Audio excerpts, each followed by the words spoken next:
hate juice. I like Juice Head. I think it's good company. I like Juice Head.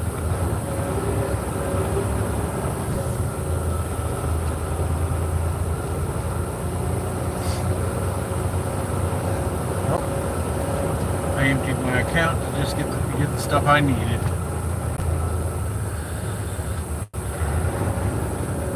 I had like 90 something bucks left. So I laid waste to a good majority of it.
gonna have to pull up some more. Motherfucker.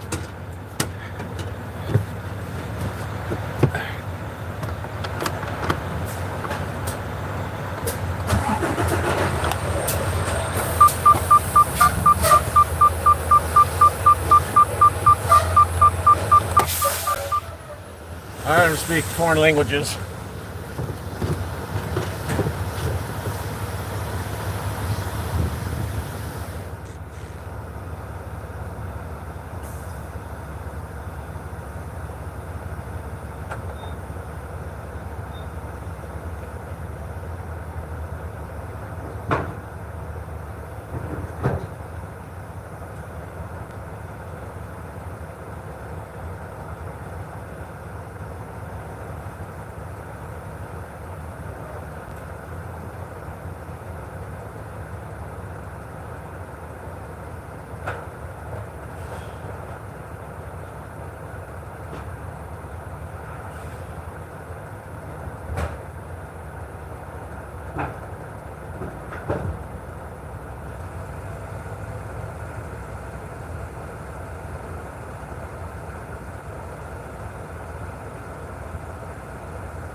Oh.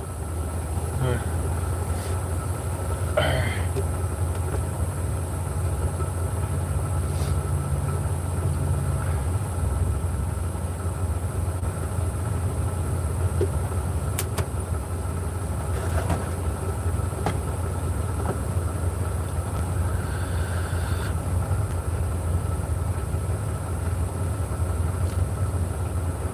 I just found out something kind of cool. I don't have to scan my fuel card anymore. It's called the Pilot Flying J app.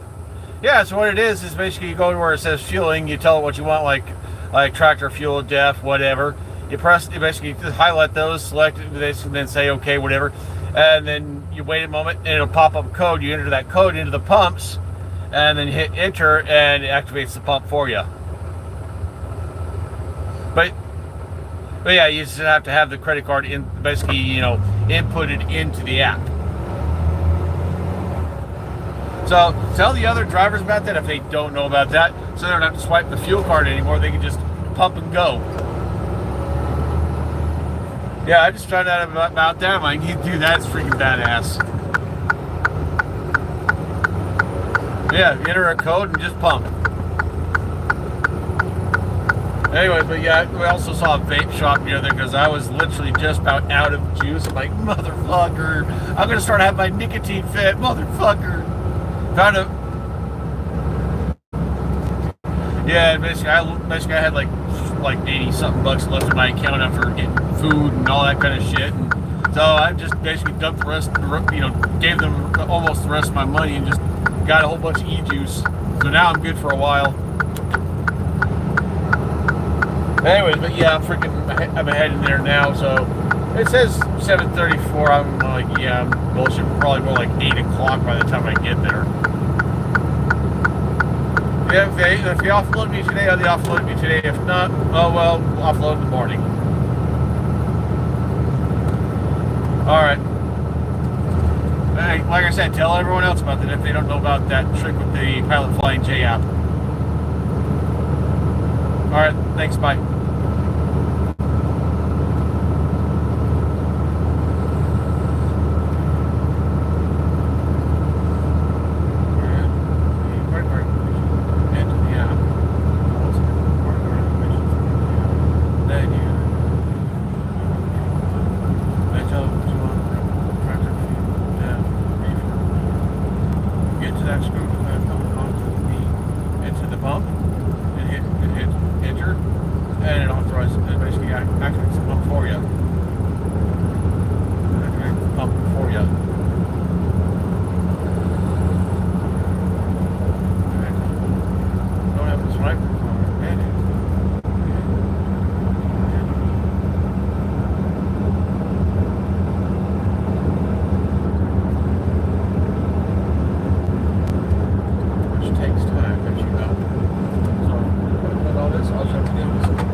Sorry. I'm not good with foreign languages. Sorry.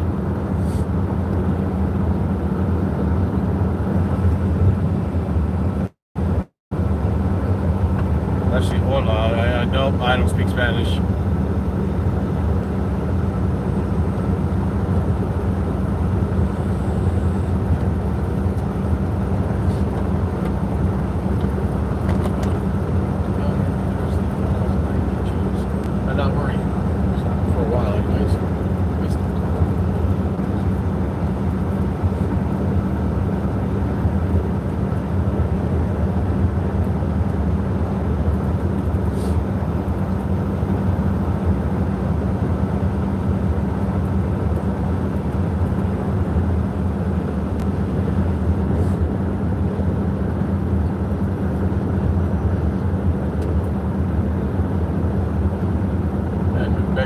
Shut it down.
Right on, Musk. I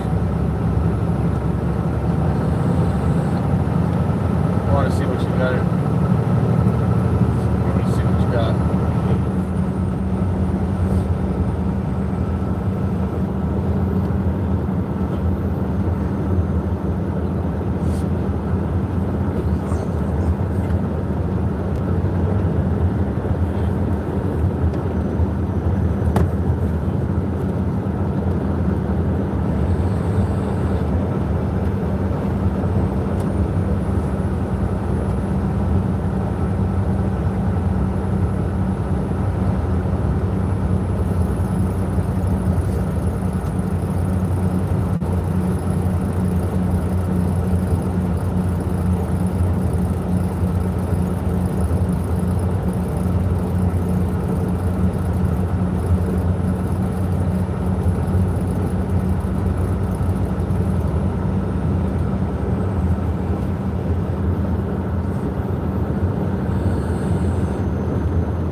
Damn, son.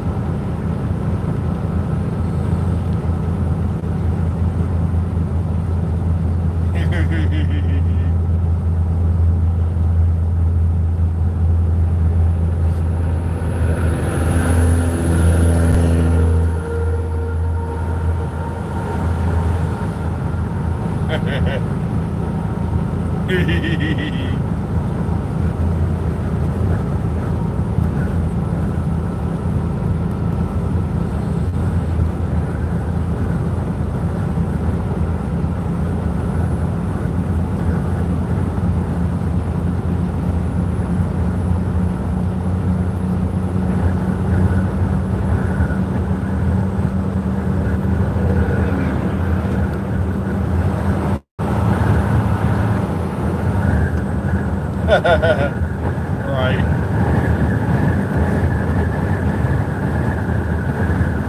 Good for you, bitch. Exactly.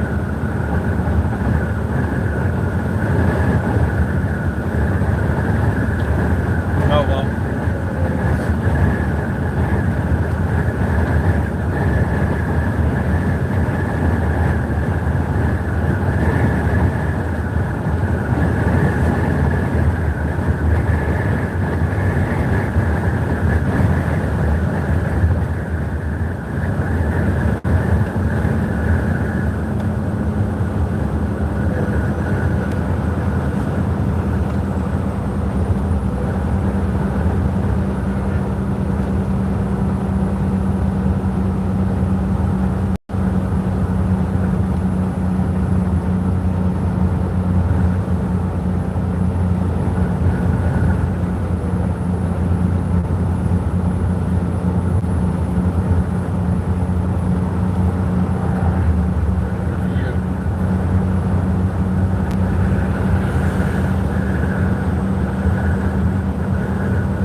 Bye, bitch.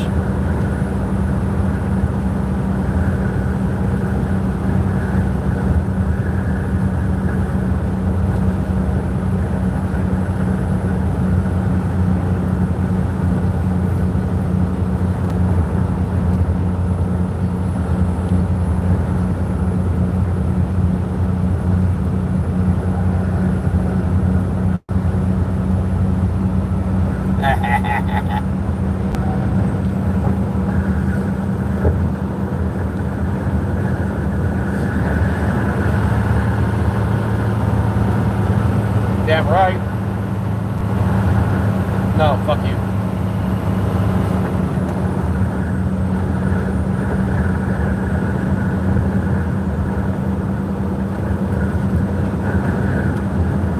Oh, bullshit.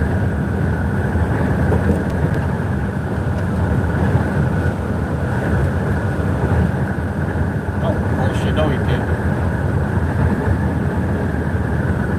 Nope. Nope. Supreme Court will shut it down.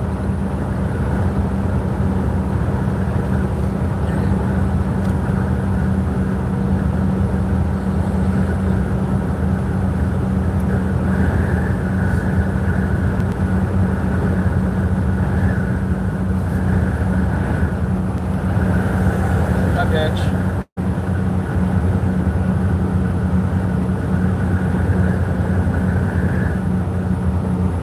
She ain't gotta do shit.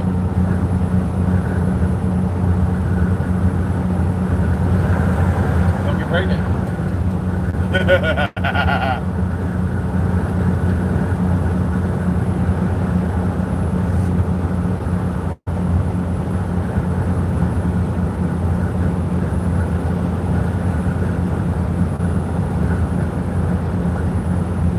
I agree.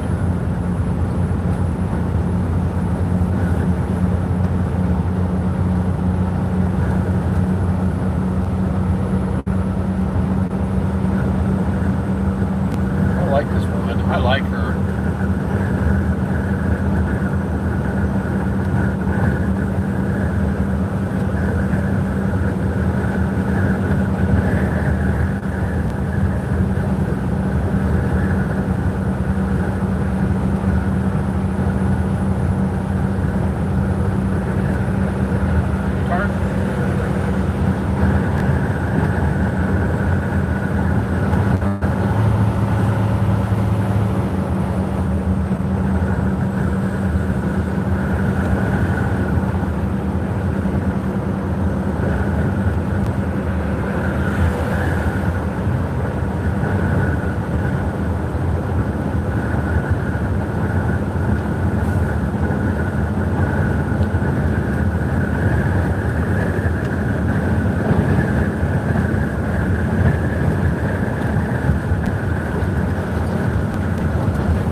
Bye, bitch.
play.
couple of hairs? Nah, I'm good.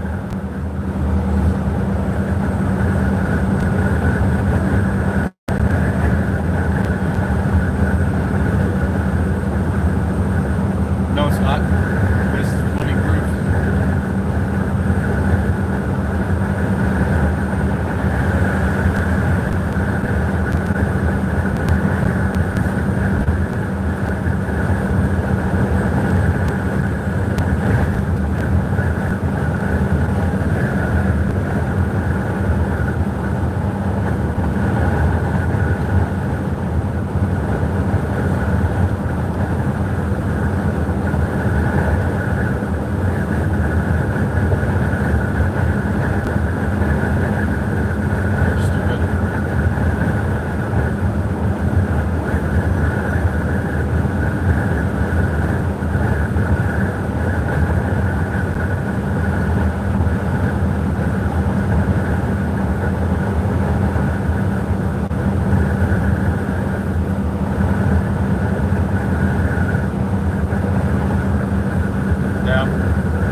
crybaby leftists moping about Donald Trump winning. I'm happy.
Stephanie, how you doing?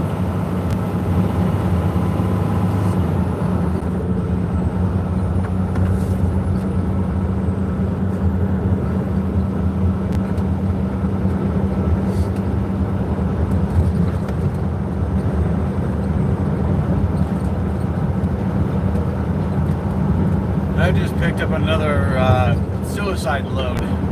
2 coils.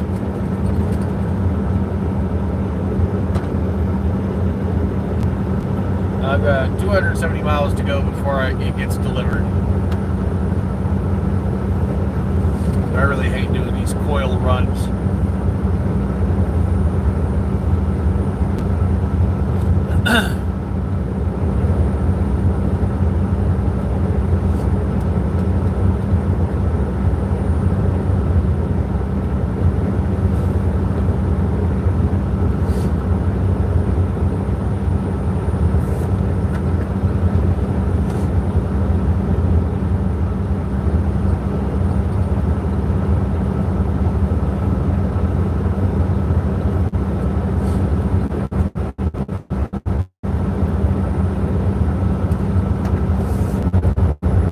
I'm in a mess.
Stephanie, talk. Type something. I want to know how your day's going.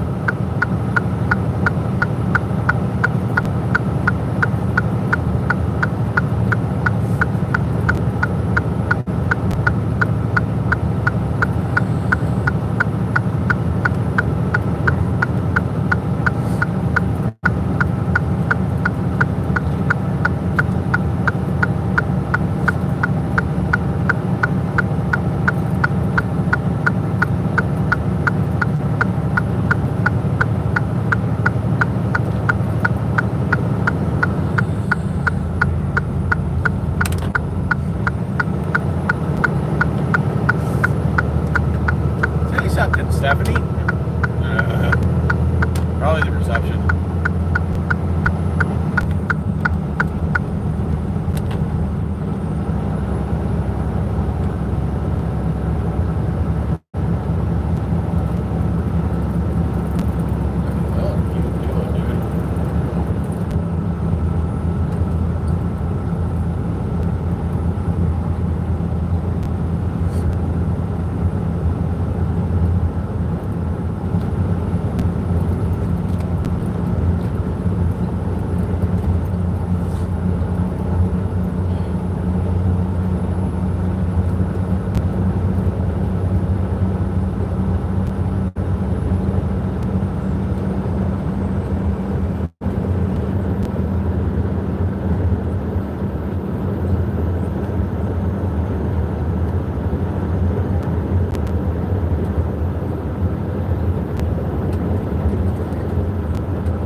That's recovery, Sam.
Hope you know.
I'm not feeling it.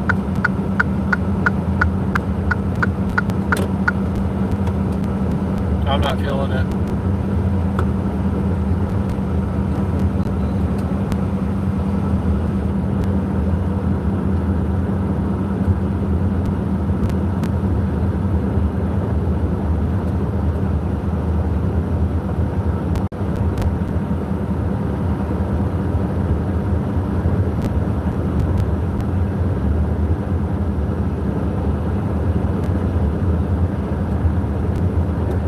I'm not feeling it. I'm sorry.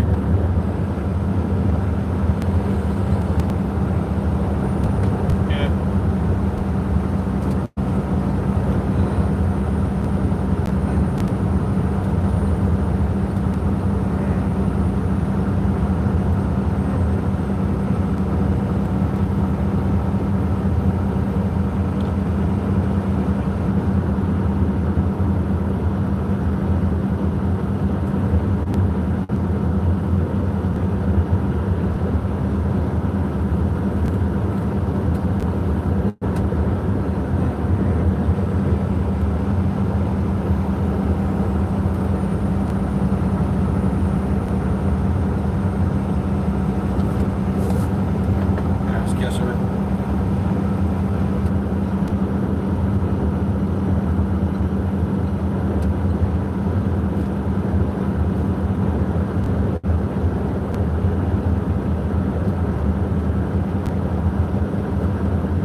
his ass.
No. It's funny, but no.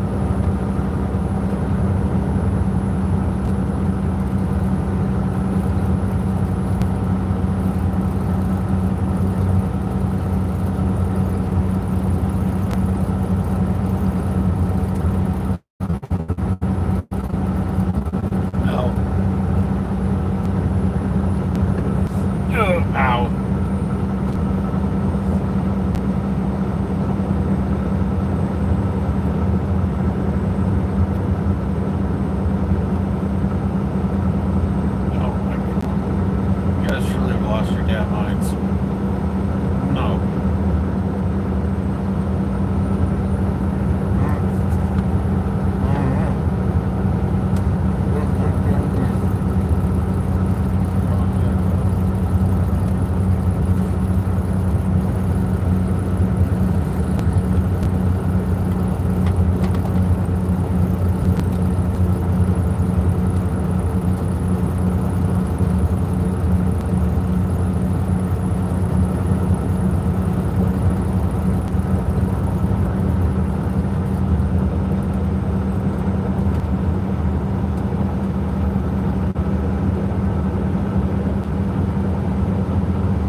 guys are fucking stupid. Wow.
Liking it.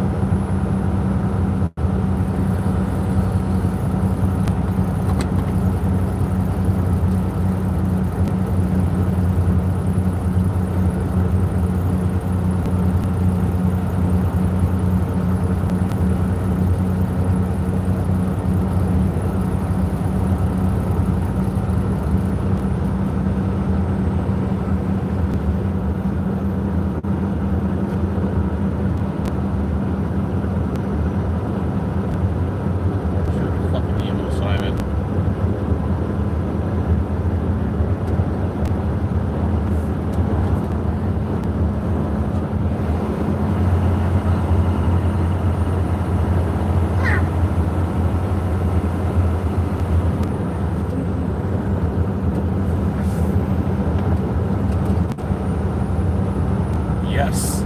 Good song.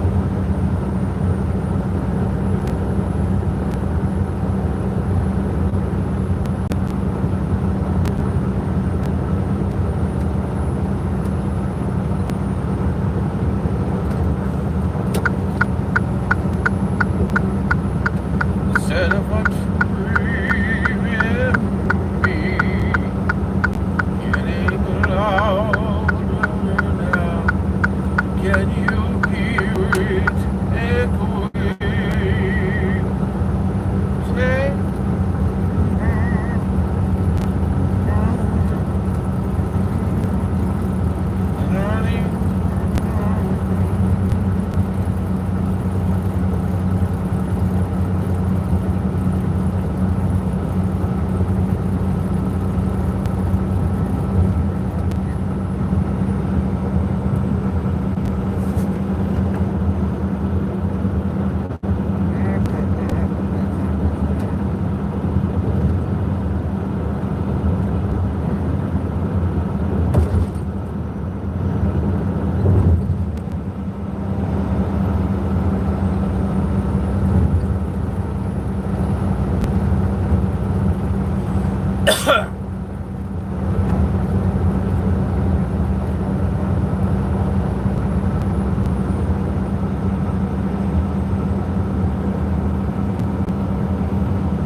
A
lot of dry humor. Saved up.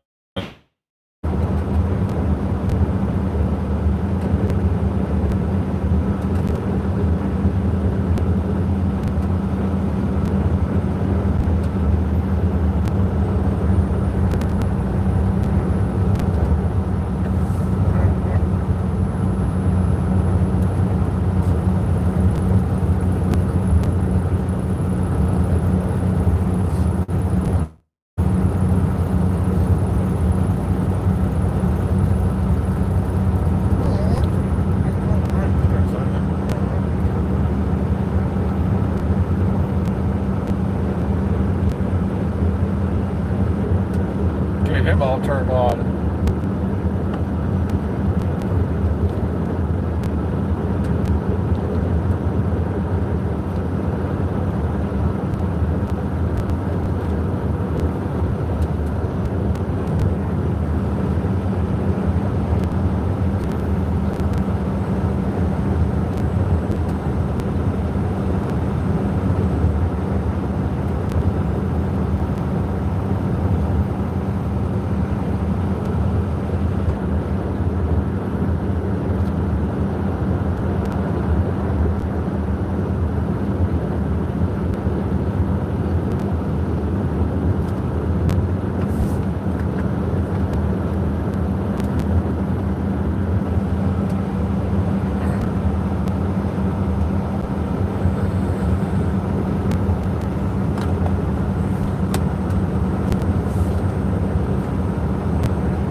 hope I do. I just noticed the new comment. Sure hope I basically can get home in time for Christmas.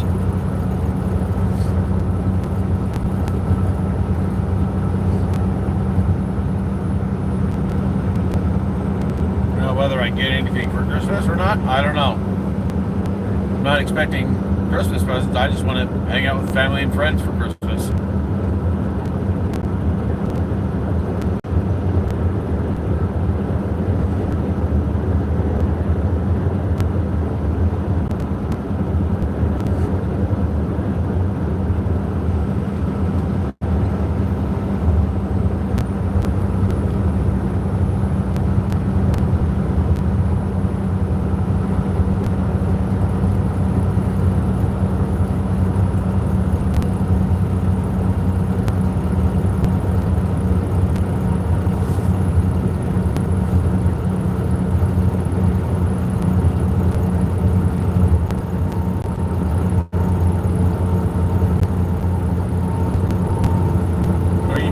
Like doing your time off? What do you mean, what do I like to do on my time off?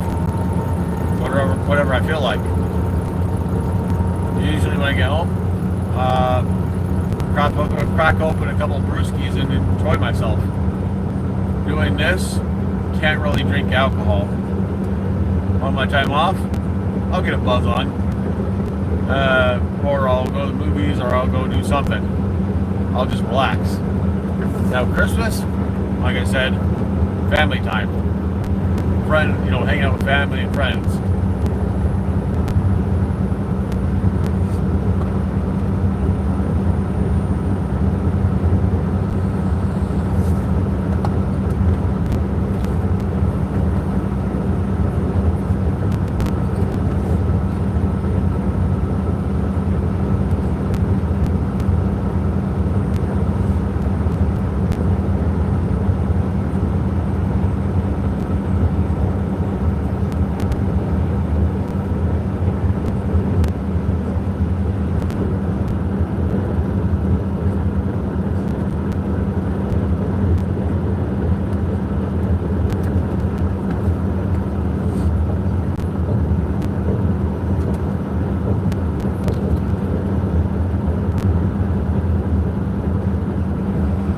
Now I'm just confused.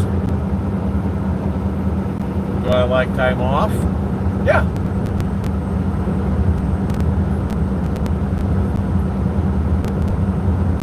I think that's what you mean.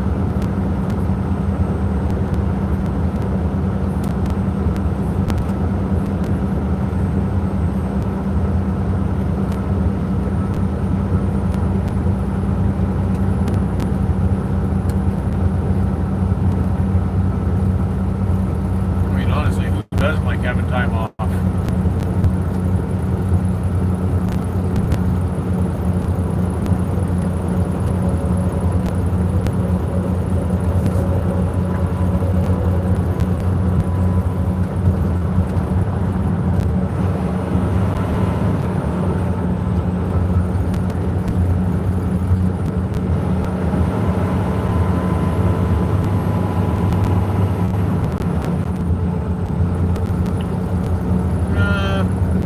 Get back to work before New Year's.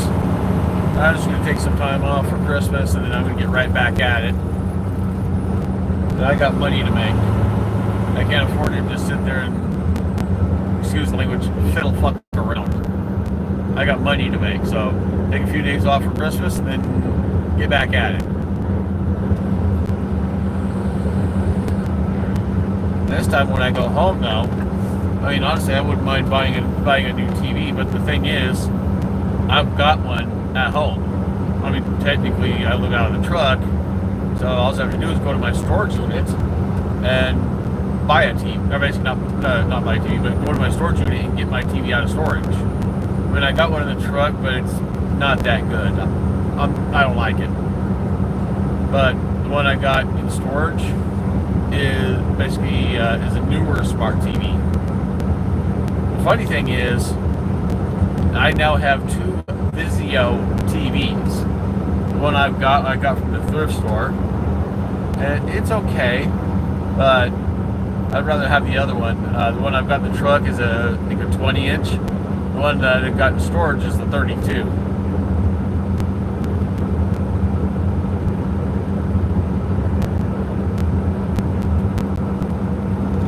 How long for this company? I think going on a year. How long have I been driving truck? Since I think 2013. Driving for a pretty long time. And honestly, bored of it. Real damn bored of it.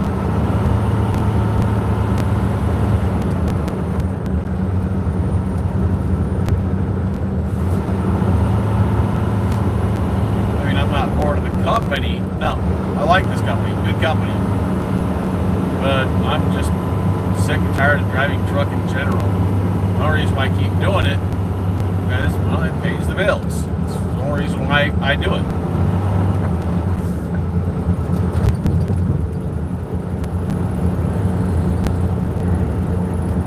And I just entered Lexington, Kentucky. Didn't realize I was in Kentucky, but still.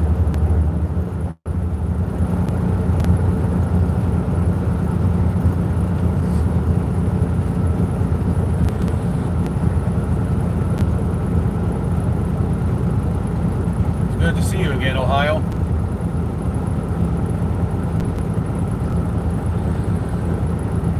You can come back on my channel anytime, as long as you can keep it PG. You can come back on the channel anytime.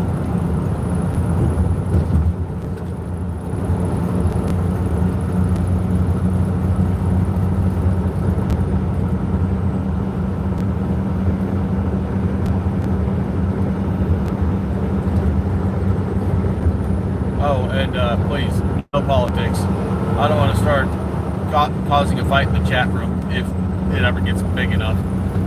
So please, no politics.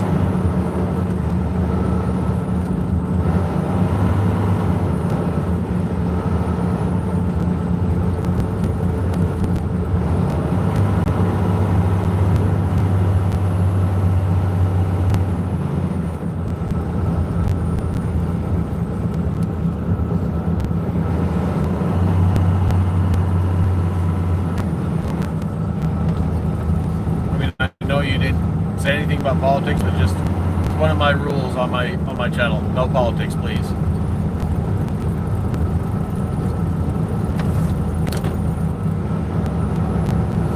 And it's not because I voted for Kamala, or should I say Cuntala Harris. No. It's because, well, I just don't want to start a fight in the chat. I voted for Trump.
Question about the company. Yeah, like I said, I think coming up on a year at some point, and I like them, they like me, so it's working out so far. I've actually worked for several just lousy companies in the past. Companies I will either won't go back to by choice, or I can't go back to because either they shut down permanently, or it's due to them basically telling me I can't come back to work for them, which I'm fine with. I don't want to work for certain companies that I've worked for in the past. Just no. And there's a few that basically that are still in operation I just refuse to go back to. Like CFI, New Order Logistics, AJ Logistics, Hirschbach. There's numerous trucking companies I refuse to go back to. They are still in operation. But there's companies there's a few companies that are not in operation anymore that I can't go back to, even if I wanted to. There's actually 3 of them I think I can't go back to because they closed up doors. And for good. One was Heartbreak Express, freaking Wild, what the hell was it? I forget. Karis Trucking, I think. And what was it? I forget the name of the last one, but it's 3 companies that are no longer in business that I can't go back to. But another one on the list that I will not go back to, I will refuse, is CR England. Don't get me wrong, I'm grateful I got my start with them. The fact that I got my CDL with them, I'm grateful for that. But the reason I will not go back to them again, I don't care how much they beg me, is because of how they treated me. They treated me like I was the gum on the bottom of the shoe and they kept stepping on me. So the answer is no. Certain companies I refuse to go back to. And I've tried applying for Swift. Yeah, they won't take me. And I've got a pretty clean record, and they won't take me. Screw them anyways. I've tried applying with Knight, Pride, and Prime, and they won't take me. And I've got a clean record. Screw them all.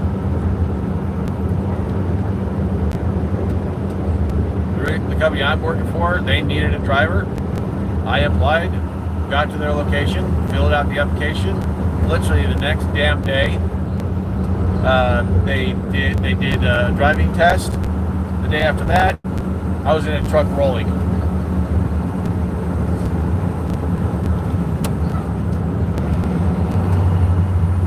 So, yeah, I like this company.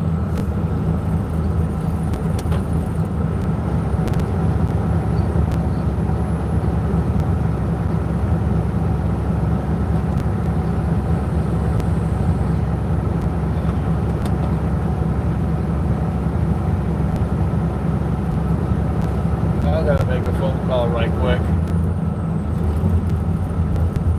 If they have a number to call. They do have a number to call. Oh.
Nope, they're not answering. Screw it.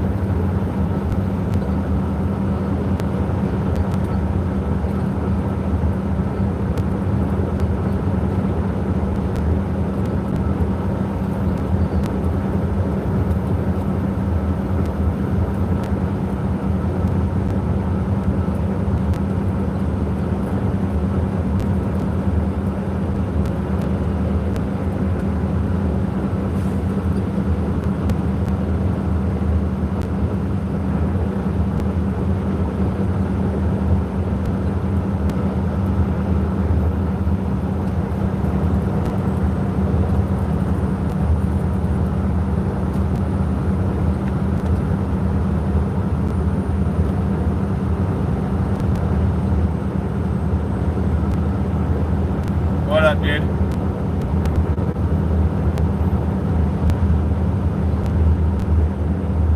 Damn. Well, I might be able to pull off the impossible. I basically dropped this morning, right? Picked up this morning, right? I might be able to drop to the basically this evening.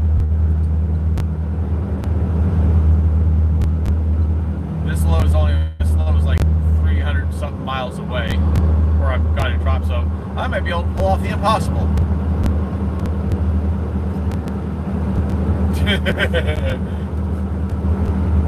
Screw it, right? And the cool thing about it is, I'm good on weight.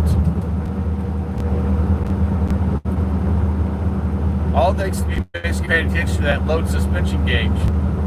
I can usually nail it every damn time if I pay attention to the load suspension gauge. Gives me basically an idea of where the weight is, and usually I can nail it. Right?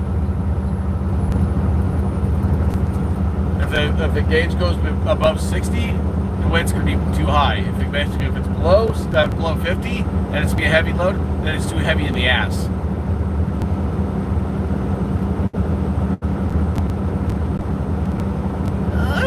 Yes. I had to. What?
So the rest of the joke.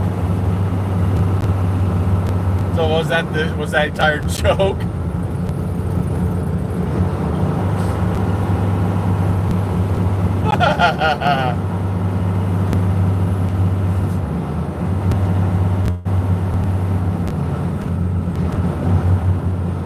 I would have been a smart ass to say, wait, come again? Just be a smart ass.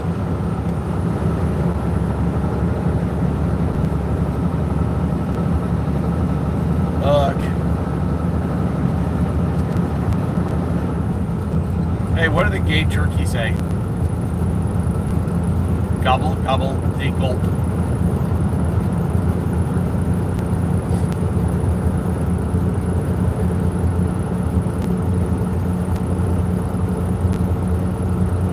Wait, what did the gay vampire say? I want to suck your dick.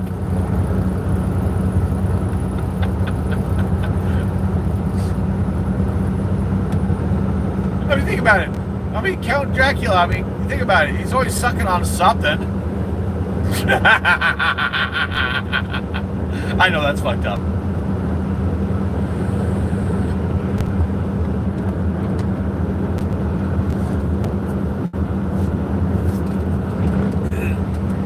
Yeah, but 196 miles to go, and apparently, right where I got it delivered, apparently there's a Needle Love's right by there. And it's out, kind of out in the middle of nowhere. So I might be able to get some parking by the time I'm done offloading.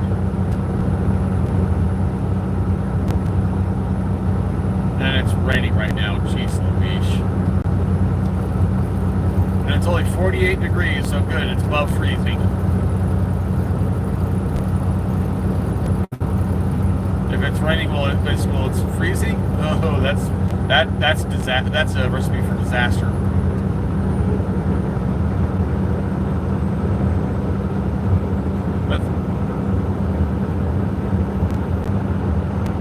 But then again, if you think about it, why the hell would it be raining when it's below freezing?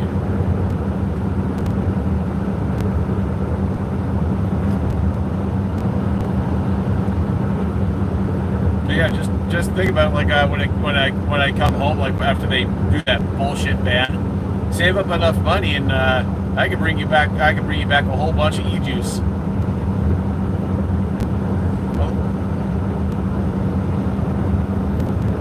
Well, I brought it back up anyways. It's either that or make your own e-juice.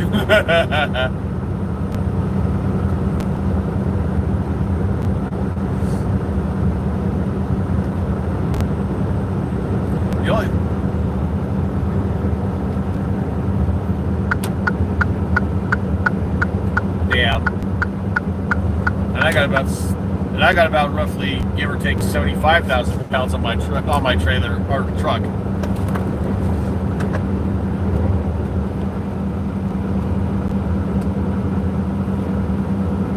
Okay, is this way station open or closed? It is closed. I go right past it.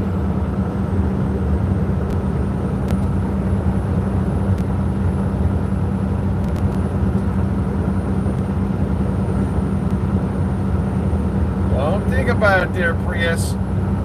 Don't think about it. Don't even think about it. You well fell.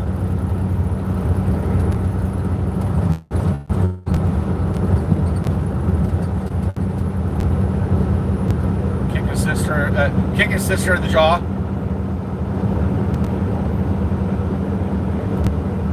Yeah, I've heard that joke.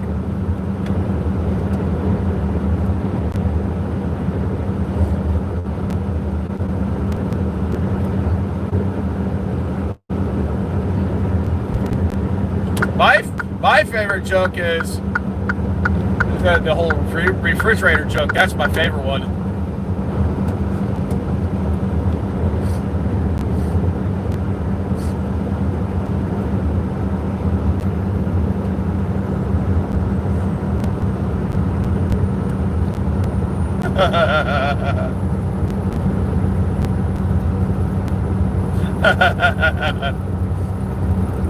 Or you can change it up a little bit. You can say, what's the difference between a gay man and a refrigerator? I mean, I'm not wrong.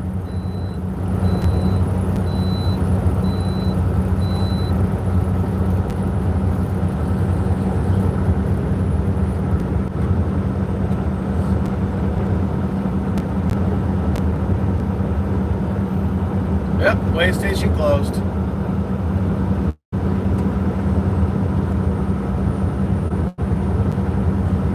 Can't wait to get this load off so I can get some rest.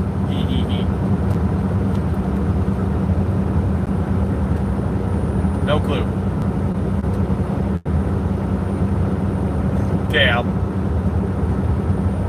I never did get that whole pronoun thing, and nor will I ever. And if I had to use a pronoun, the only pronoun I'm going to use is I'm a man. Or I'm a boy. It's the only pronoun I'll use.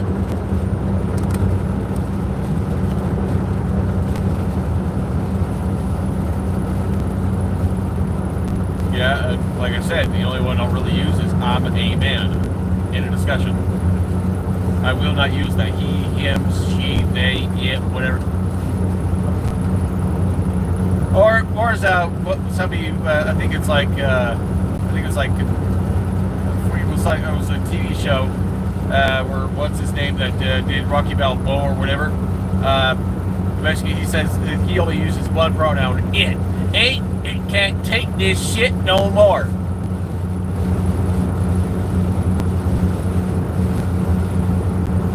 Now, I thought that was funny.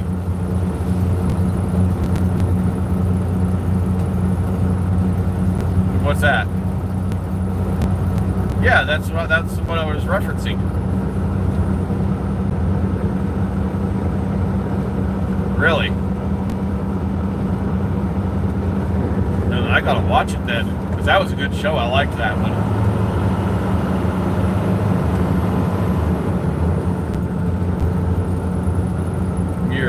Your headset switching back and forth or whatever, it's making weird noises.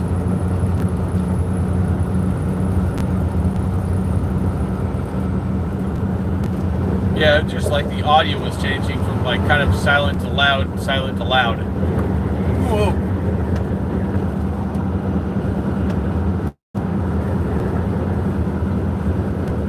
Yeah, kind of impressive actually.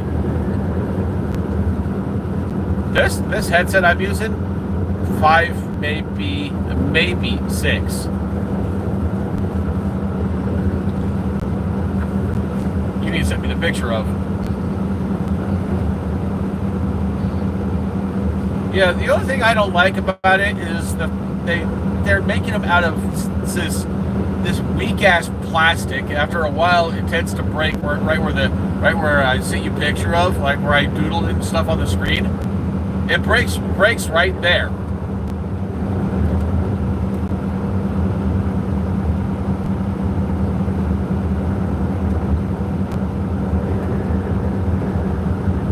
Well, this Road King or whatever it is I'm using, I've had it for well over a year. I think like probably 2 years, whatever, maybe longer. But I've had it for a pretty long time, and it has not broken yet, which has me impressed. Because basically, at this point, Road King or whatever is outdoing Brad McNally on their headset. As it goes, they're using better materials. That's what I like about it. They don't skip out on quality. I mean, yeah, you might have to pay a little more, but who gives a fuck? Right?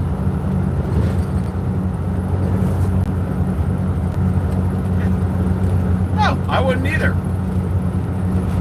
No, seriously. You didn't have to spend 100 or 200 or whatever it is for that fucking headset. I wouldn't bitch either.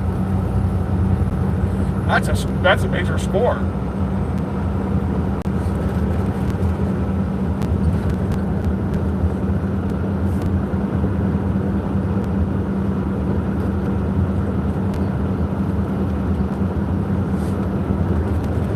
Yeah. Some people just don't know how to fucking drive.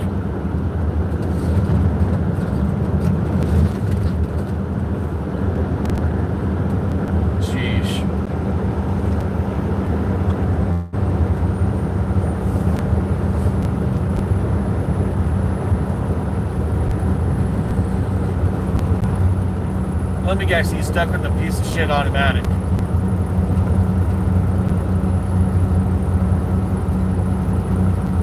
Really? So he just doesn't know how to drive the damn truck. I mean,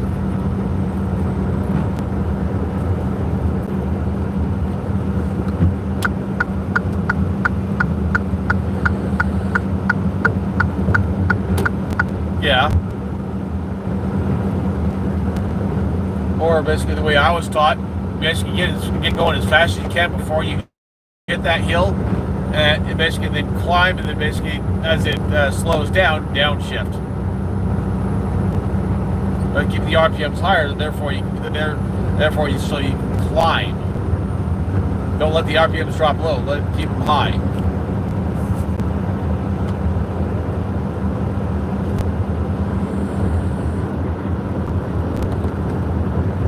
I was taught that it's the best way to freaking handle a freaking truck. RPMs up high when climbing.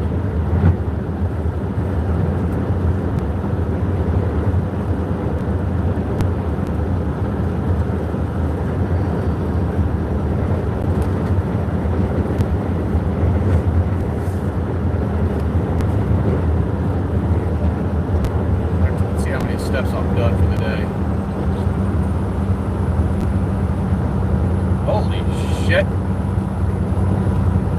I did more steps than I thought I did.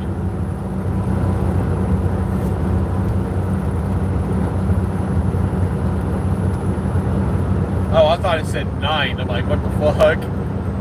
No, 5,360 something steps I've taken.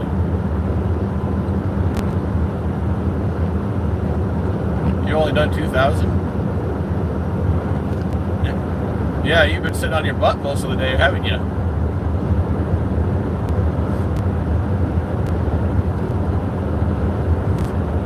Yeah, and as you know with flatbed, you're moving your ass. You don't sit on your butt like reefer and basically dry bed. You're moving your ass. It's kind of what I like about it. You have to get the fuck out and do physical labor, forcing you to lose weight.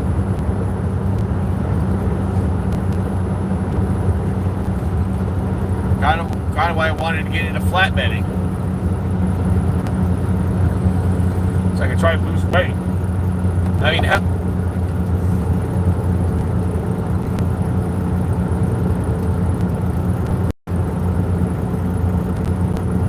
yeah. I mean, I did say, basically tell you when I was trying to work with IRH, that basically the whole reason why I wanted to join is so I could, get more physically active and lose weight. But no, they didn't want to take me. Fucking retarded ass dumb motherfucker. I hate him. I think it's Rick or something. I freaking forget his name, but yeah, nope. He's an asshole.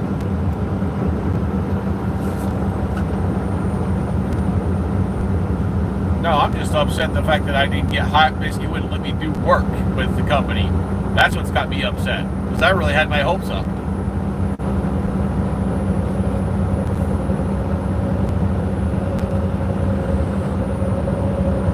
Yeah, and I'm upset about it. Still upset about it.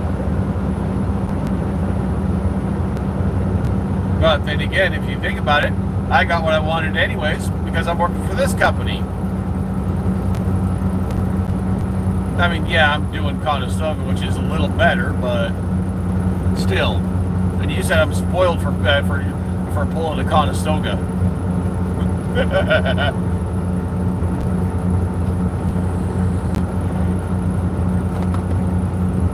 Now I'll take the easy route for right now.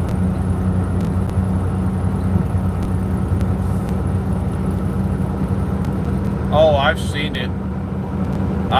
I'm like, yeah, I don't know about that. I've seen guys do that shit. Does not look fun.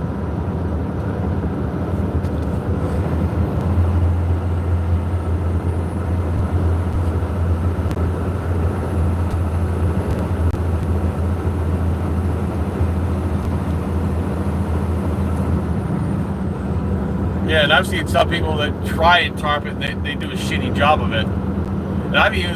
And I've seen it where somebody's pulling lumber and they didn't set the tarp right, and you got this big huge air pocket on top of the trailer. Yep, he didn't do it right,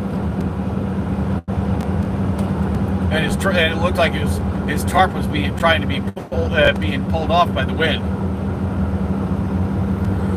So I got his attention. I'm like, you gotta fix your tarp. He's like, look, fix your tarp. He pulled over and looked. So he got off of the next exit. He got out and looked.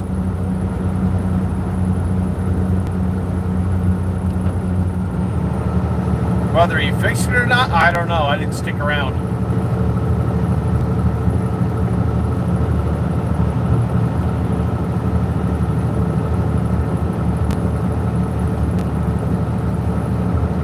Yeah, that one load that you had to fucking do when I was hanging out with you and shit. When Captain Dipshit wouldn't hire me on. That one load that I was hanging out with you in, with the van and shit. Fuck, dude. I'm like, yeah, geez Louise. I'm like, I guess that's what I'm gonna have to get used to if I want to do flatbed. Well, I got this instead.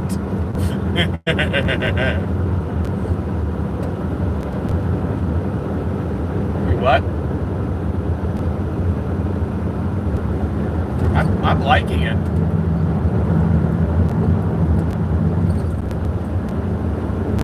Why?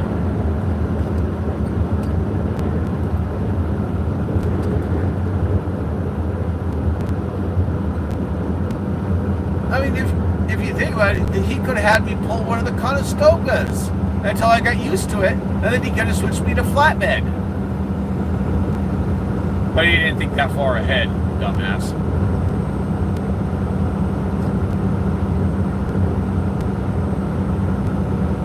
Whatever. Fuck him.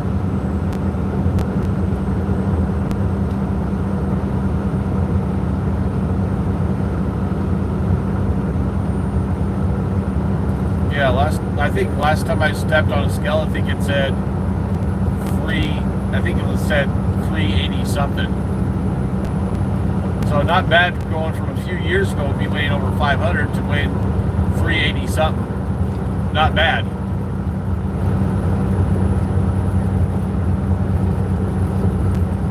The funny thing is, I mean, not because of winter or whatever, but I think I'm plateauing because of, you know, okay.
Yeah.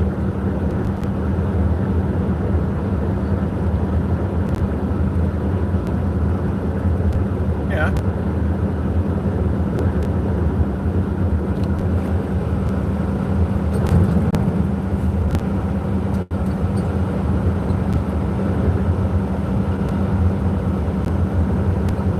Yeah, honestly.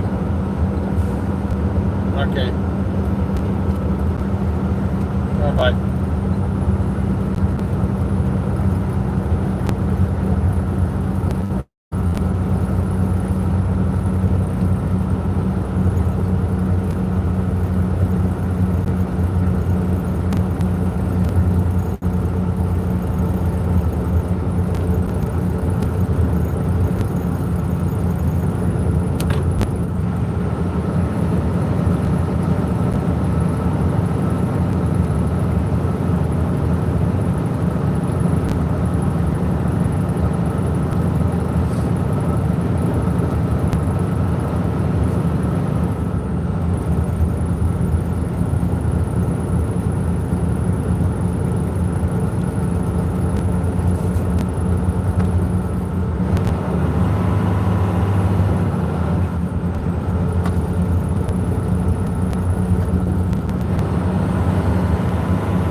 have taken a little bit longer.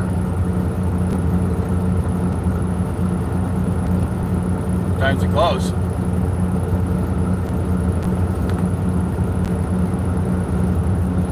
What time is it there?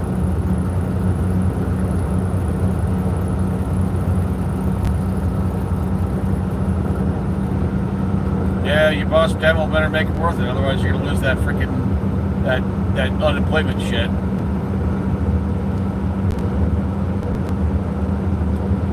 Cause that'll irritate me.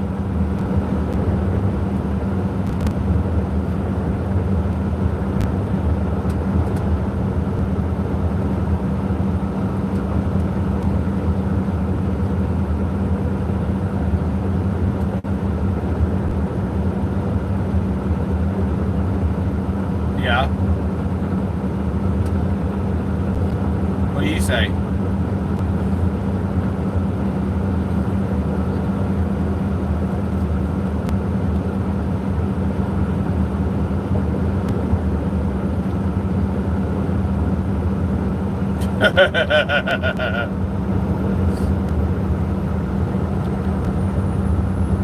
Yeah.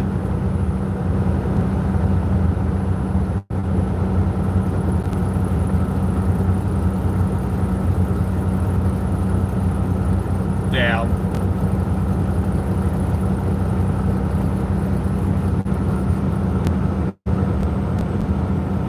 Yeah.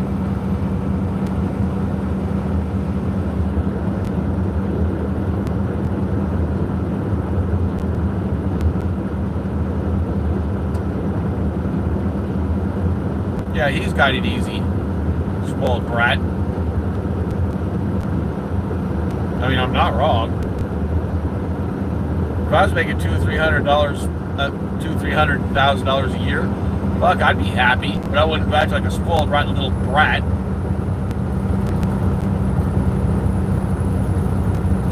And I'm pretty sure that's how he's behaving, a spoiled, rotten little brat.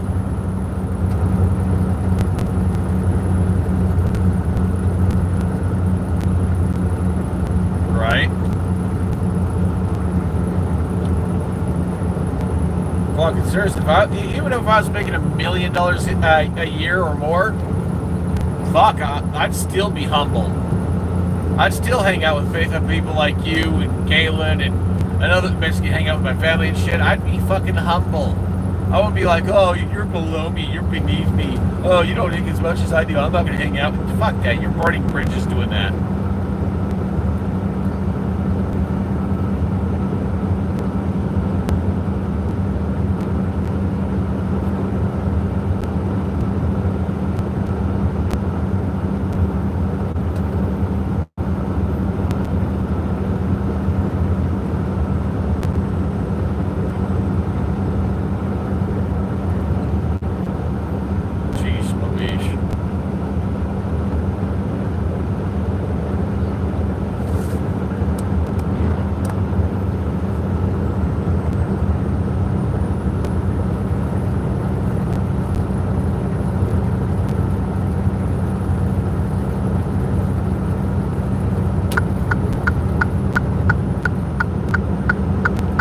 Yeah, spoiled brat.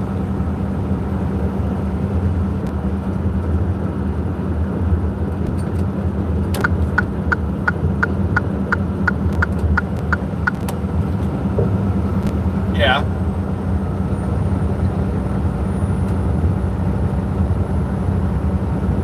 Like I said, even if I was making $1 million a year or more, I'd still basically be hanging out with people like you and Galen and whatnot.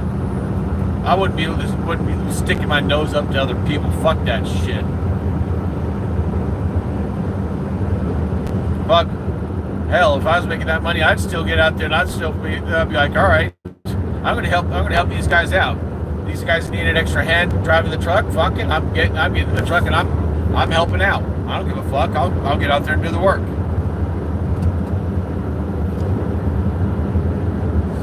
Right?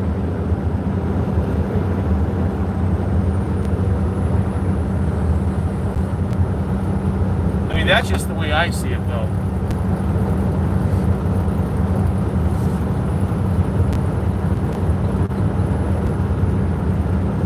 hell, for example, if I was making that kind of money and you needed help with money, I'd throw it your way. I wouldn't give a shit.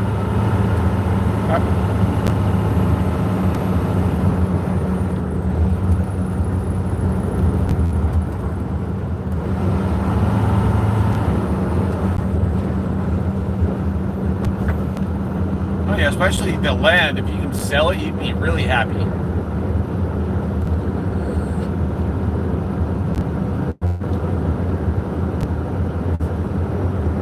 I know, pay off all your debts and just maybe kick back and relax for a couple of years, maybe. Or maybe you just get out there and keep working anyways, just because you can.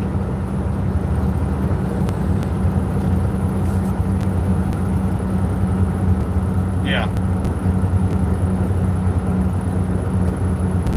You just sit there and watch it grow. Like,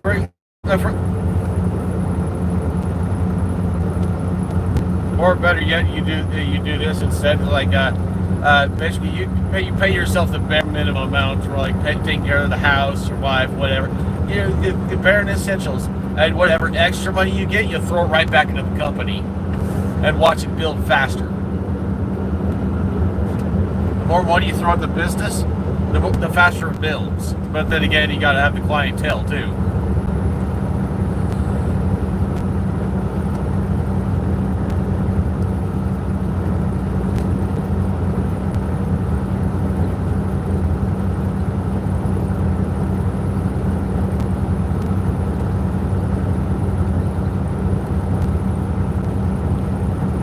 And then when you get a moment, you'd be like, all right, Tyler, you're done being over the road. Get your ass back to Utah.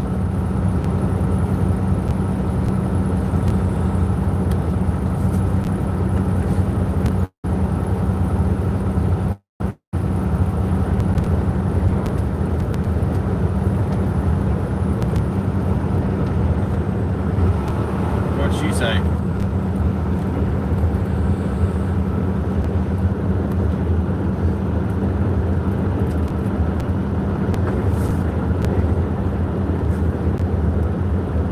Yeah, eliminate a lot of your headaches, if not all of them. If you can eliminate all your headaches, if you can.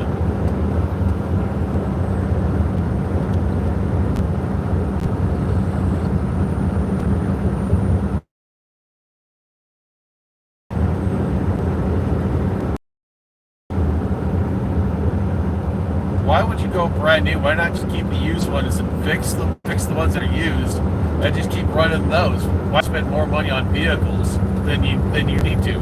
Just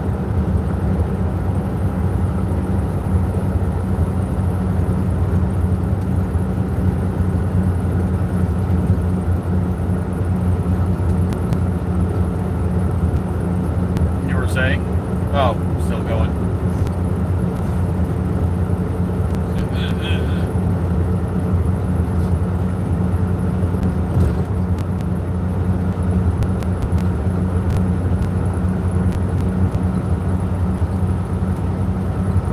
No, I didn't. You said this. You said you all new vehicles, and then you got cut off.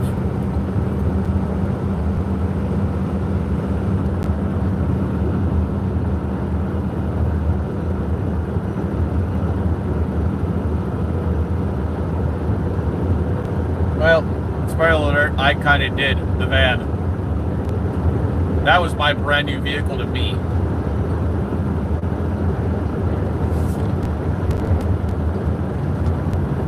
Other than maybe a couple.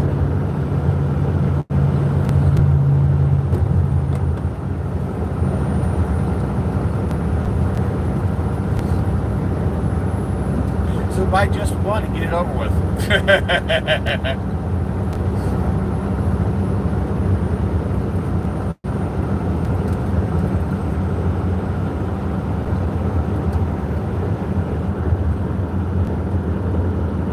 Decked out what?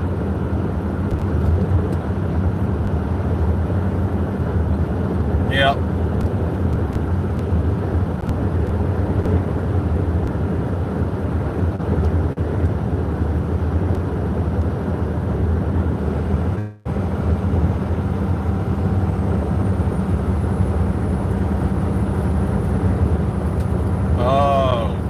Now, a bit of advice on that one: don't go with the expensive leather, as it'll break down and basically start ripping itself apart over the very time.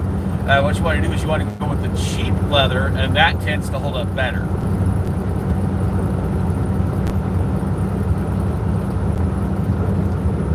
I'm just saying, based off of what the research that I've done, the cheap leather tends to hold up longer and better than the expensive. I mean, don't get me wrong.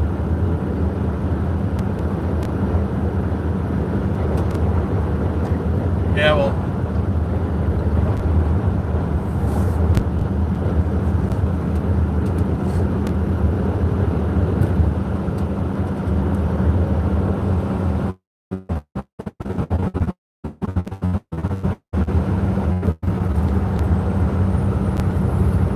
Yeah, and I've always wanted to have a vehicle with literally suede interior.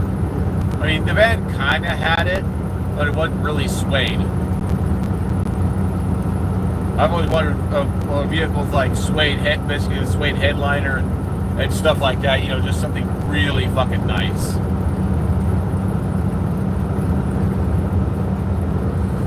No.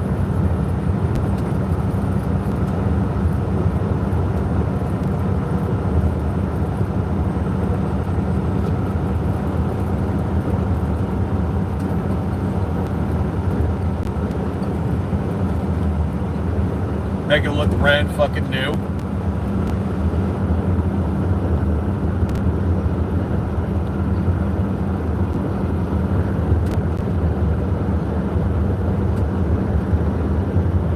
Yeah.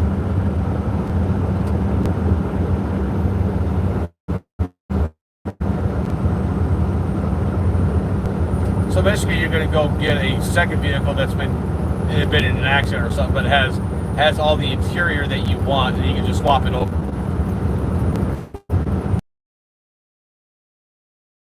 Crush, the back frames twist, but basically the only thing you want out of it is maybe some engine part, the interior or whatever. You'll just gut it for parts.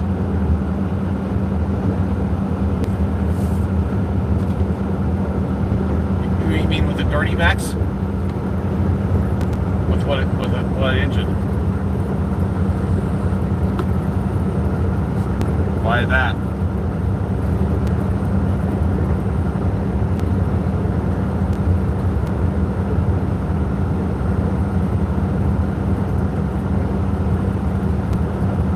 Can you do that with that engine?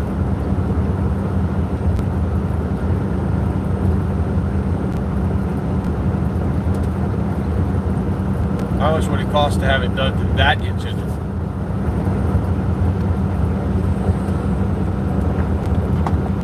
So it makes more sense just put another engine under the hood. And how much horsepower are you thinking it's going to make?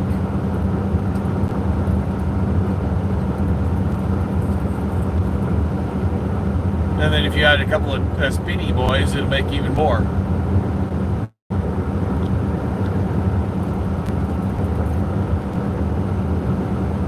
What are you going to do, a supercharger or some shit?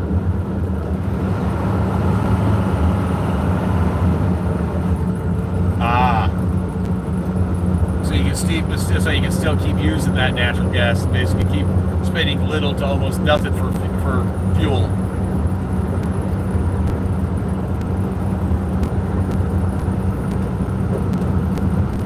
Still.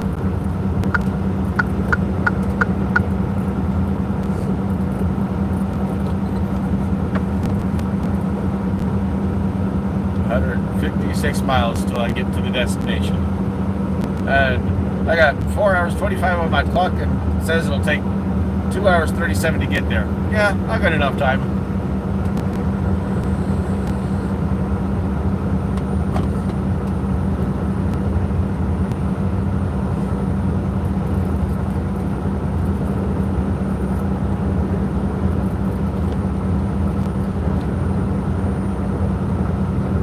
Yeah.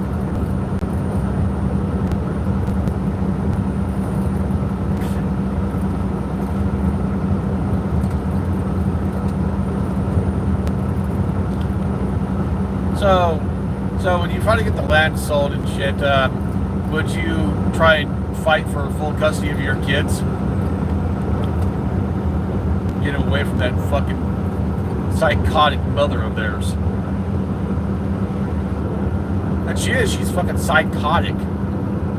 And she's living high on the hog, and fuck, she's spoiled as hell. And you know it. Oh, and you know she's gonna basically put up one hell of a fucking fight. Basically not wanting to release the kids because she wants that money from you. Right?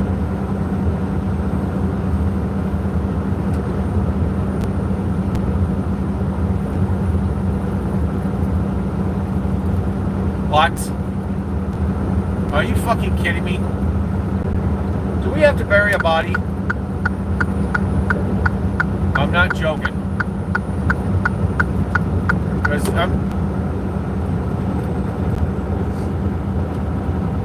that dude, that's bullshit. She's like, good. And if it comes right down to it temporarily, maybe you can have your sister take care of the two of them, and you can pay them to take care of them temporarily. You should.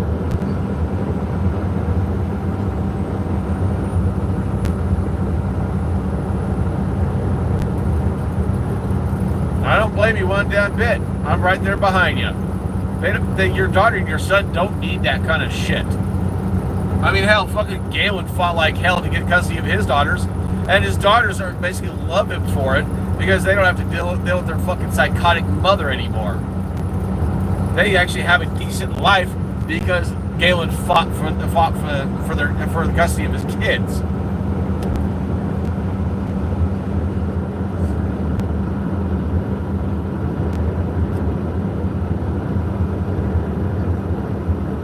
Yeah, if I have to, if I'm in Utah, I'll help out in any way I fucking can. I'm not joking.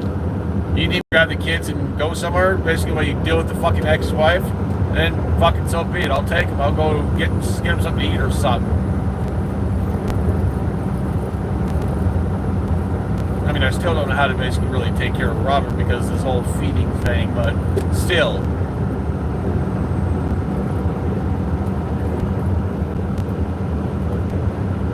How's that? I don't know how you feed Hadley.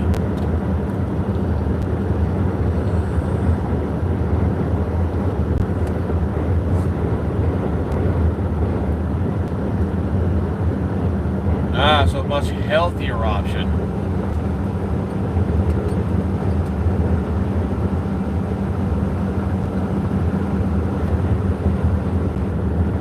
Yeah.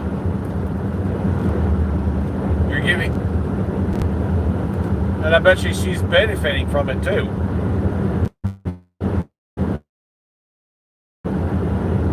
Now, how exactly? I don't know.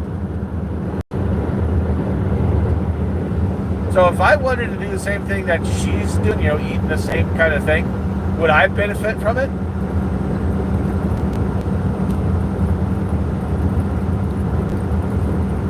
I'm just saying hypothetically, if I wanted to do the same thing she's doing, but just eat, ingest it normally, would I benefit from doing what you're doing with her? Health-wise. Damn, that bad, huh? So,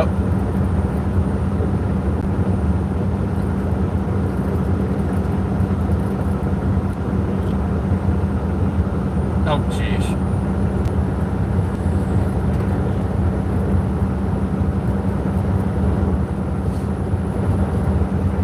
Well, she's benefiting from it, so that's all that matters. Yeah.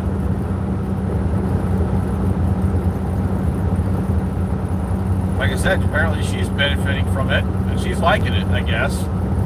Or does she not physically eat food? Does she have to be fed the same way Robert does? Ah, okay, so she doesn't physically taste it.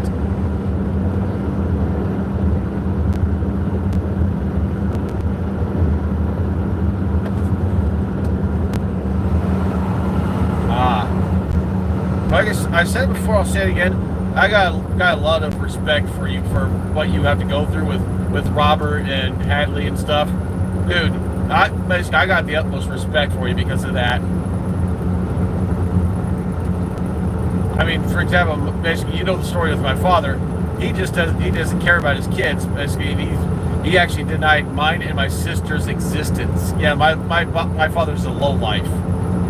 He is a true deadbeat. Not joking in the slightest. He is a real deadbeat.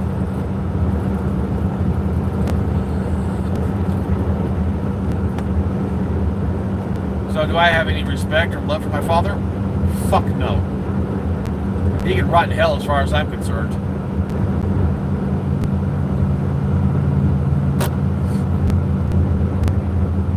Like I said, with you and your kids, I got all the love and respect for you and for what you do for your kids. You are one of the damn good fathers.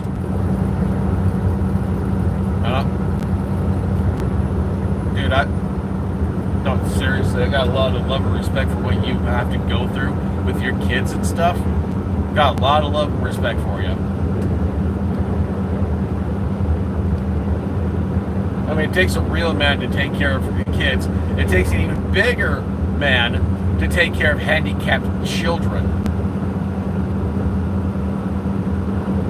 And that should tell you something.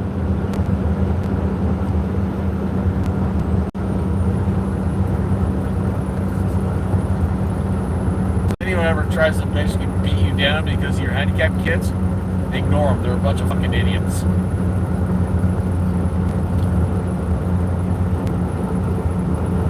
Yeah, as soon as you get the chance, you're going to fix that. And I'll be cheering you on. Because now you'll be able to take care of your kids. So you probably tell your wife, okay, you're done working. Just take care of the kids.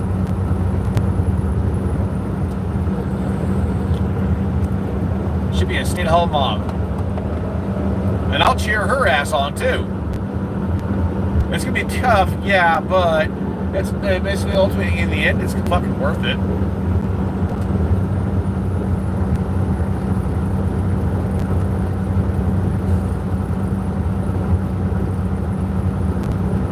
Because you want something to fucking do. You don't want to just sit there with your thumb up your ass. I mean, I'm not wrong.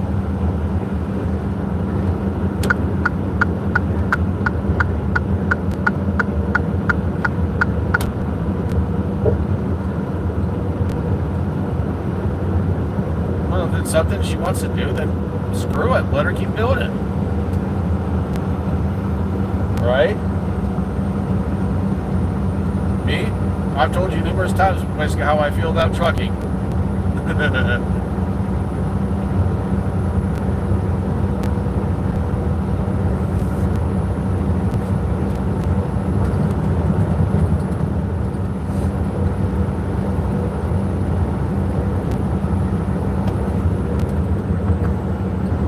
And if you ever need help with your kids, I'm all for it. Especially Robert.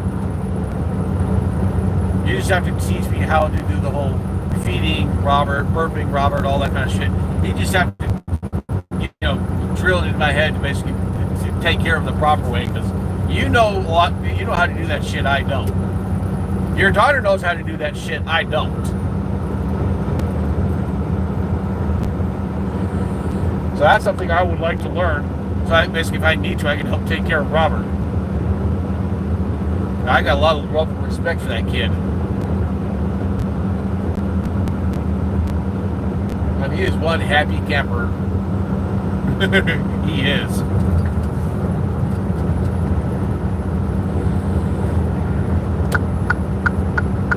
Let's see. Change lanes. I'm not stick the way out there. Okay, good. Stay in this lane and pass this truck.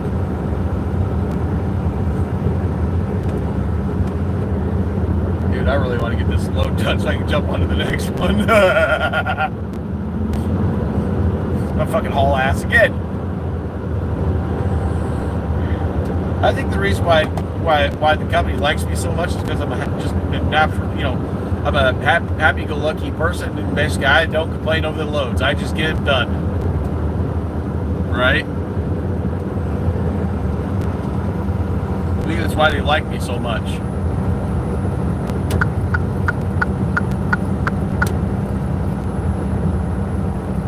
Yeah, they want to get you done so they can go home too. But seriously, one of these days you got to teach me how to, do the thing with Robert. Feed him and shit. Because that's something I want to learn.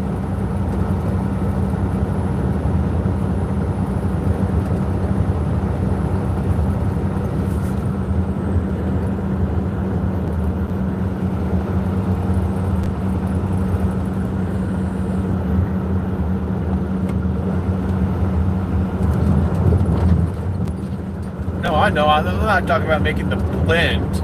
The food part. I'm not talking about that. I'm talking about, yeah.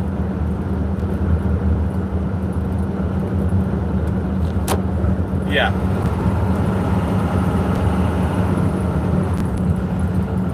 Right.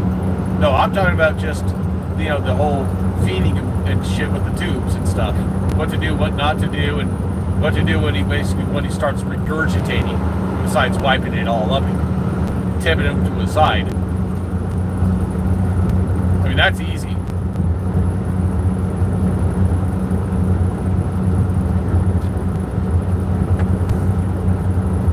In other words, if I have to, stick my finger in there and get whatever it is out so you can start breathing.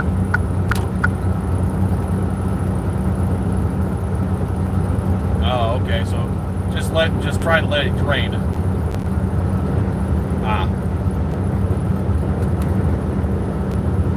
And I hope you never have to basically deal with the whole situation of him actually choking on something.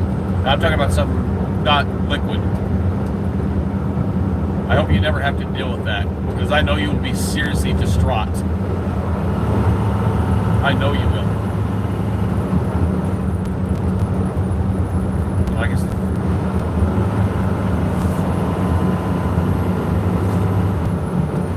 You just act quickly.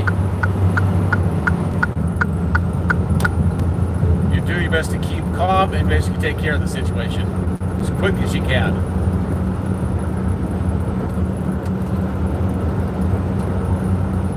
What was the weirdest thing, basically, that your wife's daughter stuck in her mouth that you had to dig out?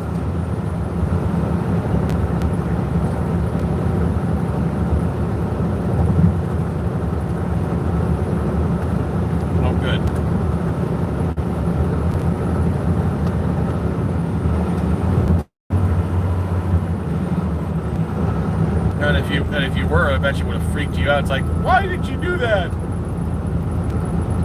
But then again, it would have freaked her out.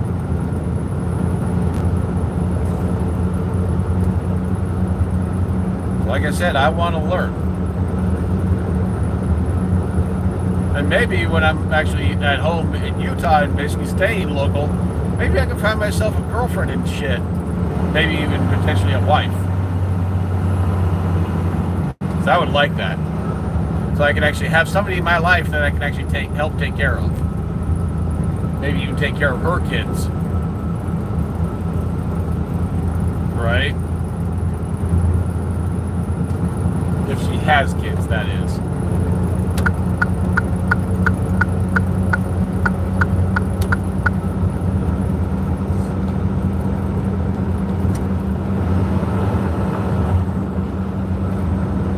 I mean, it's only natural that anytime basically a person gets to be a dad, it's only natural for a father to want a boy, basically a boy child. so this way the father can take him to, when the kid gets older, like take him to, like let him start learning sports and all that kind of shit.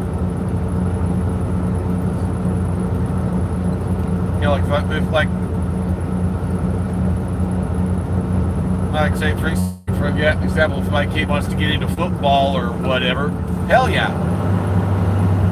let him get in and cheer him on. Heck yeah.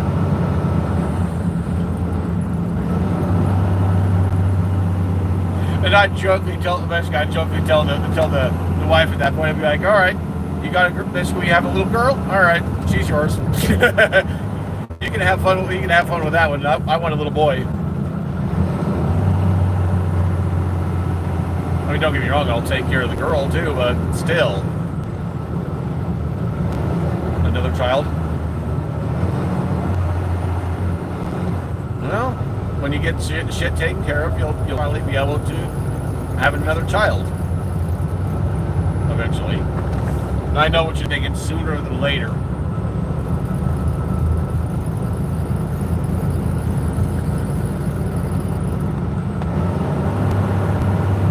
So this one you can actually spoil, sort of speak.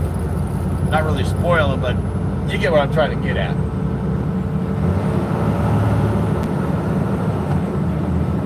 I mean, you got a typical boy. I mean, he's older, but you got a typical boy.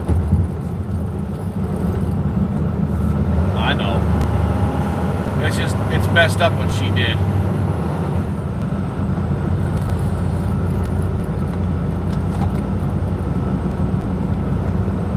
I wonder if you could actually go after her for pulling that bullshit stunt.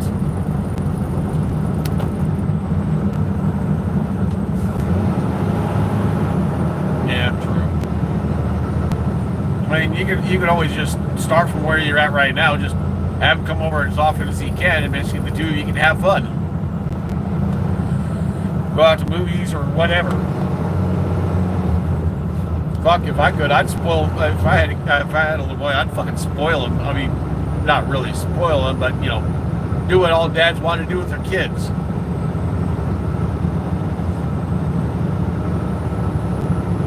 And I'd have fun doing it too. Take him to sports games and all that kind of shit. Even though I'm not a big sports fanatic.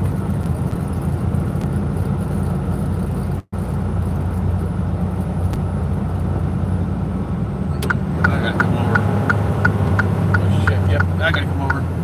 Breakdown lane. Fucking coming in hot. Coming in hot.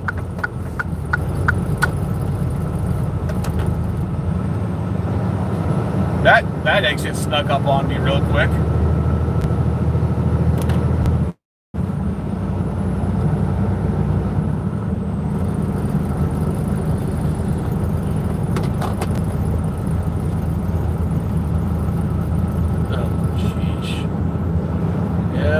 Might be late to getting offloaded tonight because there's a major traffic jam up ahead. Because they said they either close at 7 or 8 o'clock tonight.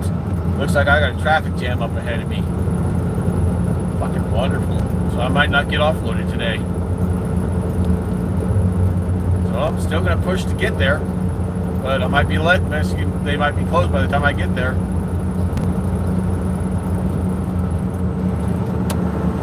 Oh well. I even said that to Brandon. It's like if I'm late getting there by the time they close, then I'll just offload in the morning. He's like, yep, 10-4 on that.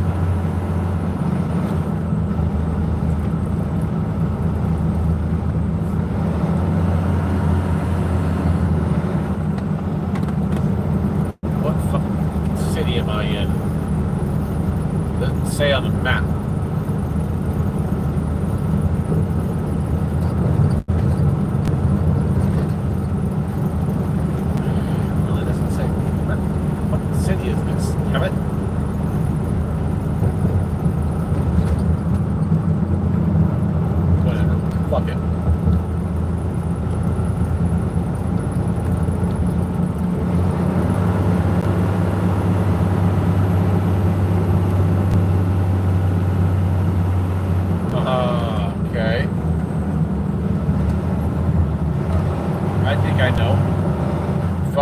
Basically, it says several ones.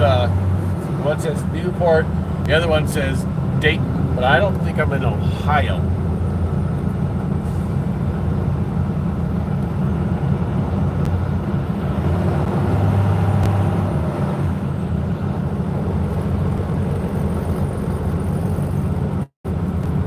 This one's got me baffled.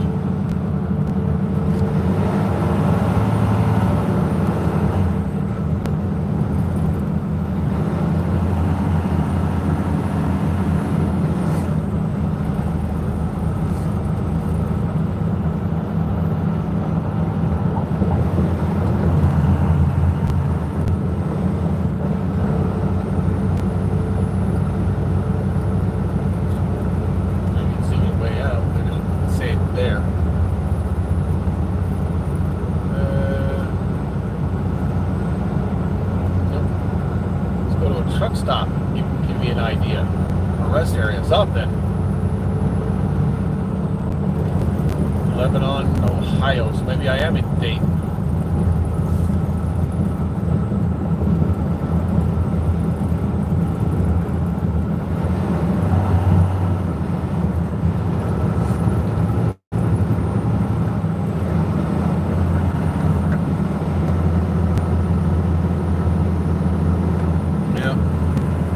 I hate traffic jams. It sucks.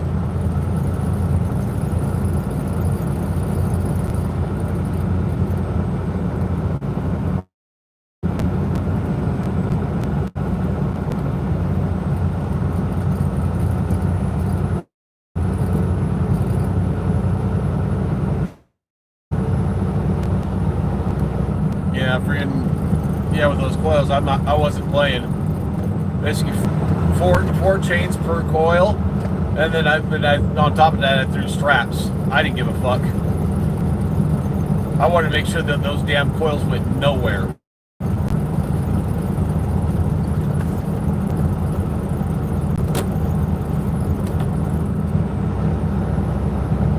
And it's these kind of loads that I really don't like, because if I have to stop on the brakes, those coils are coming through.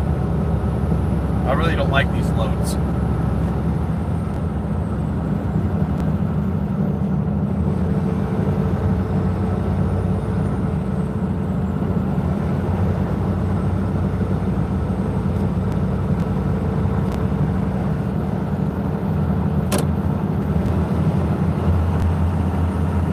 So, for obvious reasons, with these coils, you got to be extra fucking careful.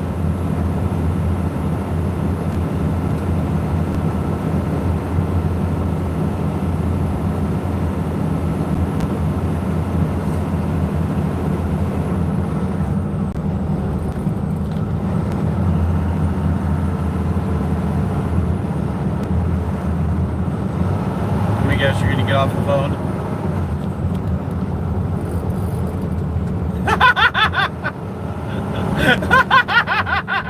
Well, usually when somebody says, "Well, okay, buddy," or it's like, "All right, Tyler." Usually that every time in my past, every time somebody says something like that to me, it's like, "All right, you're gonna get off the phone." I know.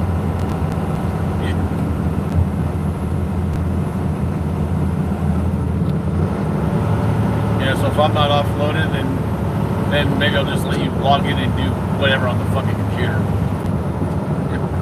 Maybe figure out that fucking the product key shit and figure out what's going on with the games and maybe fix those. So I can play one of my favorite games. Although for some reason Back 4 Blood's working just fine. But Dead Island 2 is not. Yeah, I like zombie games, as you can tell.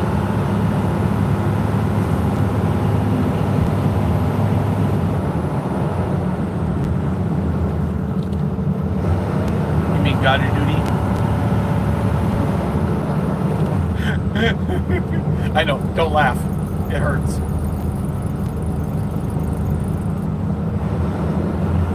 Well, I can download it and see. Actually, I think I have downloaded it, but the problem was it wanted to do an update that was another 300 gigs. I'm like, fuck that.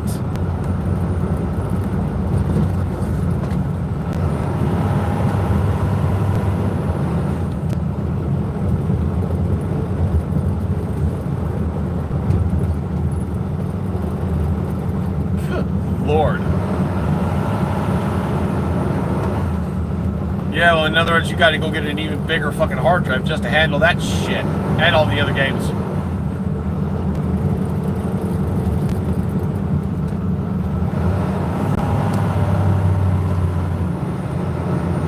Well, then.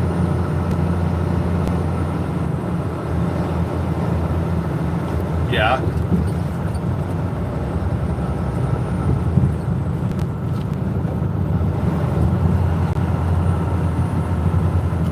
If they decide to do that.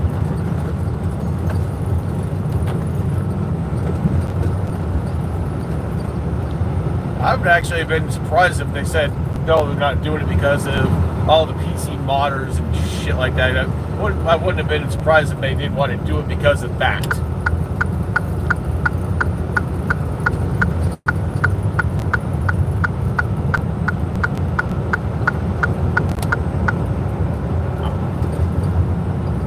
I'm only guessing because they want to. I'm guessing because they want to further work out more bugs. I mean, that's a good guess.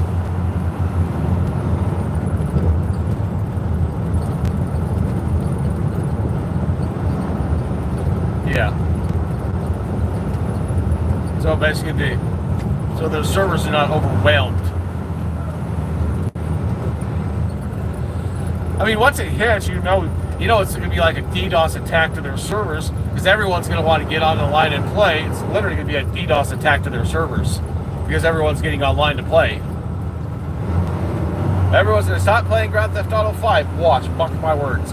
Everyone's going to stop playing Grand Theft Auto 5 and go straight to Grand Theft Auto 6 and the server's going to be overwhelmed. Watch, mark my words.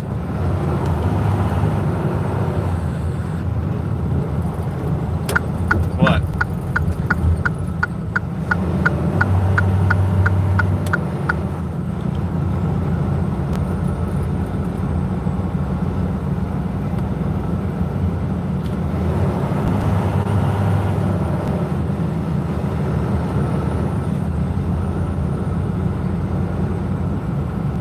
Yeah, the newer models.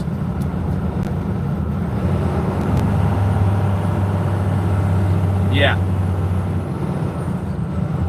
Because of the graphics and everything.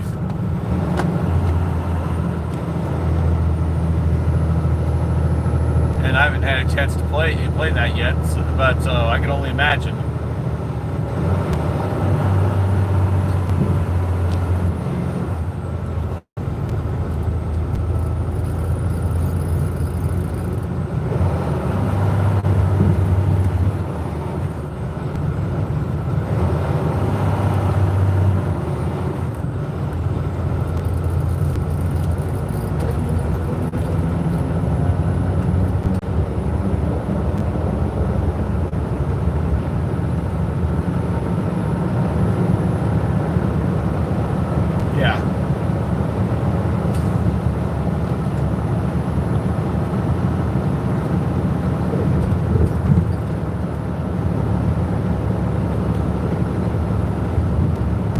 Yeah, in other words, attention to detail.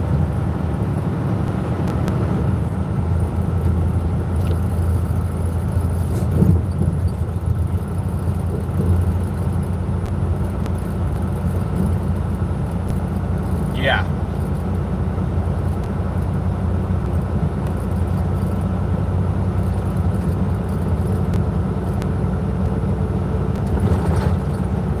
Yeah, I bet you they're not. Bet you.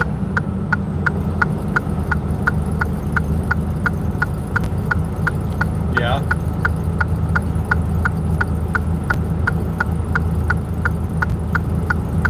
Yeah.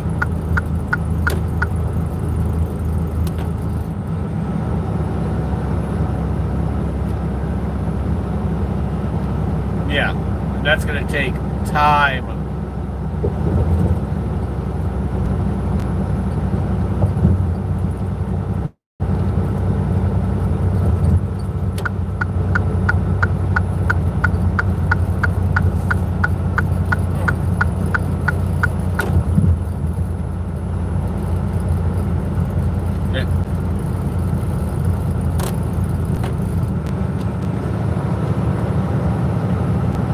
Yeah.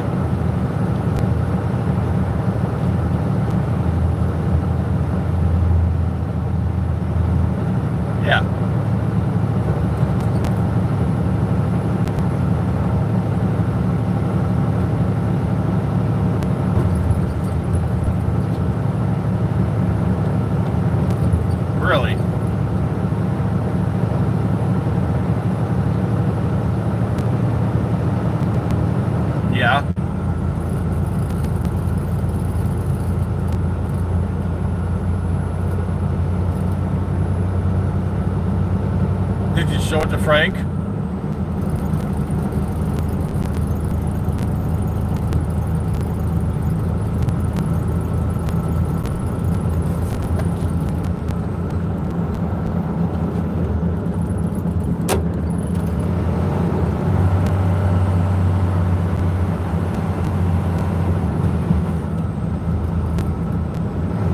Yeah, that's...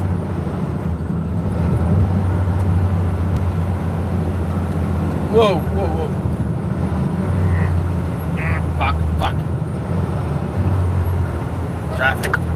I can jump the next lane over. Traffic's coming to a grinding halt.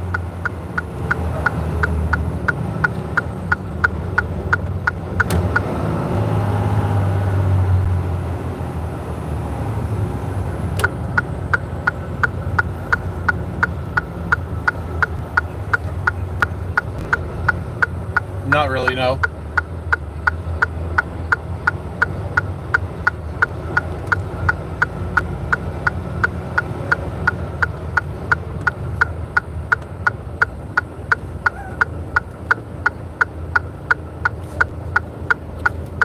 She got tired of people stealing your shit.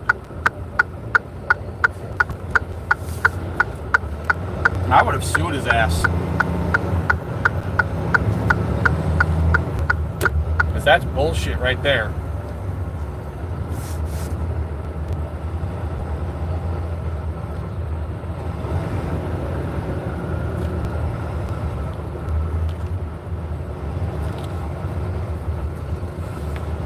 Yeah.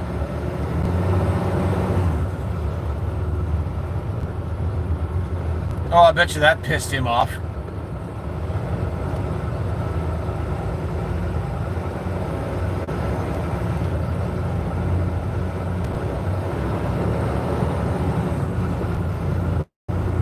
Yeah.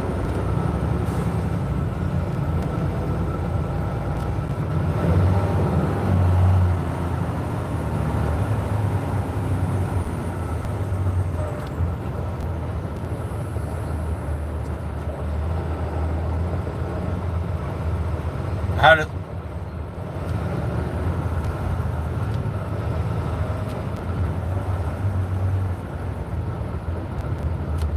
So how do they unlock it just to see the name?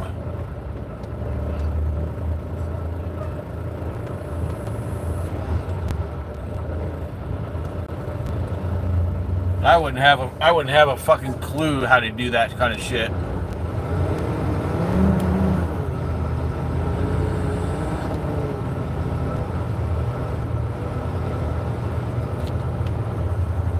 And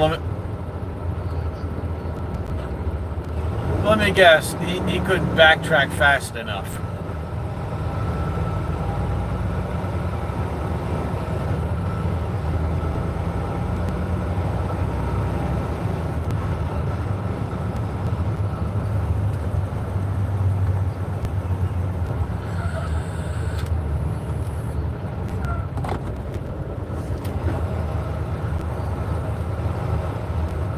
Yeah.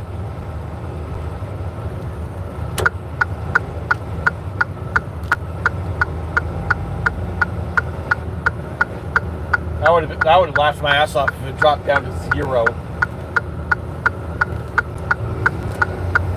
I would have laughed my ass off.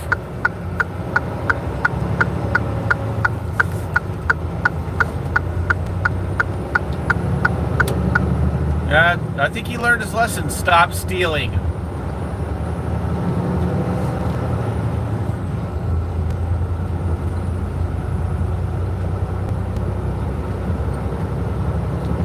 How's that?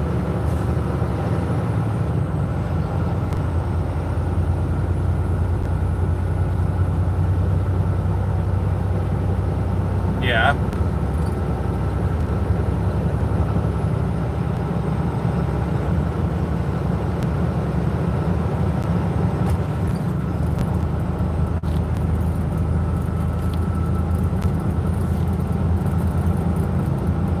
I would have banned him permanently for that kind of shit. You steal somebody else's mod, you're done.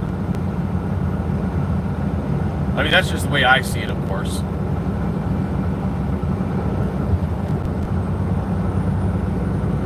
Yeah, and when I get my computer fucking upgraded, then yeah, me and you're gonna play, and I'm gonna be able to see that mod.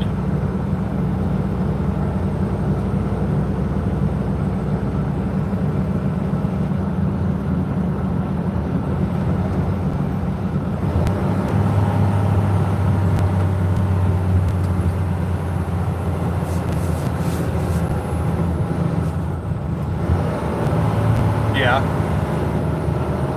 Yeah.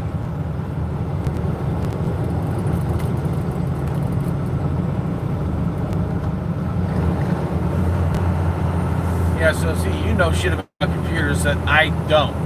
I mean, I know enough, but not like what you know how to, you know, how to mod and shit. I don't know how to do that.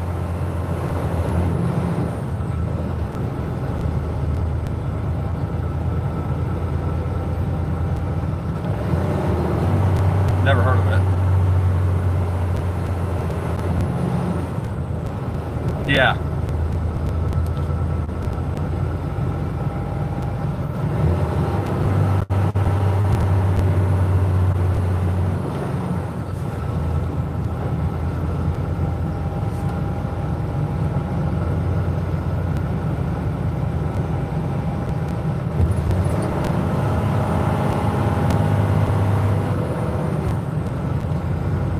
Yeah.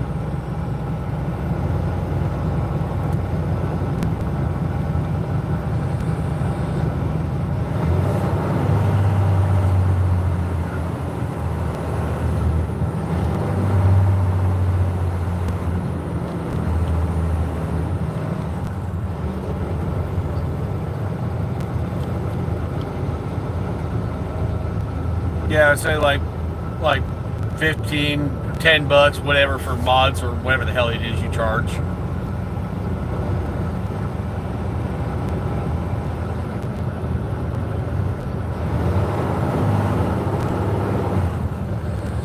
Yeah, so you can make some money off of it.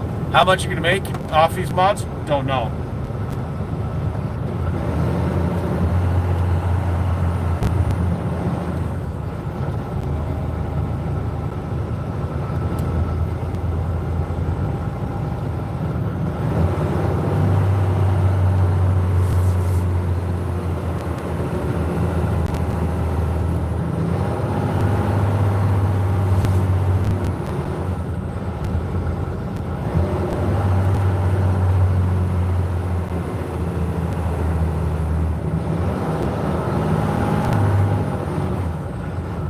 Like I said, you know some shit about computers I have no clue about. Like, some of this stuff you're talking about, completely over my fucking head.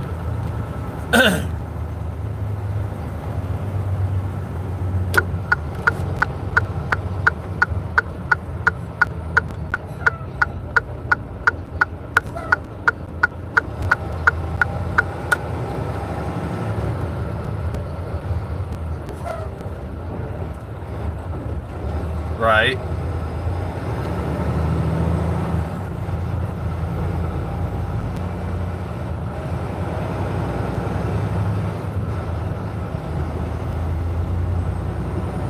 Yeah.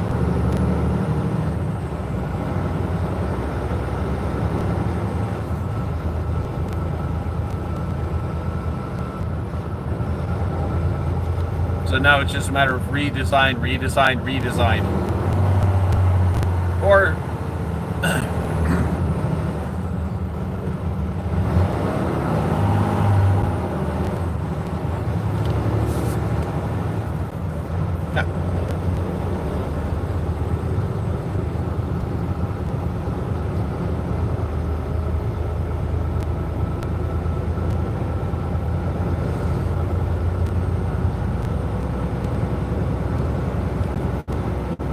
nice.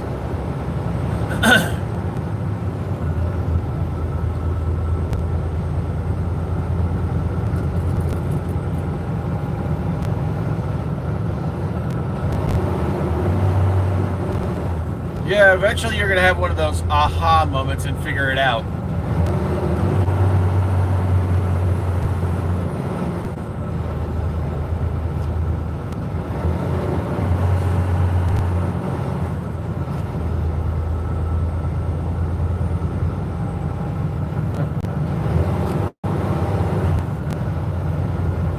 Yeah.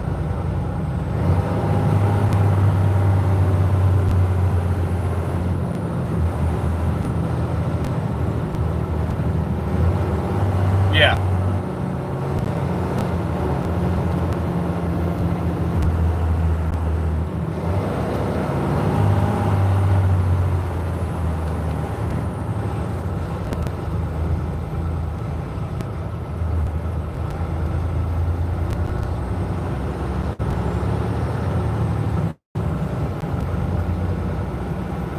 Yeah, here's something you might find interesting. I tried that mechanics game thing, the whatever it is.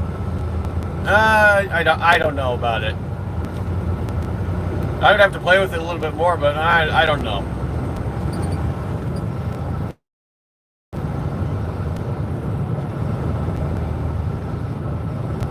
Yeah, and I've kind of got a problem with me being in a semi truck and having to deal with the keyboard, the mouse, and the controller.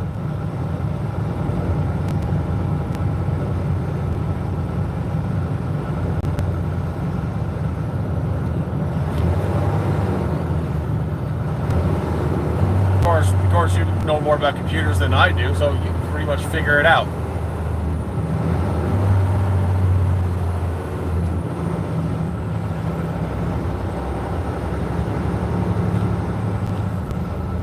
Yeah.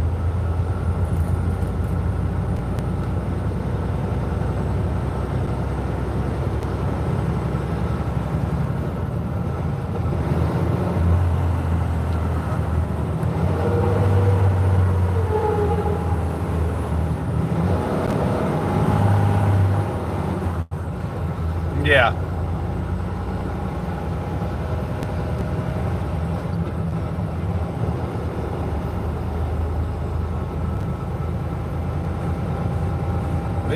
They should have made it to where you can play like either play on keyboard and mouse or just the controller. That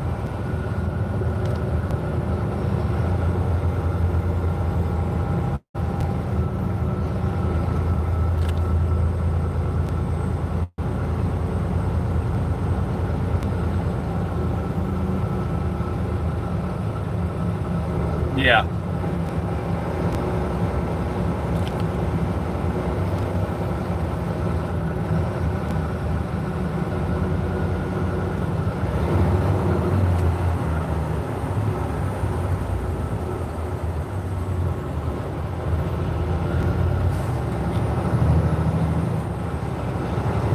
Yeah, she takes after her dad. No jokes.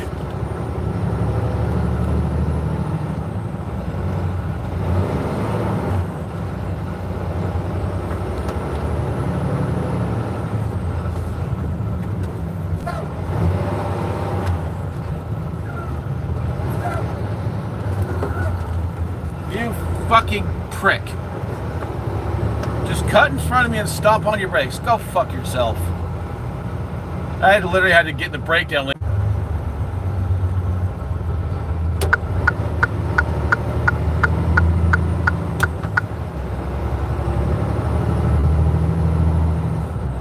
I hate people like that. Especially with the fact that I'm pulling coils. Seriously.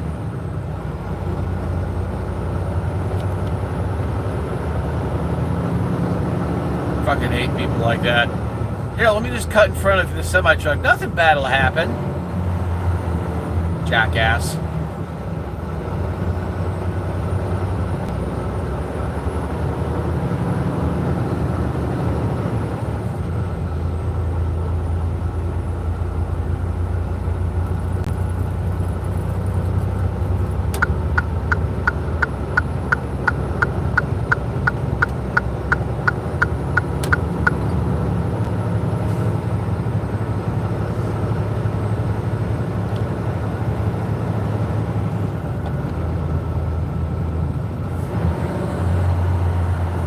Yeah, I think we'll have to play that car mechanics game a little bit more, see if I can get the hang of it. If not, then maybe it's not for me.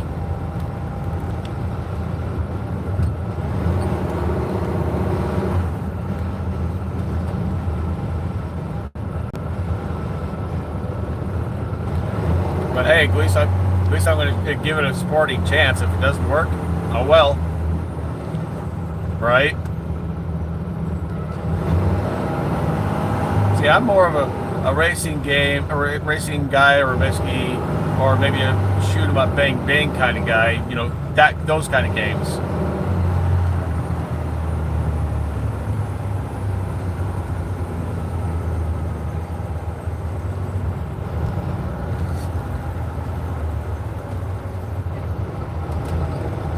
Damn, that thing's loud.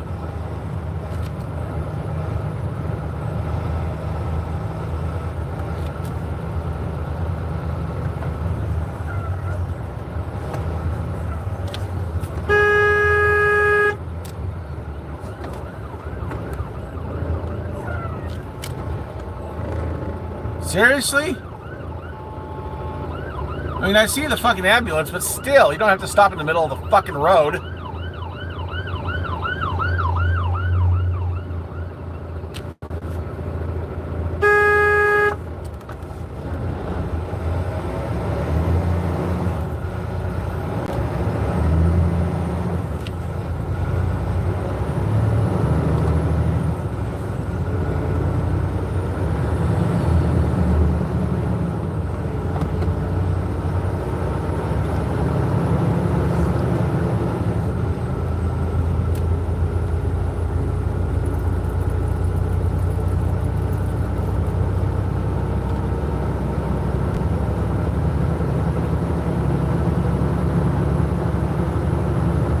Earlier today, there was a dumbass, somebody in a fucking Tesla that cut my ass off. I wanted to fucking run his ass off the road. Then I started laying on the horn and basically started slamming on the brakes. I wanted to fucking rip him out of the rip him out of his vehicle and whoop his ass.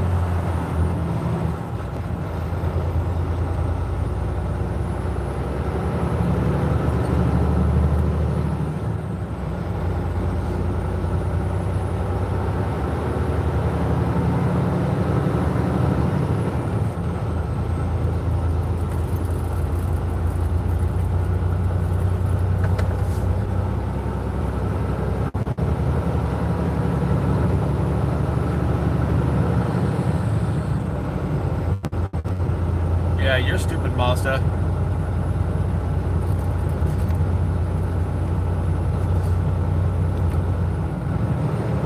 If you're X, I'm Twitter.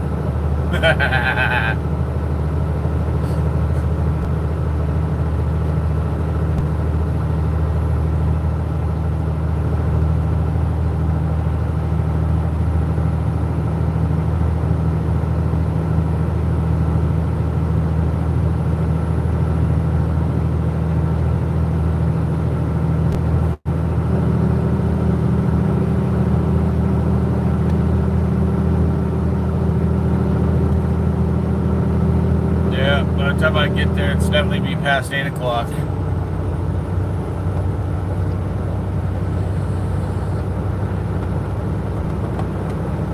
So it says I'll get there at 7:50.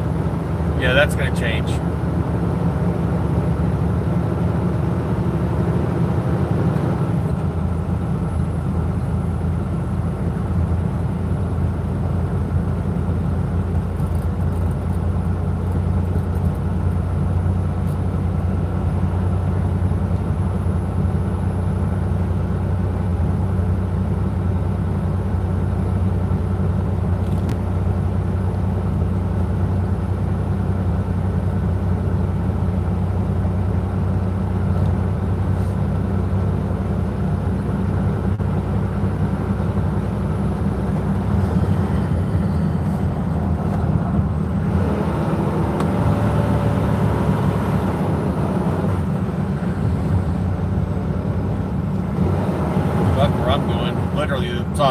Saw a Lowe's truck stop literally right by the shipper or the receiver. So all else fails, I'll just say fuck it, I'll go to the Lowe's and get there in the morning. Right?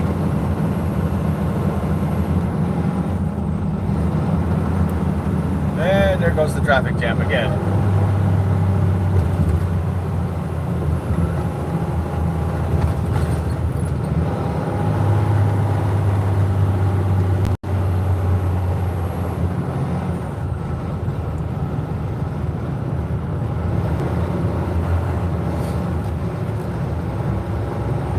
So after this, you go home for the day or night, whatever.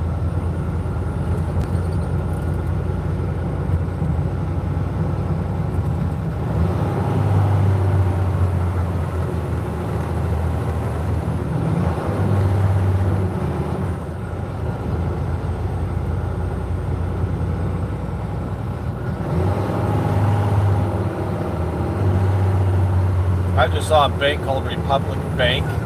I guarantee you, basically, if there's any Democrats out there, they're probably going to basically abandon that bank because Trump won.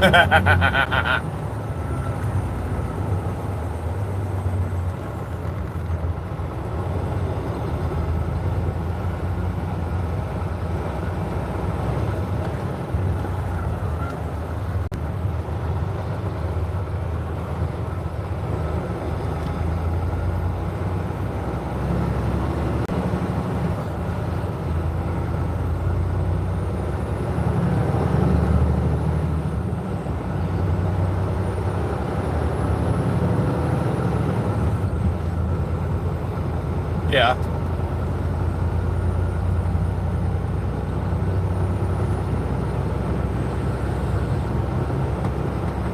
Yeah, I definitely like that. It's not just because of mods, it's because I just like the driving the trucks in the game. Funny thing is, once I got that game downloaded, I was shut down because of the truck. I was sitting there driving a semi-truck, well, sitting in a semi-truck.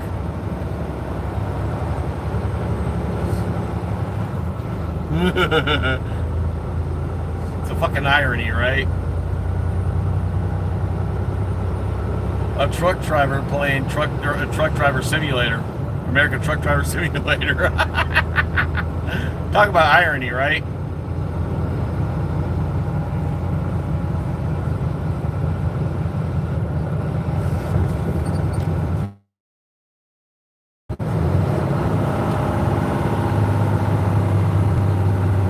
Yeah, except I actually really like it. I wish I could recreate it in real life. It's a flat-nosed Pete, right? But I'm gonna have to take a picture of it and send it over to you because I really like it. I think it's badass.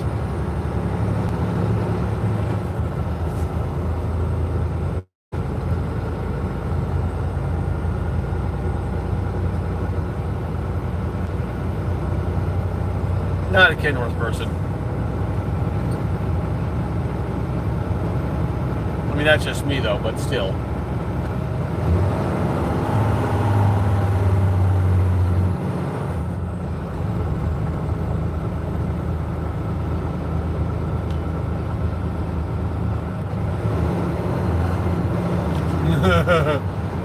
Yeah, most of the trucks on that game are up.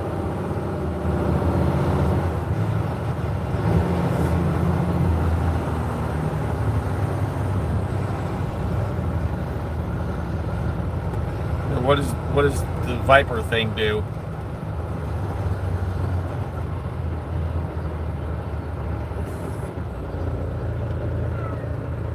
Yeah.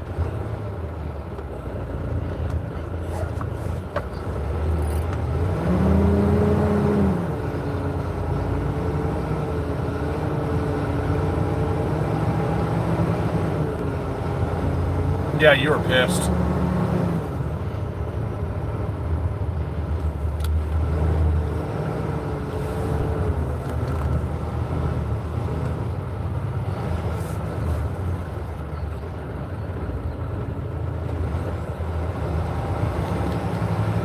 Yeah, I bet you were pissed. The question is, why do they do away with it?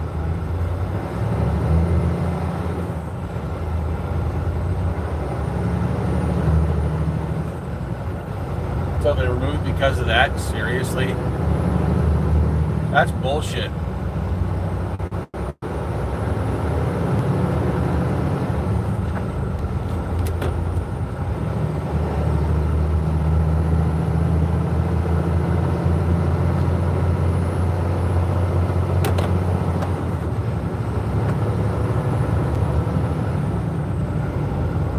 Screw you, asshole. You're not gonna be able to. You don't get to force your way into the fucking lane. Figure out how to fucking merge properly, jackass. Don't just try and force your way in. Fucking hate I hate being with people like that. Here, let me just try and force my way into the lane. Fuck you, bitch. I stood my fucking ground.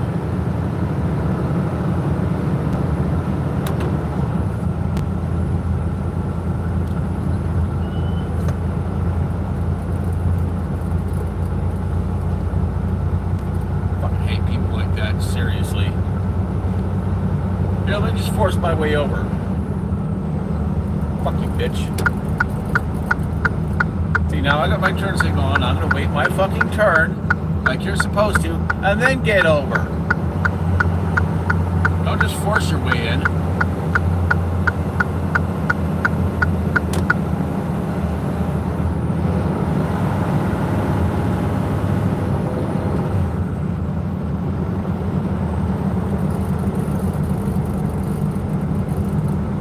Last thing I heard was, you know, that's why I went to, and then I heard nothing.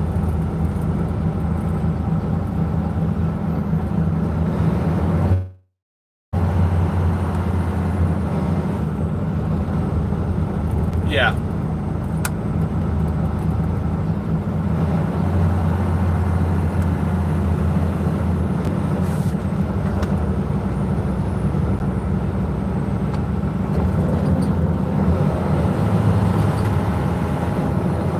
Yeah, I also paid to expand the map because I paid for like the Western region or whatever the fuck it is, where it's like Idaho, Montana, and shit like that.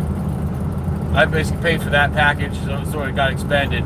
So now I had to buy a whole bunch of new buildings and buy a whole bunch of new trucks and get a whole bunch of drivers into them. I'm still not done basically doing that part.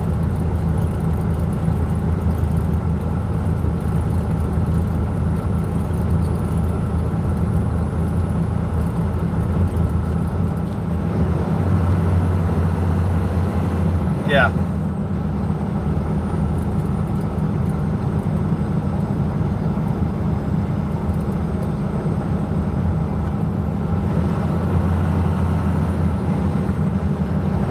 Yeah, so kind of like the lower region.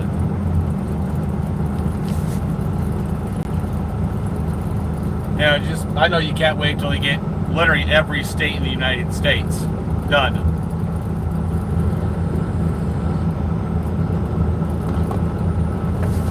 Right, from say California to New York.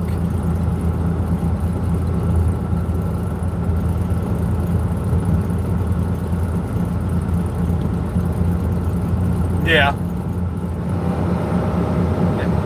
And if I could, literally in the game, I wouldn't even hook up to a trailer. I would just literally start from California, like, you know, warp myself to California and just bobtail all the way to Florida as fast as I can. Do my version of a cannonball run.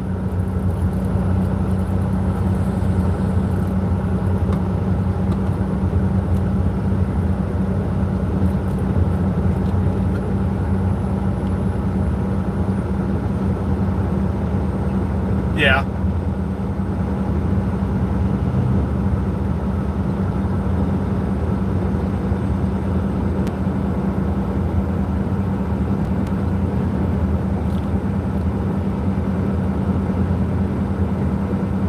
Nice.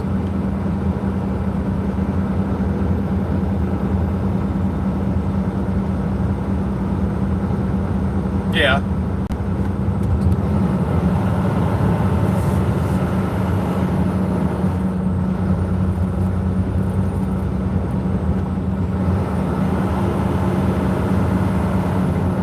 The bridge.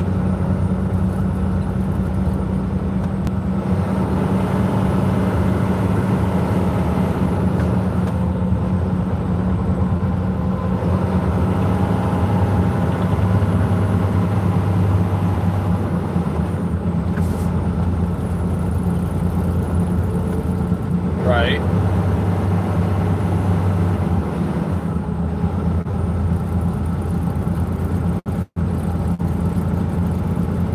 Dude,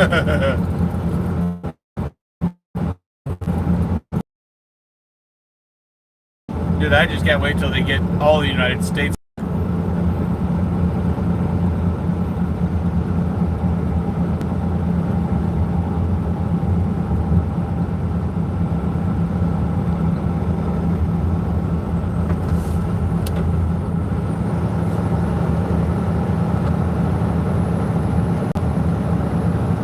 Like I said, when I get a chance, I'm gonna send you a short video of the truck I created. I think it's pretty cool fucking. I think it's pretty cool looking. I mean, it's a Peterbilt, flat nose Pete, but still.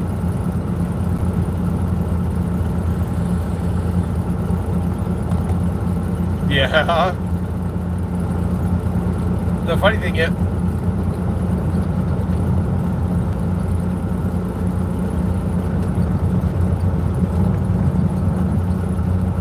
yeah.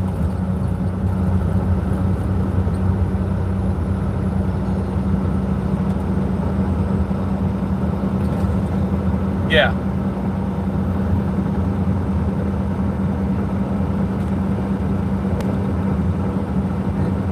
Dude, what I would love to do, I mean, when I get the chances, I would love to literally build my own truck simulator setup. Literally, like I've seen on YouTube and shit, where literally it's a full-on semi-truck cab setup. I would love to fucking do that.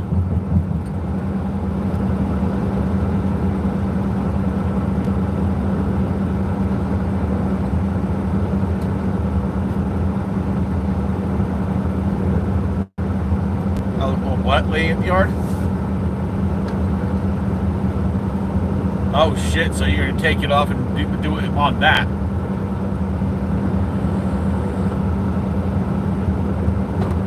So you just have to basically, where the hell are you gonna put it?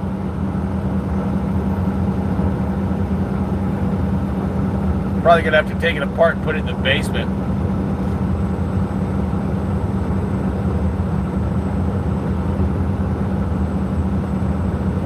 Yeah, but anyone that comes over, they're going to be looking at that like, what the fuck?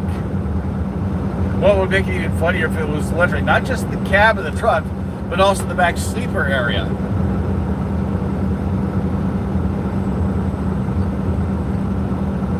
I think it'd be funny as hell, though. Not only do you have not just the cab area, but you also have the sleeper berth area inside of your fucking house.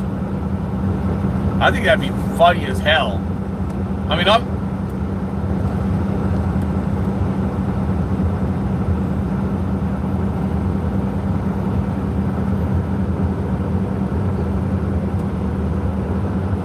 yeah.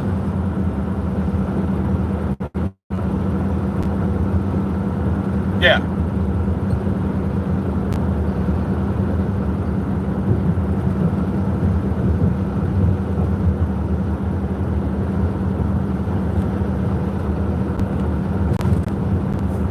Yeah.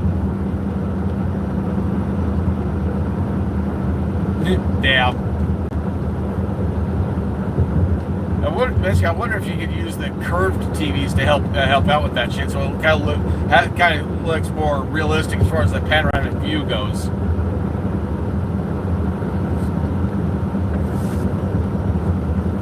Ah.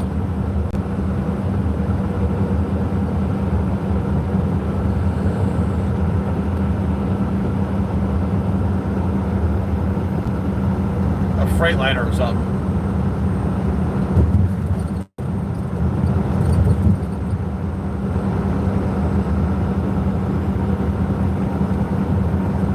Now, if only they would make a TV specially designed for semi-truck cabs, like when they want to do the farm truck simulator, so you don't have that fucking middle divider right there. You use two TVs.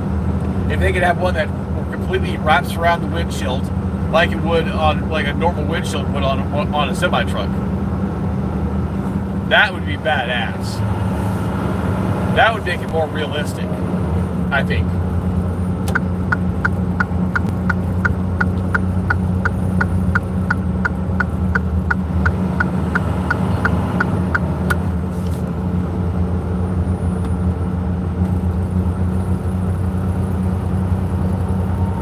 Yeah, put it down in the basement.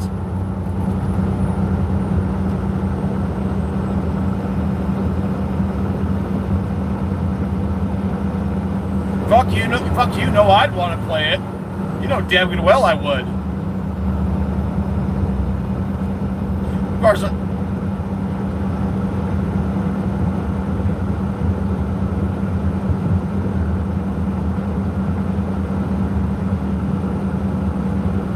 Literally simulating you just driving down that damn truck, or driving down the damn road in a semi-truck.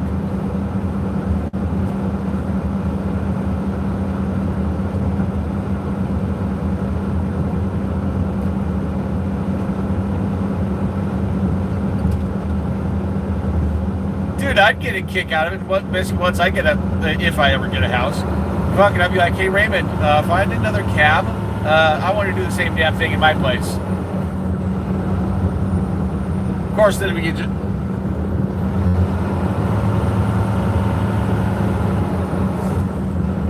Yeah. Of course, technically, I could just go to a semi-truck, scrapyard and just get the cab off of a truck. But it'd have to be a certain model in order for it to work. But I'd want to do the same damn thing. Take it apart piece by piece and slowly put it down in the basement, basically reconnect it. I know a lot of it probably have to be riveted back together, but still.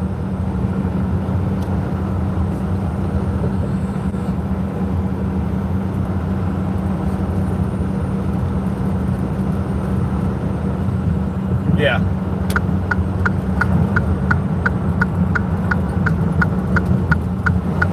Dude, I would seriously love to have one of those setups basically in the basement of the house. A racing simulator? Nah. Truck driver simulator? Fuck yeah, bring it on.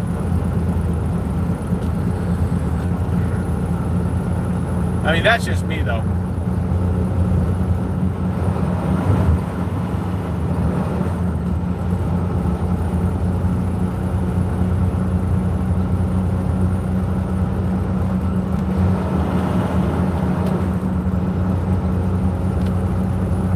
Yeah.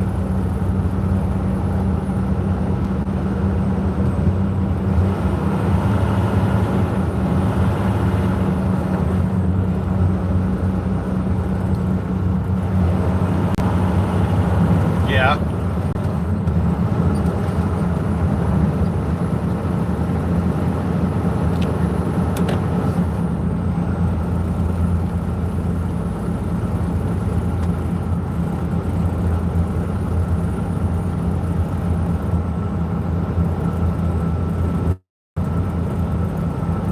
Dude, I saw on Facebook basically somebody was basically advertising like a place to rent. Like they were calling it an apartment. It wasn't really an apartment or any kind of house. It was just more of an industrial type of thing where you could drive your cars in, like an actual shop. And they were advertising that's an apartment. So I'm like, no, the fuck it's not.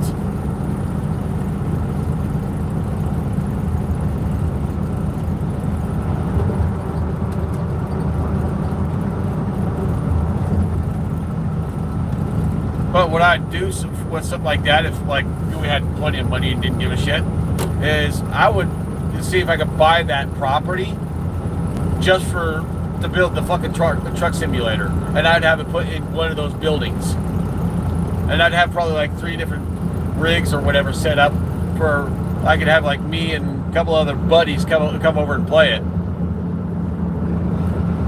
right? And I'd want that thing set up to be as realistic as humanly possible. Like you're actually really driving the truck like I am now, for example.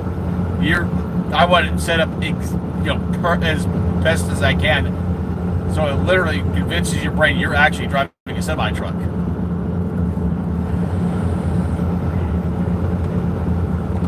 And then what I could do is like I could say, for example, I could go over to the college and say, okay, you got any students that want to learn how to drive a semi-truck? Basically, and I'll give them like a certain amount per month that they pay me, and they can just have their students come over and learn how to drive a semi-truck in my simulator.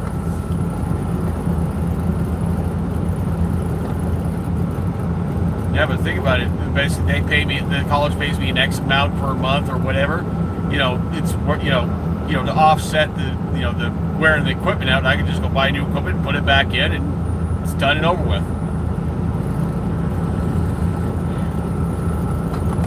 You get what I'm saying, though.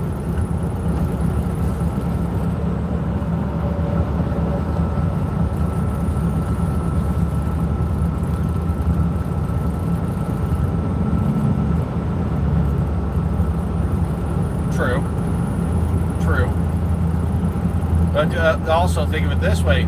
Okay, let's say you do that. Say, okay, you offer to basically teach the students. You come over to the college and you teach the students. Like, for example, me. You have to be licensed to teach how to drive a semi-truck.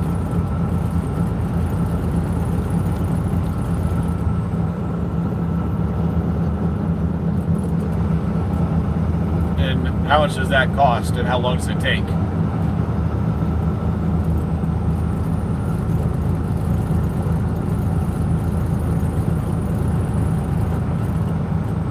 I think it'd be cool as hell. I think it'd be cool as hell.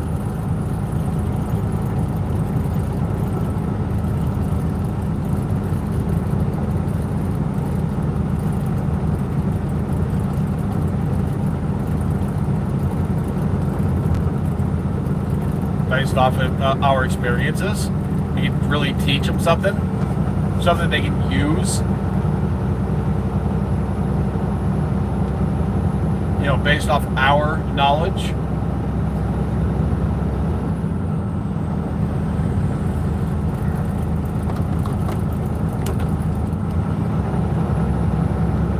I'm just saying, I think it'd be cool to be able to do that.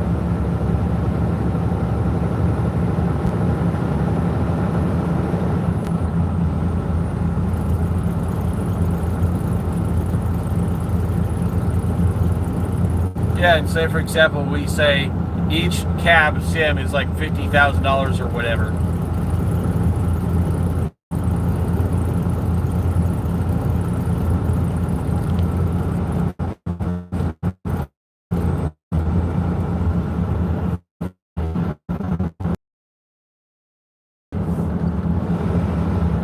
Yeah, literally, my computer could run it. I bet you it could. As it sits, I bet you he could run it. Right?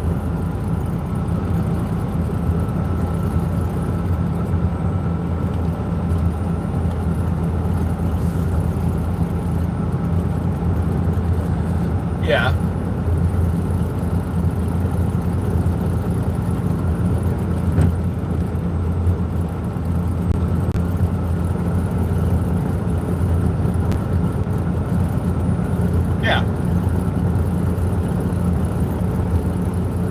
Yeah, it's like me and you go into business. We basically we both sell them, but we also teach the classes too.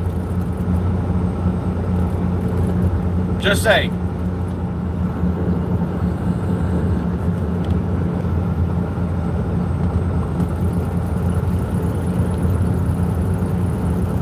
Yeah, and I was a phase 2 trader for a while, and I'm like, yeah, no.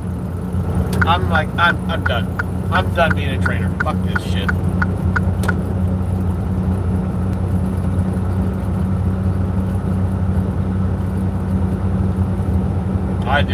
I did one student at a time, but I did this for like maybe a month or so. I'm like, nope, fuck this shit. I'm like, this is too much pain.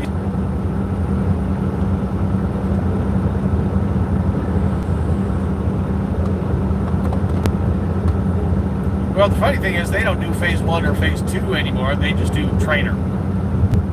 They don't do that phase 1, phase 2 anymore.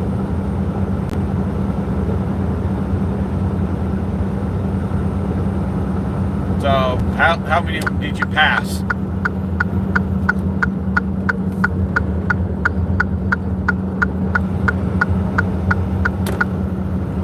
Give me a rough idea.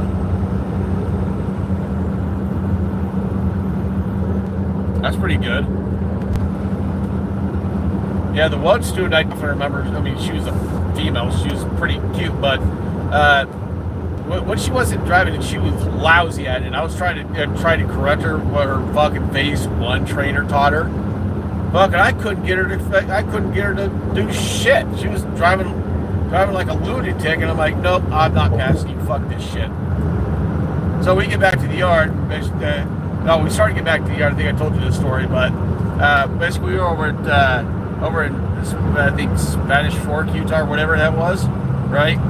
So I just get done with the load. I'm like, hey Jackie, can you pass me the paperwork? I need to fill in the paperwork, fill in the trip number and stuff. She's like, what did you call me? And she smacks me upside the head. I'm like, nope, you're done, bitch. You're done.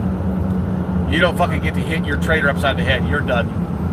I drove back to the yard, but basically disconnected from the trailer, drove over to the main yard, the main building, and I said, out. I'm not signing off on you. Out. I'm done. Out. And I had every right to do that.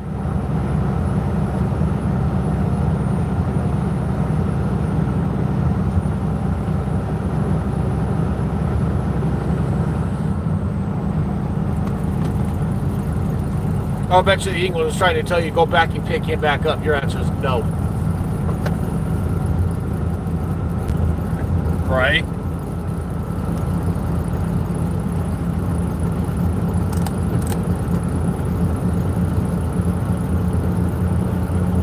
Oh, you were done with him. You were done. Throw him.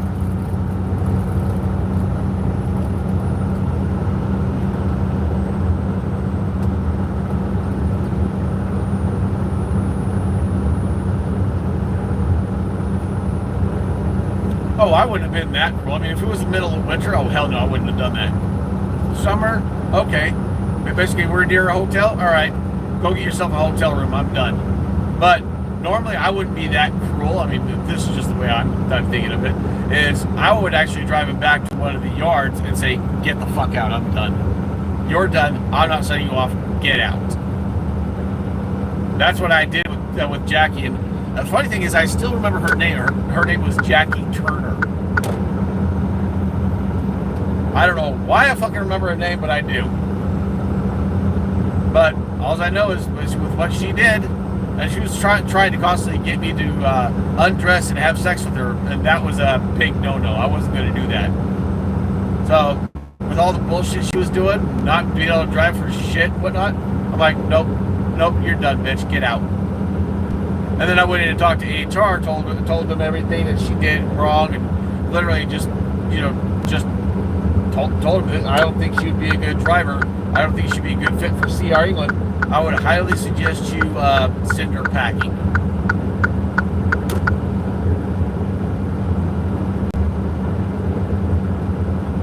Yeah.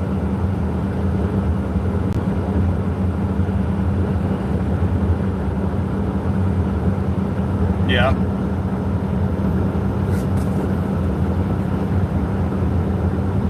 Oh, this Jackie character though, she was a dark-skinned person. At the time, I just didn't want to jeopardize my fucking career because she wanted me to have a little fun with me.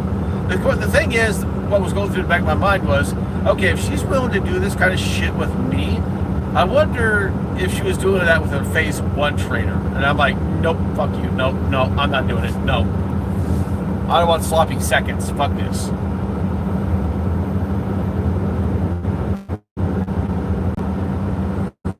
I just didn't want to do it. I didn't want to take a chance that I got shit canned because I fucked a student.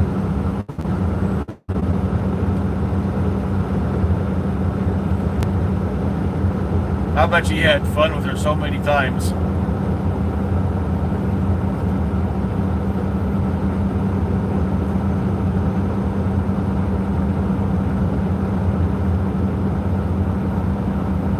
Yeah.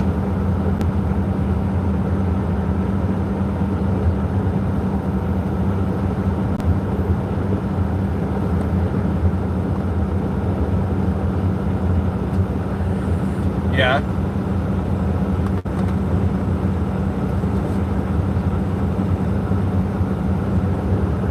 Did you stay in contact with her?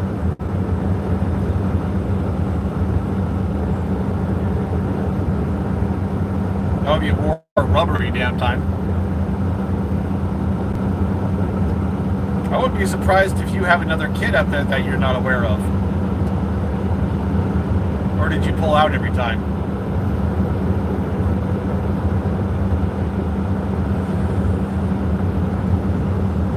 Ah. You know, basically the chances of that failing are slim. I mean, it's possible, but from what I understand, basically the chances of birth control failing are slim.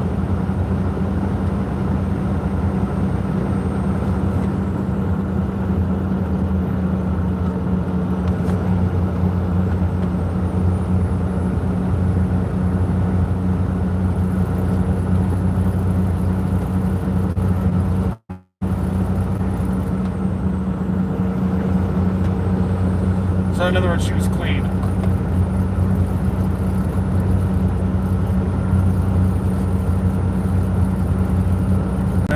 Good, because you had a little bit of fun. I could have with Jackie, but then again, I didn't want to jeopardize my career with CR England, so I'm like, no. I mean, she was pretty hot. Doesn't matter if she was dark skinned or whatever, but I just didn't want to take my chance.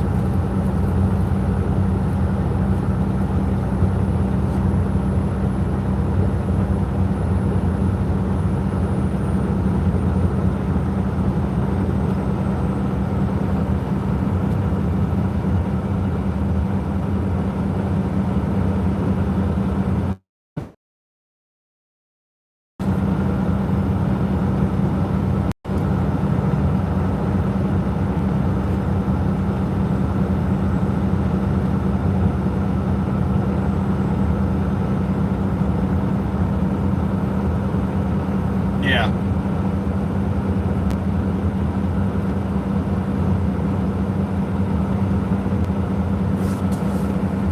Yeah, and I can understand that.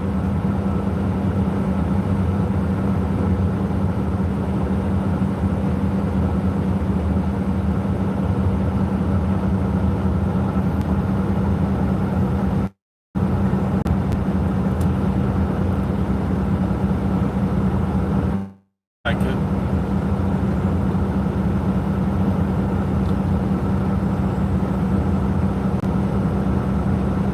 In other words, he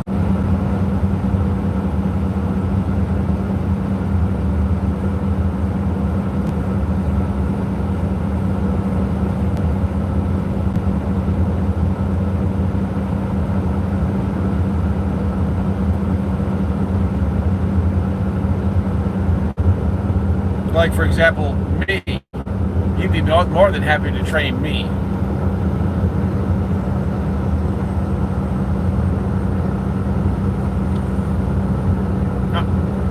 Yeah, I mean, hell, you trained me, and I did pretty fucking good.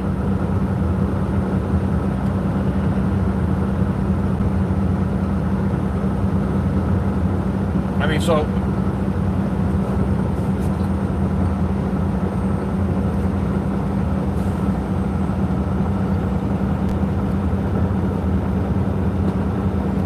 No.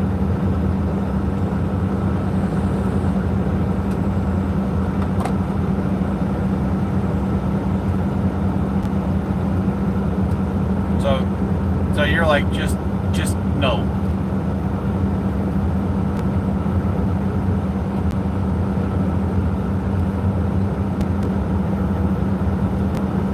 Not with fresh students.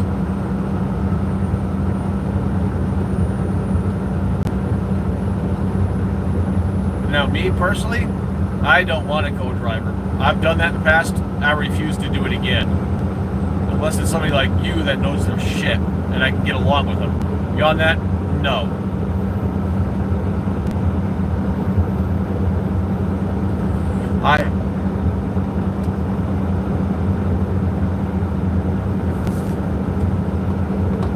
Yeah. I would definitely say so. You definitely had your fun poking around.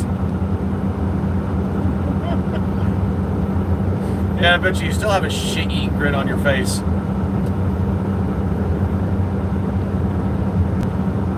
Right?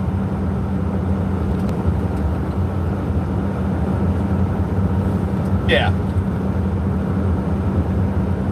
Because you actually love her.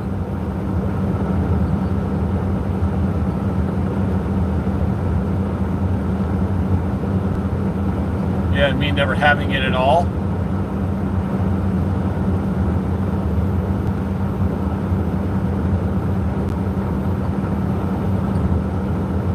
Tough shit. You're divorced. Who cares?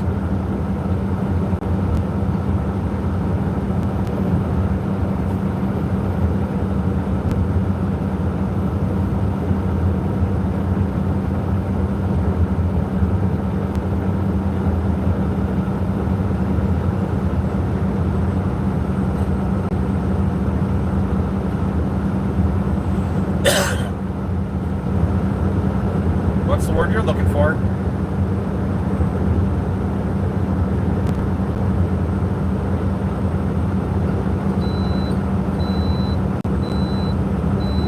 What, you send her naked pictures of her? Dude, I would, if I did that, I would have taken it to the next level. I'd be like, hey, she's basically, I sent her a picture of this woman, and I'd be like, hey, she's got a hotter body than you.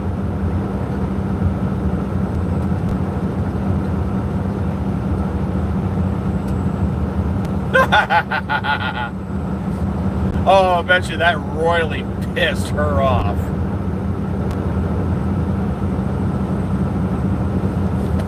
No fucks given. Basically straight, from what basically divorce straight to having fun.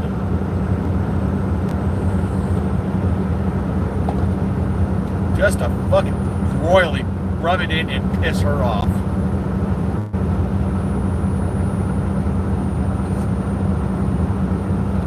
Fuck, I'd do the same damn thing if I was in your shoes.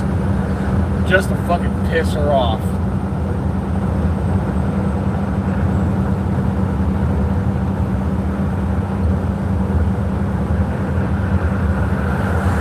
Hey, fuck.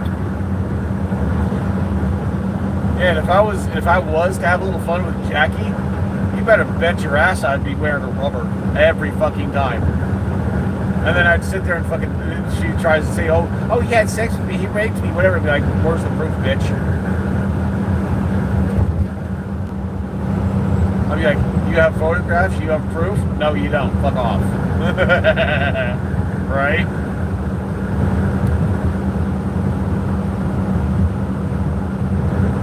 Like I said, I had to feel like she was that kind of person. So I'm like, no, just no.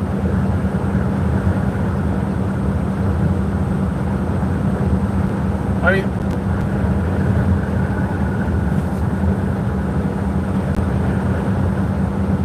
the two of you just wanted to go at it just because.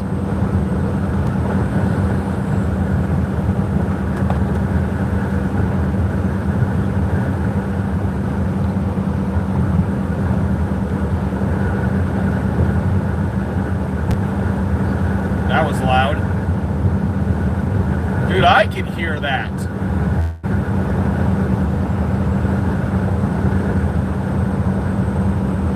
And for a second there, I thought you were farting. I'm like, what the fuck? Like I said, for a second, I'm like, what the hell is that? Oh, that's a jig break. Fuck, that was loud. Even basically with me listening to it, that was loud. No, but I know you got a kick out of that one. Just rolling past you.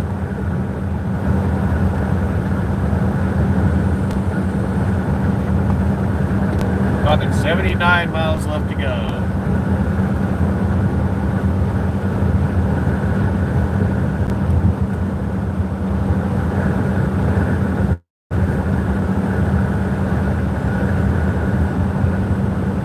Yeah, I doubt they're going to be open by the time I get there. They're probably going to say, nope, fuck this, we're going home.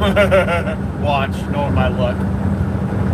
Or I can't find the location in time and it all of a sudden gets past 8 o'clock. It's like, okay, they're closed. They said, Brandon said that they're going to stay open either 7 o'clock or 8 o'clock. I'm pretty sure it's going to be the 7 o'clock. So I'm pretty sure by the time I get there, they're closed. But I'm going to still push to get there. So all else fails, I just offload in the morning, go grab my next damn load.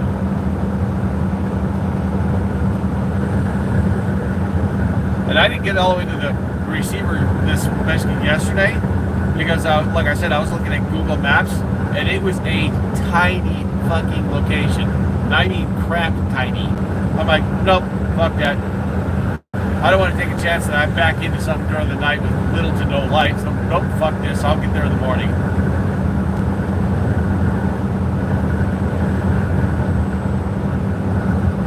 Right?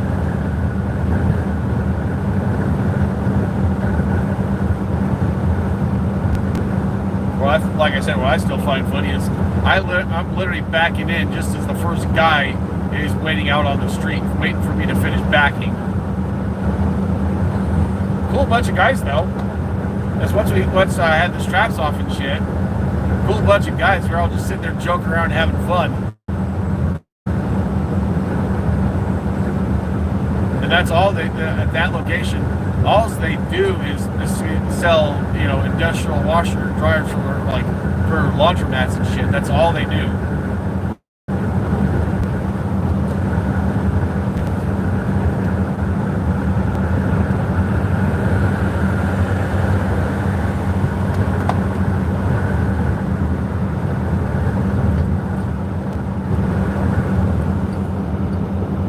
Oh, damn.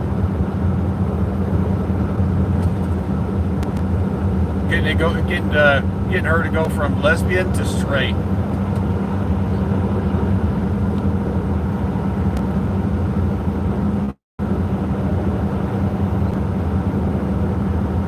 So you convinced her to stop being lesbian.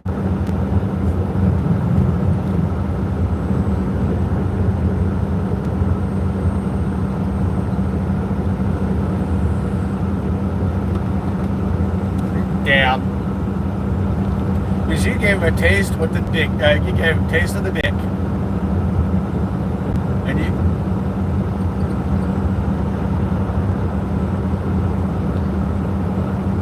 Yeah.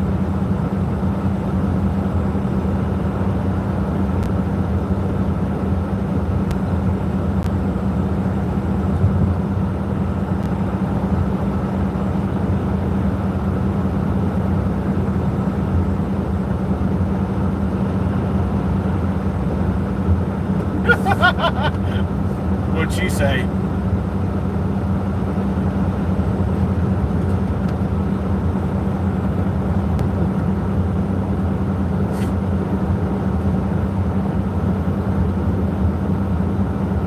want to literally fuck around and find out?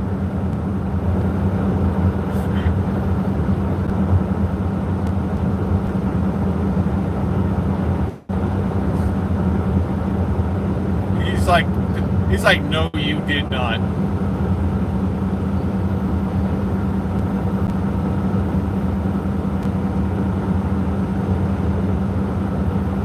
And what? She switched.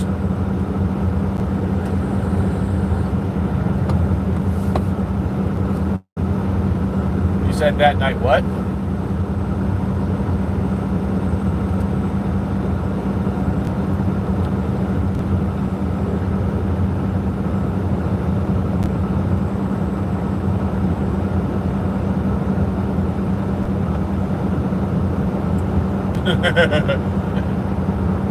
In other words, she was trembling. In other words, she couldn't get out of bed. Right?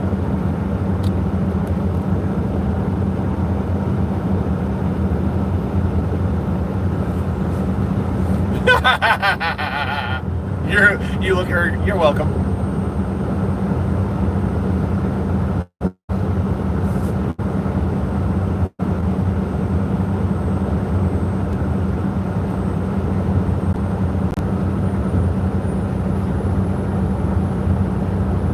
I bet she pissed her girlfriend off.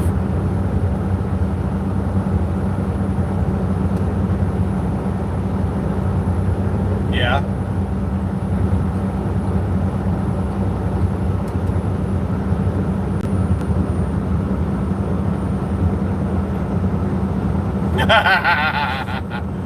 Oh, he would have been happy.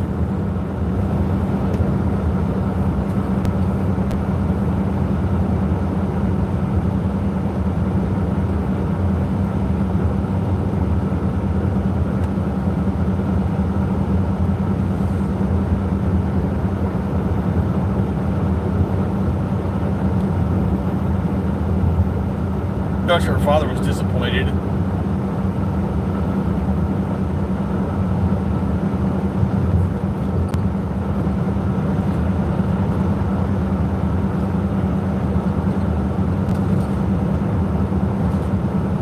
Yeah.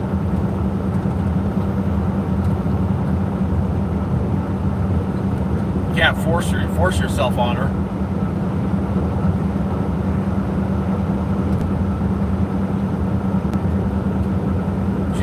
She's gonna want it herself. Damn.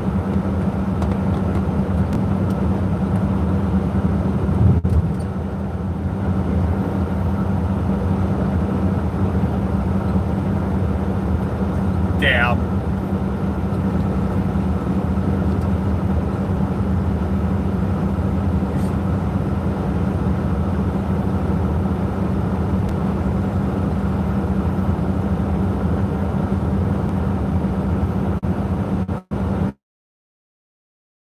She still shot you down.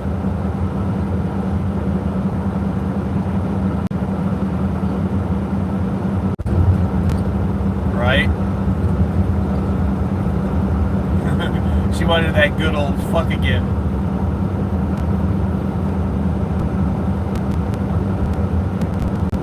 Let me guess, before she got out of the truck, you made her weak in the knees again?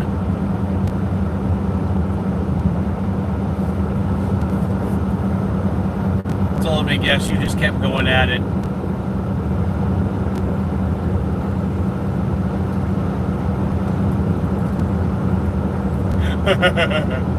Round 2, fight! Finish her!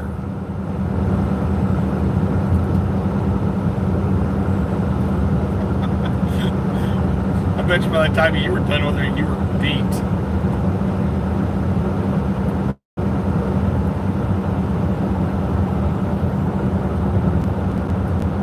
Yeah.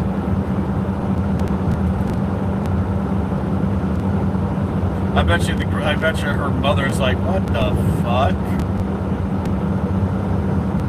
When the two of you are just going at it, I bet you her mother's like, the fuck? Right?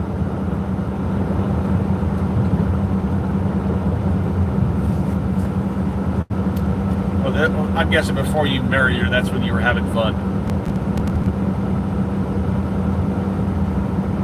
Yeah. I know. I'm just saying is when you were having fun, you're doing this before you got married with her.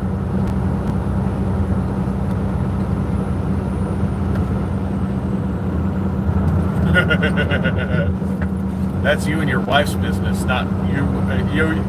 Yeah, that's not you, your wife, and her business. I'm actually kind of surprised you told me that you did that with your wife. I mean, that's kind of personal information.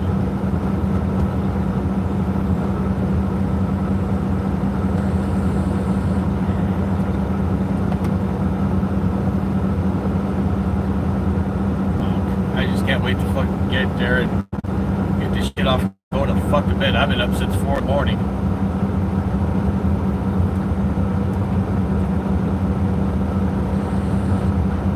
Honestly, I didn't want to get up. Actually, technically, I woke up right before 3 o'clock, like 5 minutes before 4 o'clock, but whatever. I woke myself up, and then the fucking alarm went off. I'm like, motherfucker, just give me a little bit more. I want just a little more sleep. Fuck. Nope.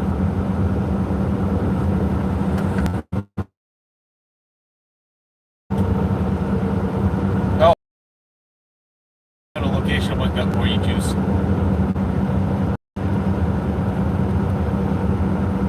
Now I don't have to worry about running out for a while.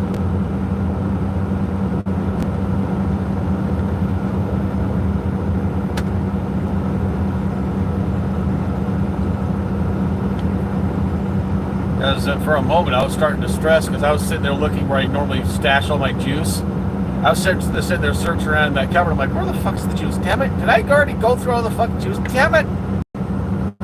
So I started wondering, oh, fuck, where's the next vape shop? Damn it!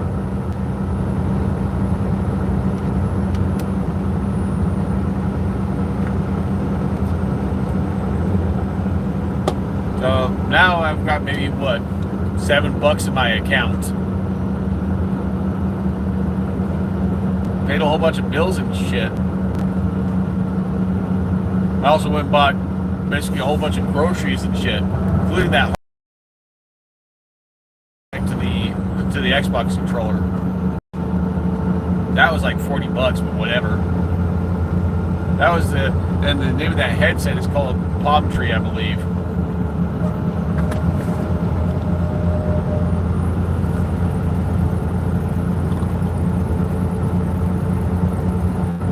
But next thing I buy is another freaking Xbox controller because the one you gave me, it's developing stick drift. And say, for example, that Truck Simulator game, stick drift and driving that truck simulator, no, that truck's all over the fucking place because of that. So I've got to get a controller that doesn't have stick drift.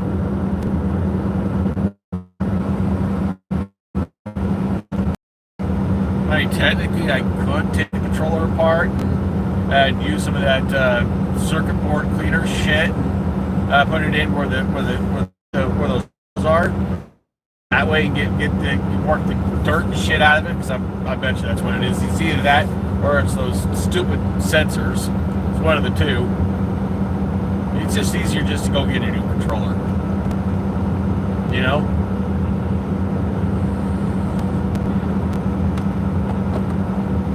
So that's what I'm going to do. When I get paid, I'm going to go back to Walmart and get another controller. And if they have it, I'm also going to get the fucking batteries things, rechargeable batteries.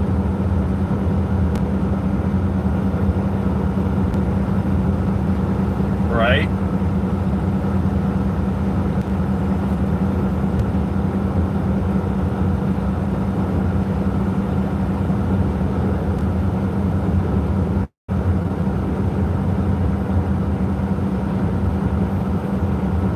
Yeah.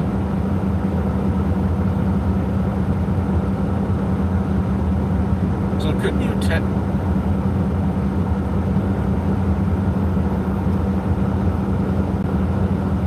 the only thing is my computer's lacking the ability to deal it wirelessly, so I have to do it wired.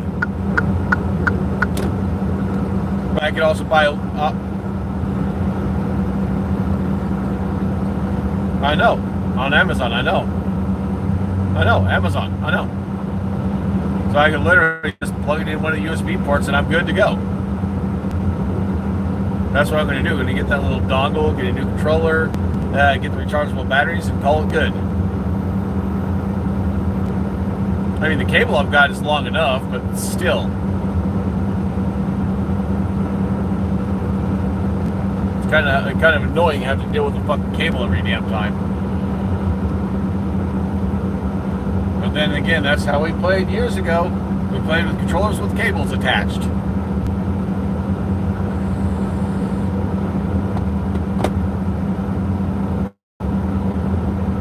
Yeah, basically, people these days are spoiled because, yeah.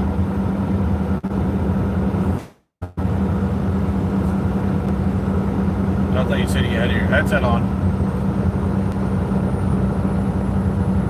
Alright, call me later then. Bye.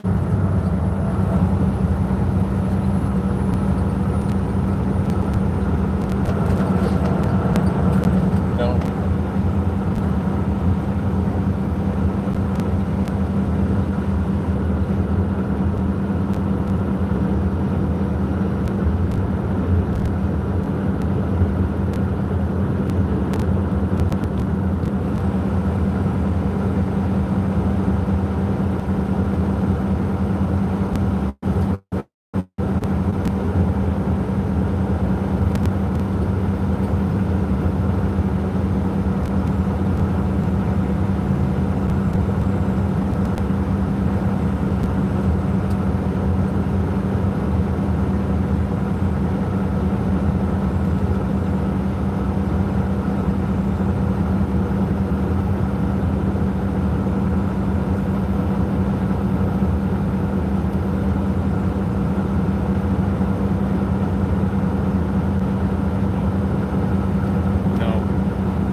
My GPS is saying I'll get there a little after 8 o'clock, so I don't know if that's good news.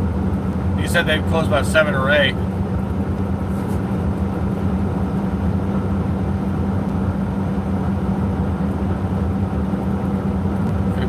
Miles. Yeah, I just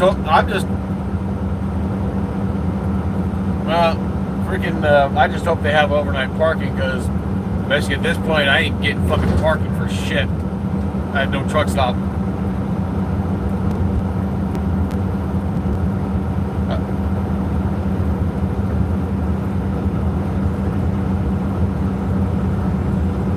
Well, what I'm thinking is, if that's the case, and if I have to PC, what I'm thinking of doing is finding a Walmart that allows overnight parking, and I'll just go park over there. I mean, it's kind of a last-ditch effort, but still. But yeah, like I said, I got 2 hours 32 on my clock, and it says it'll take me 51 minutes to get there. I'll be good on time to get there. That's just how quick are they going to offload me is the question. That's the ultimate question. Like I said, I'm just going to have to find a nearby Walmart to park if they don't let me park on their property for the night.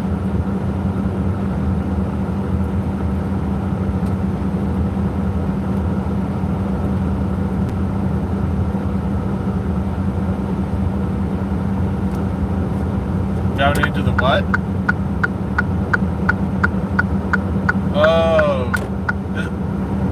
Yeah, the motherfucking the sister kind of deal. Or the auntie Denise fucking the Uncle Tom kind of deal. Yeah, if you start hearing a fiddle or whatever, run. Or no, banjo. That's the word I was looking for. If you start hearing a banjo, run.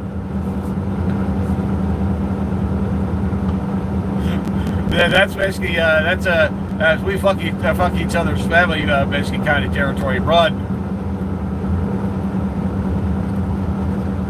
Yeah, I want nothing to do with that kind of stuff. I'm sorry, I don't keep it in the family. I'm sorry. No. Anyways, but yeah. Yep. But like I said, yeah, 53 miles away, and I'm sitting here hauling ass. A friggin' Tesla earlier just cut right in front of me. You dumb motherfucker. So I had to zip right past him in the breakdown lane.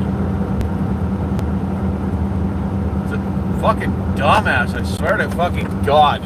And basically with me hauling coils, there is no fucking way in hell I'm basically gonna stop on the fucking brakes and have the damn load come through the cab. Fuck that.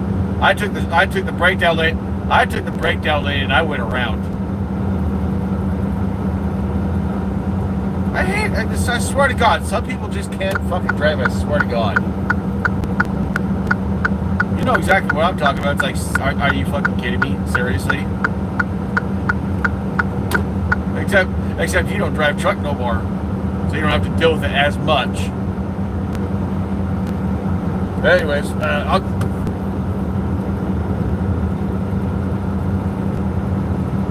and if you don't have to drive, basically, if you're at home and you don't have to drive, you're just like, no, fuck this. I'll drive to work in the morning and then back home and fuck this shit.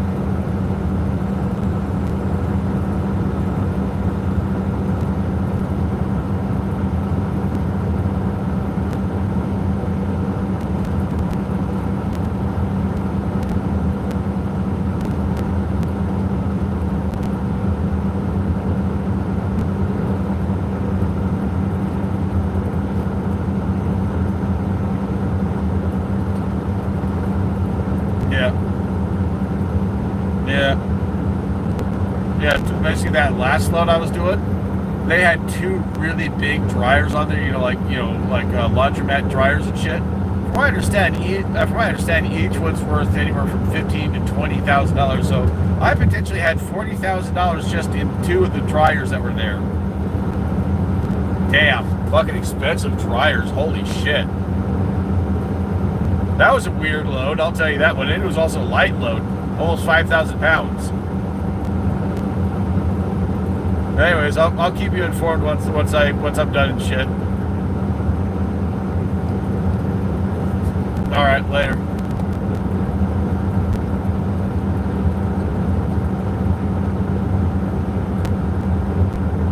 Ooh, ow.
I was on the phone with Raymond for a while.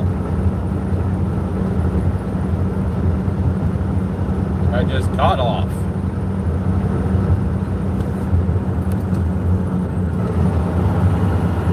You're gross.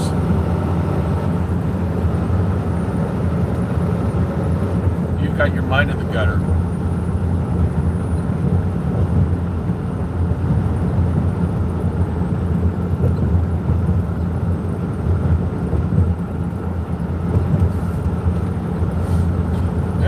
Almost to my destination.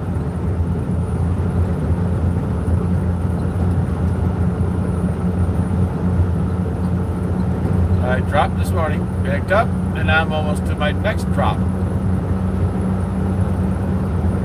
So I'm pulling off the impossible. What? About 13 miles away from it.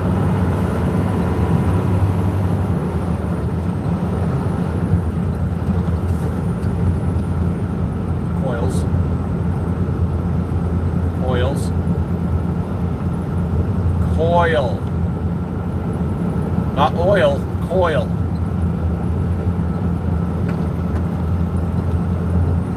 I don't have a freaking hazmat endorsement. Basically, hauling oil would require hazmat. So not oil.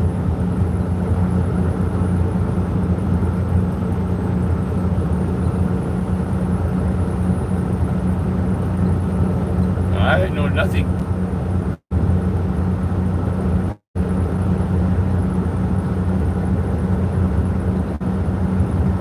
Yeah.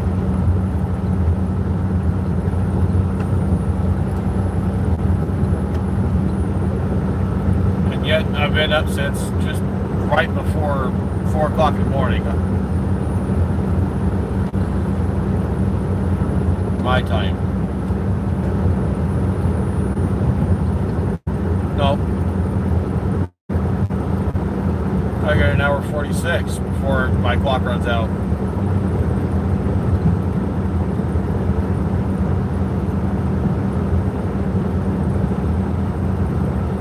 A few minutes before 4 o'clock. I didn't start driving immediately.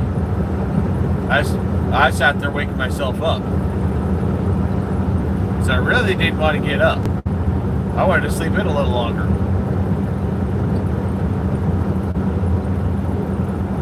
So, yeah, I sat there for a minute, trying to, basically having to wake myself up, not really wanting to get going. But I finally got going about, I think it was like 6 or whatever this morning.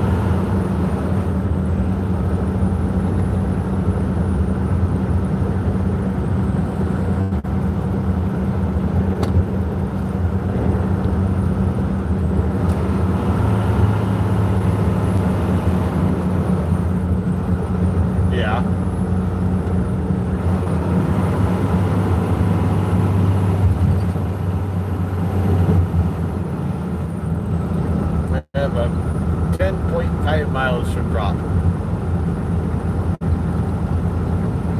If they allow overnight parking, if not, I'm gonna have to go over to a Walmart or something. Because there ain't no fucking. Because if there's no parking there, then I guarantee the Lowe's that's nearby, if they don't have any fucking parking, yeah, it's fucking Walmart. I'm gonna have to find one or find some place to park.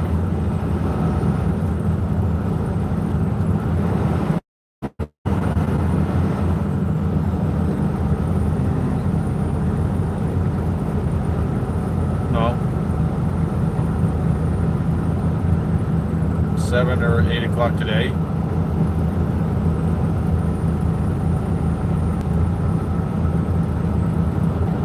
No.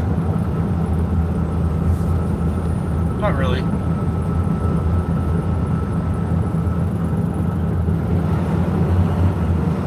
Bus mask getting it loaded, and then I took a quick break.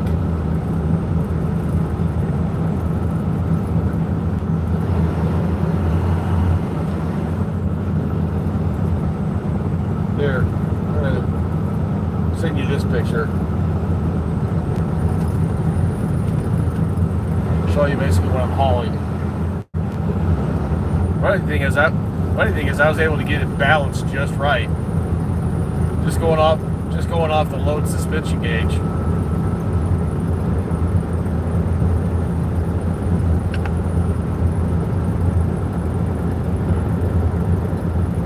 No, they put it on there. I just secured it. I used 4 chains per coil, and front one got 1 strap, the back one got 2. I would have put 2 on the front, but except I didn't have. Basically, I didn't want to undo some of the chain. Just just to move one of the winders basically in position. I didn't want to have to, do extra work. So I got a little lazy and said, "Fuck it." I know you would have too. No, he's actually working today. Rolling double bellies.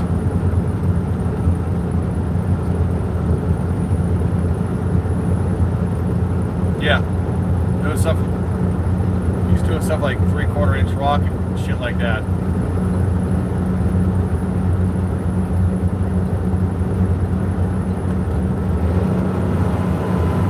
Yeah, I never said it was.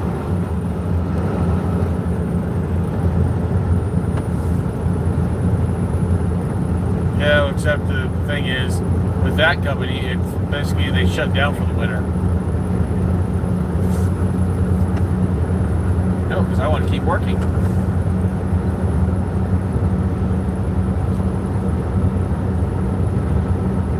Nope, it would drive me nuts. Basically being shut down for that long.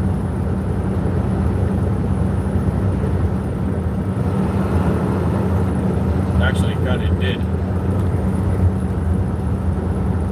I don't like sitting around doing nothing.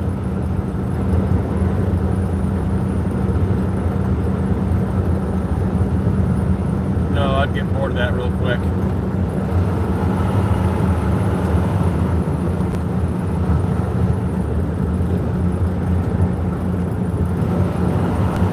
And now you lost it.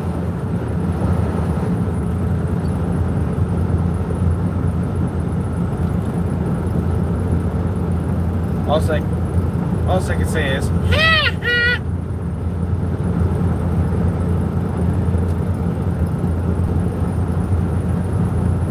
just sitting there for the longest time accusing me of losing the game or whatever. I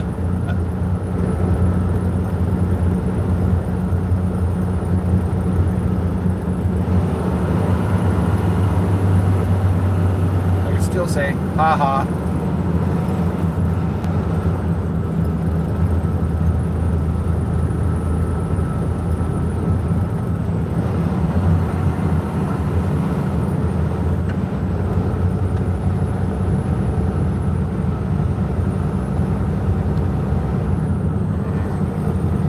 Wrong fucking turn.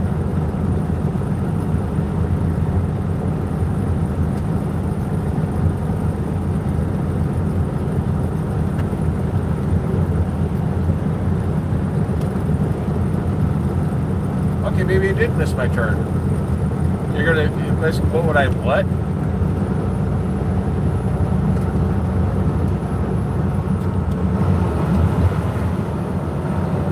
Probably come back to Utah and hang out with my cousin Lisa.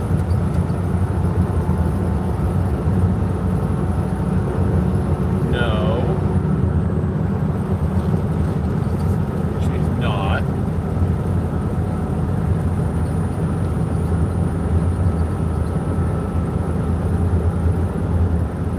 She said she would like that.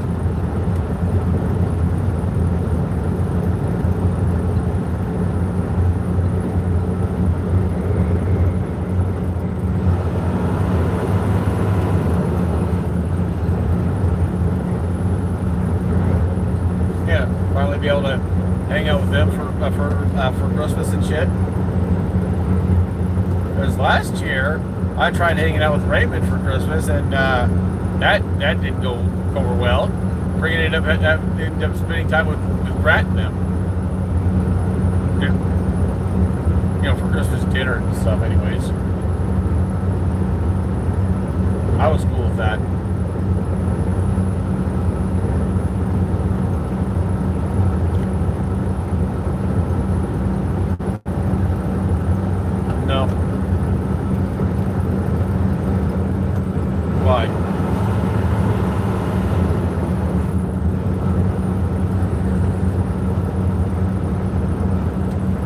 I don't really like motorcycles.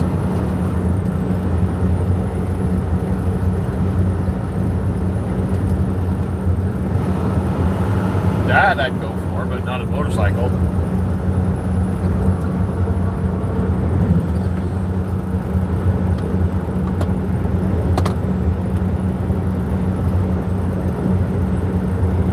Yeah, 3.5 miles for my delivery. I would have told him to shut the fuck up.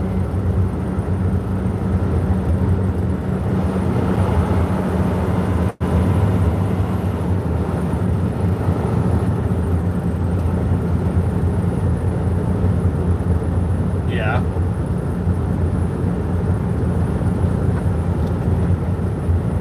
Yep.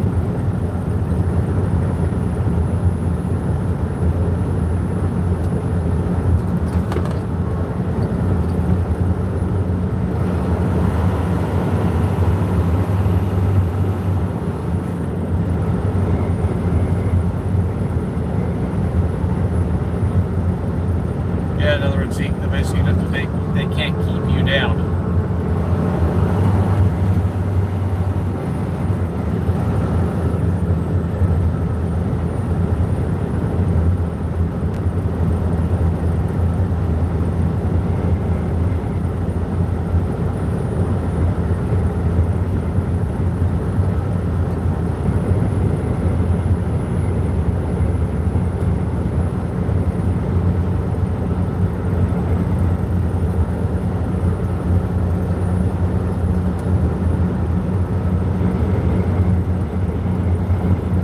He's like, oh, yeah.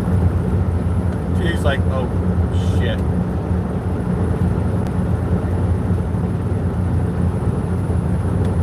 Yeah.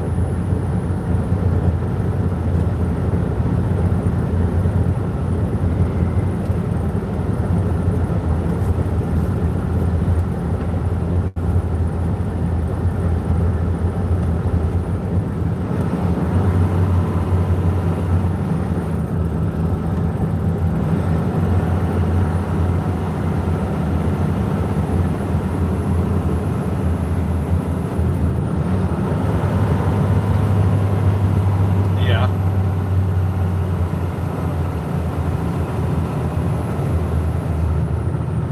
No fucks given.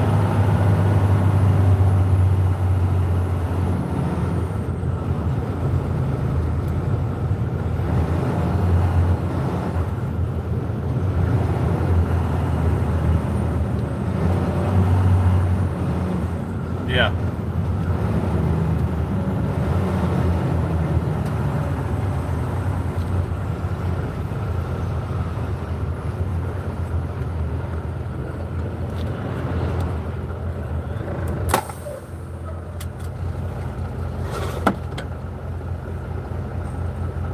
What am I doing? My nuts are right here.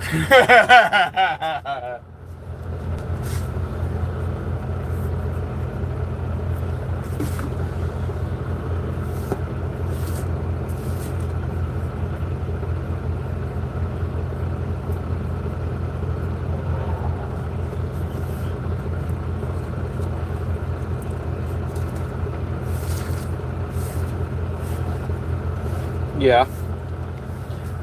Did you tell him about the whole Greyhound thing?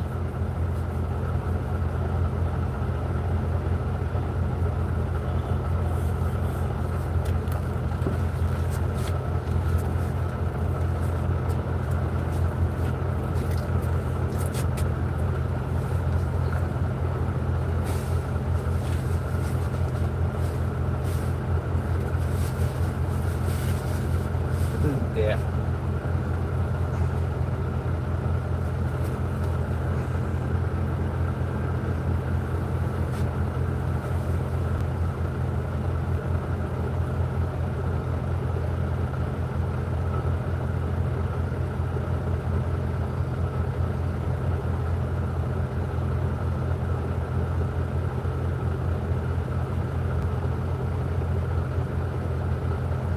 Yeah. Hey, Galen, slow down.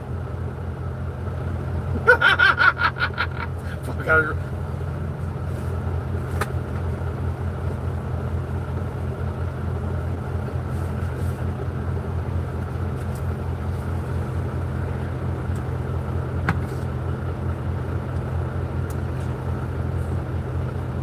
sport. That's fucked up.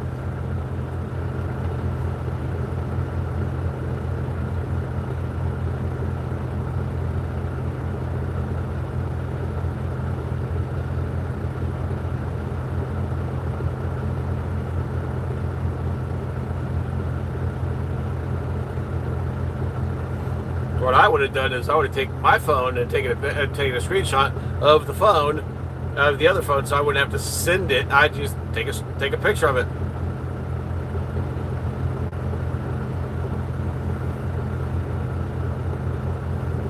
Yeah, that's bullshit.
Sheesh.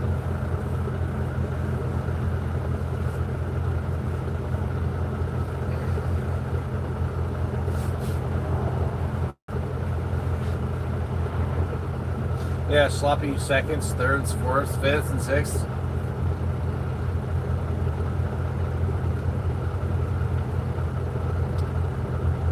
Like fucking hell she was.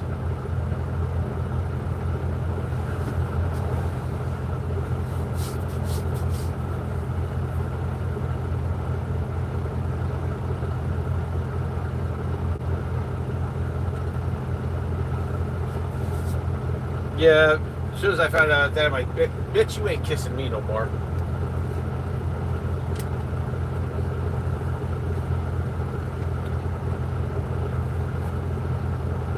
Here, let me just suck this guy's dick and then go home and kiss my husband. Yeah, no, fuck that.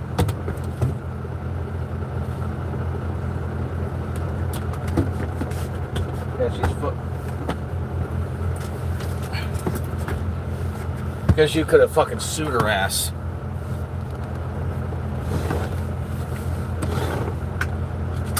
You could have sued her and won.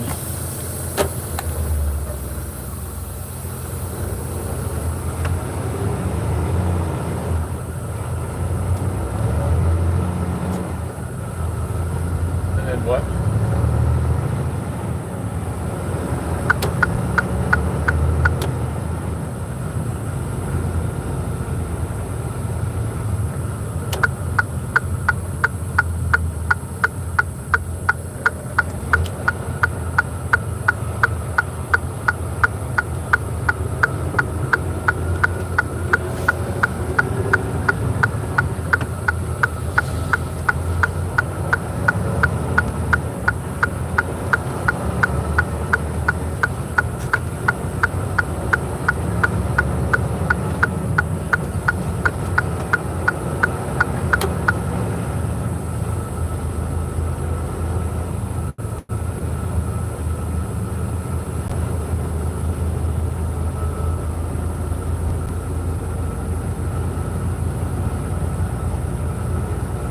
Yeah.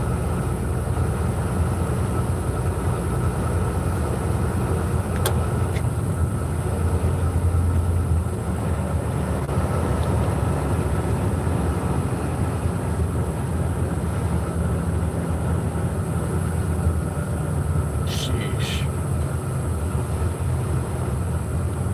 Who wouldn't?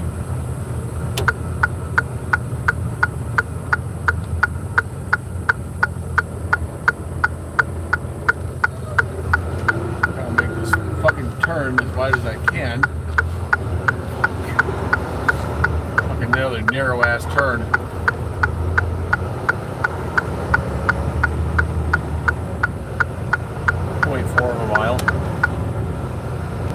But the question is this the right fucking location? Because there's two addresses with the same address, but just slightly different. So the question is this the right fucking location?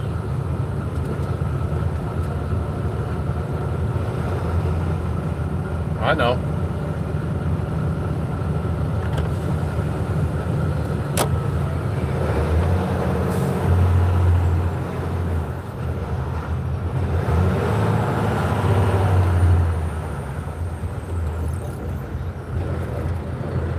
I'm trying to figure out. Hold on. Hold on.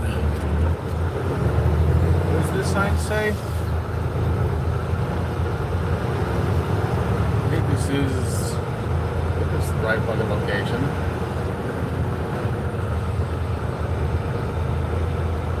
I think it is. Find out here in a minute when I get close to this next sign.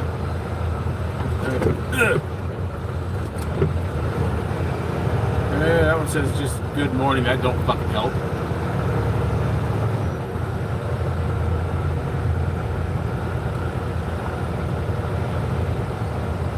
Yeah. Apparently this whole property has been redone because according to Google Maps, basically I'm driving in a field. So apparently this is brand fucking new. We have enough. Hold on a sec. Now I gotta go look, see. I'm at a sign that I think it might be the right fucking address. Hold on, let me see. How you guys check? So guest amp BW. It doesn't say that does not say guest amp BW. Let's see what the paperwork says. Because it might have it on there. Oh, jeez. Oh, fuck. I'm going to grab the paperwork and my 2 new bottles of E-juice fall. E-juice. E-juice.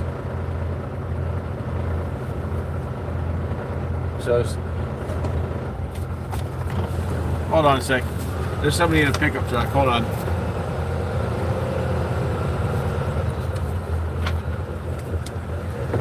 I'm hoping I'm at the right damn location. What's your name?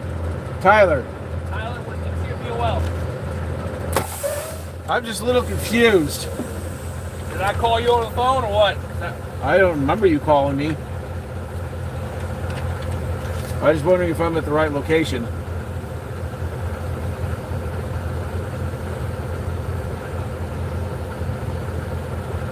This should be up here somewhere. Yeah, this one says West Virginia. This is Ohio. Oh my fucking hell. Ship 2, 3100 Mackalock Avenue Southwest, South Charleston, West Virginia. Goddamn GPS. Am I right? It says right there, the top left, ship 2. I went to the wrong fucking location, even though I typed it in on the GPS right. It took me the wrong fucking location. God bless it. Sorry, pal. Motherfucker. Oh. Sorry. That's the second time this damn GPS has done that to me. What do you use, a Waze? Trucker path. Well, you ain't too far from West Virginia, so... Like how far? Give me the name of the address again.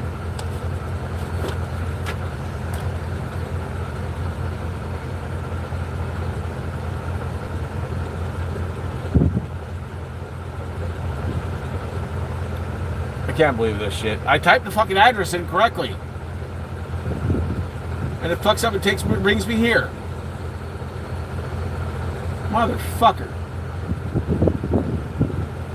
Let's do this. Alright, ain't too bad. I think there's a warehouse out there you need to go to, but it's only 2 hours and 18 minutes from here. Yeah, this is pissing me off. Only 2 hours and 18 minutes. Yeah, 136 miles. Motherfucker. Well, if you make it in time, you might make it. Not with an hour 22 on my clock. Well, better than nothing, because it's gonna start snowing. So I'd rather get there. I'd rather you get there now before you get caught in the snow and the traffic builds up. Best advice I give you: go down there and just turn back around and come back this way. Take a right. If you take that, don't take that left. If you take that left, you're gonna get stuck. It's all farm country down that way. It's all sharp turns. So, all right, buddy. Good luck, man. Safe travels. Thanks. Yep. You there? Fucking GPS screwed up again. Yep, fucking screwed up again. Shut up.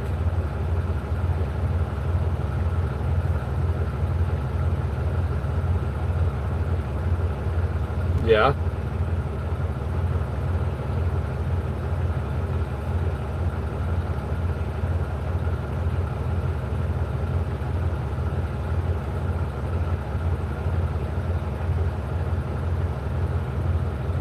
Yep, it's going to snow. He says it's going to start snowing.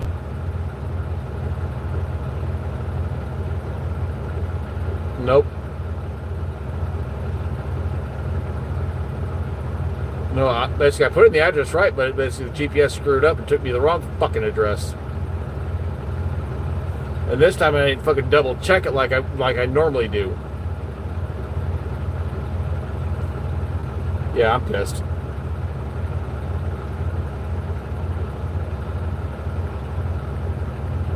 I know damn well I typed in the fucking address correctly.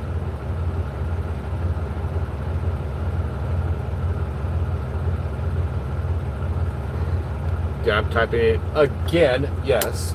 Fucking pissed me off. God fucking bullshit GPS motherfucker.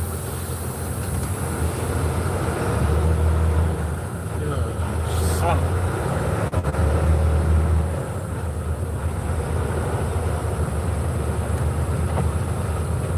Yeah, time to do some sketchy shit, doo-dah, doo-dah.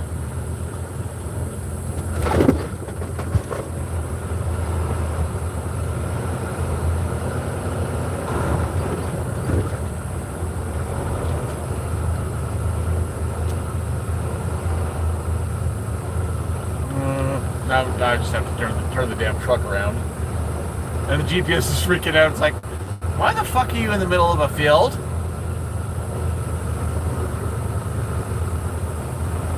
Yeah, the GPS is freaking out. It's like, what the fuck, man? Turn around. What the fuck are you doing?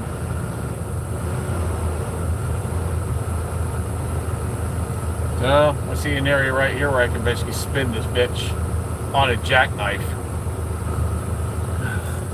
God. Okay, time to spin it. Can't fucking believe that. Basically, that fucking happened. Motherfucker. Looks like I'm gonna keep driving then. Already am. And I'm kicking up dust. While I'm driving, I'm sitting here kicking up fucking dust. Oh. Speed bump. That pisses me off. Oh yeah.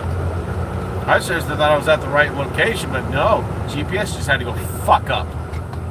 Normally, like I said, I double check the fucking address with basically my phone and with with Google Maps and with Trucker Path, and because I didn't do it this time, it took me the wrong fucking location.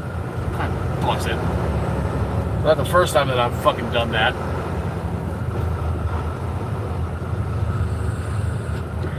He just says, get the fuck out of here because it's going to snow. And I don't think he was joking. Get lost. Fuck bullshit. Yeah, remember, turn right, not left, because farmland. Basically turn the same direction that I came in. I basically made a left coming in here. I'm making a right going out. Fuck bullshit.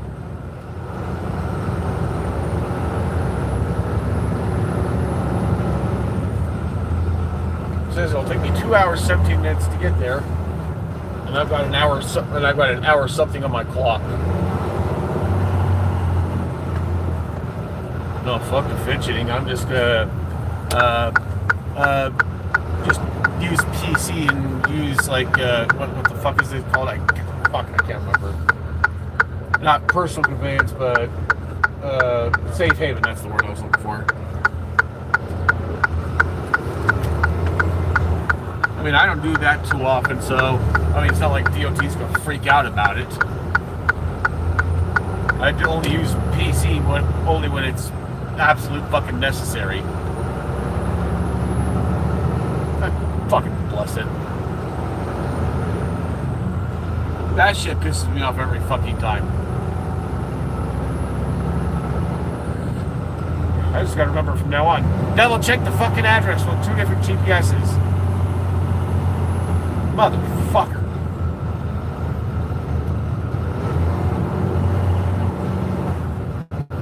What I should have done in the first place was set the address on one and then set the address on the other. So if there's some kind of conflict, problem solved. They'd be like, what the hell are you doing? Go this way, stupid, not this way. Motherfucker. Yeah, I'm not fucking telling them that and look like a fucking idiot.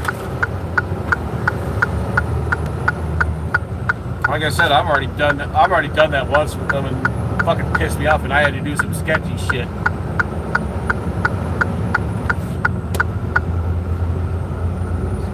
Don't really have a fucking choice, do I? I want to go to fucking sleep, but no. Motherfucker. Yeah, I did. I thought I was there. I typed the address in and bullshit.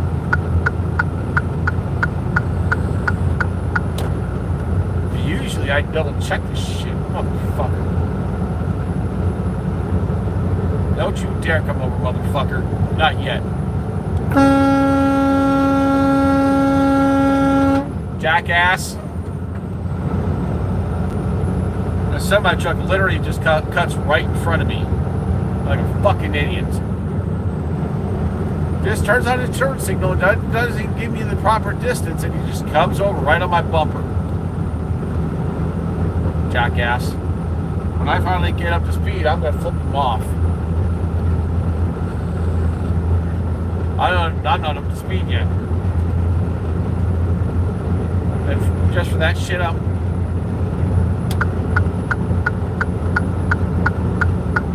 yeah. I get a chance to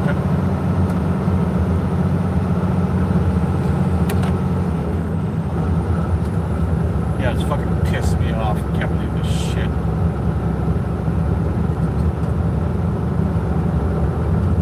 Yeah, big building, yeah.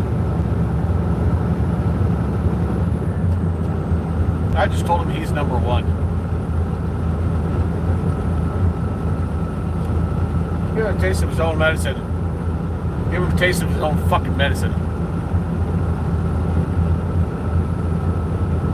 Yeah, and I just gave him a taste of his own medicine by cutting him off. How do you like them apples, bitch? You want to cut me off? Fuck you, bitch. Suck an egg, bitch. Nope.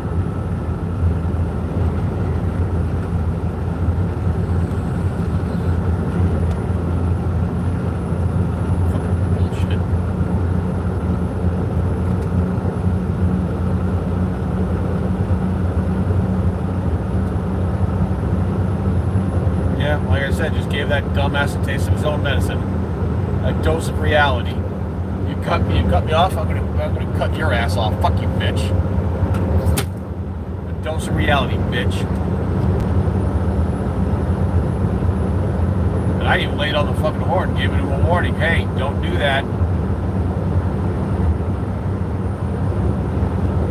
Now it's a big ring drag race between me and another different truck driver. A big ring drag race between a Freightliner and a Volvo.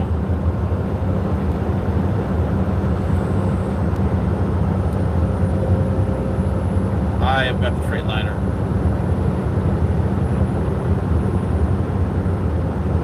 Yep, same color as his truck. They're both white. No, his truck's turned up. He's pulling away from me now.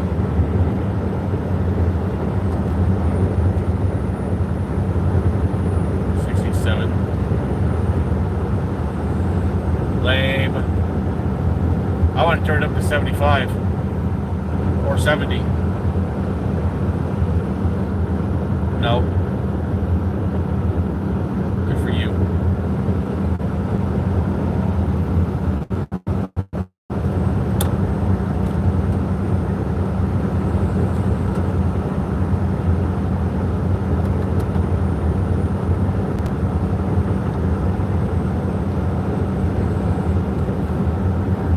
Yeah, I accidentally blinded this truck driver. I had my brights on, I didn't realize it. Oops. So I turned off my brights, waited a moment, and then I flashed him, letting him know, hey, it's okay to come over. And he gave me the courtesy flash with his taillights. That's the way it's supposed to be done. I mean, I'm not wrong. That's the way it's supposed to be fucking done.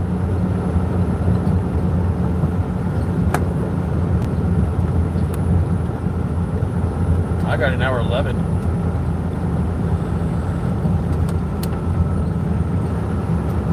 No, it'll take me 2 hours and 11 minutes to get there.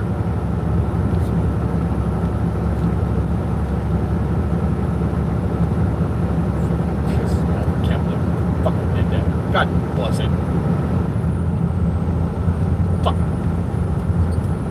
Fuck the chill pill. Pissed me off. Seriously, fuck the chill pill.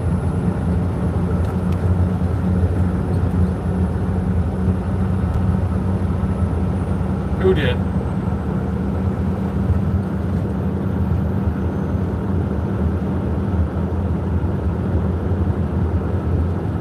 Somebody you know or whatever?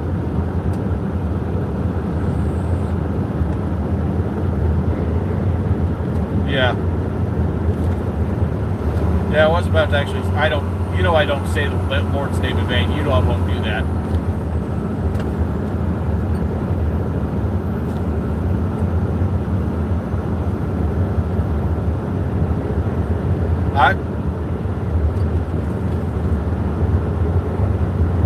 Yeah, and you overheard it, but I didn't hear a damn thing coming through your mouth because I put my headset up on the dash. So I couldn't hear a damn thing you were saying. I wanted to hear him. Fucking piss me off. He's like, "Are you the guy that I called?" I'm like, "I don't remember getting a phone call." Bullshit. I guess one of the guys that works there actually. No. He's one of the guys that he was expecting to, basically, he thought he was expecting me, but when it was not me, he was expecting somebody else, and I show up. So therein lies the confusion. So yeah, he says get good and lost before that snowstorm hits. I'm like, yep. I'm like, yeah, say it. Yep, he said get lost. There's a storm coming. There's a snowstorm coming in. Get good and lost. So I'm gonna get as far as I fucking can. I'll run this shit down to the last 10 minutes if I have to, and then basically stop somewhere, switch to PC, and then just drive the rest of the way. So it's only what, an hour, 10 minutes or whatever. He didn't say. He didn't say. If it gets to that point, I'll just shut it the fuck down. I won't give a shit. I'll tell them that, yeah, I fucked up, went to the wrong location again, but basically I did what I could to get as close as I could. Got caught up in the snowstorm, so yeah. They know I will shut down. They know I will not give a fuck. If it's a snowstorm, basically I don't play those games.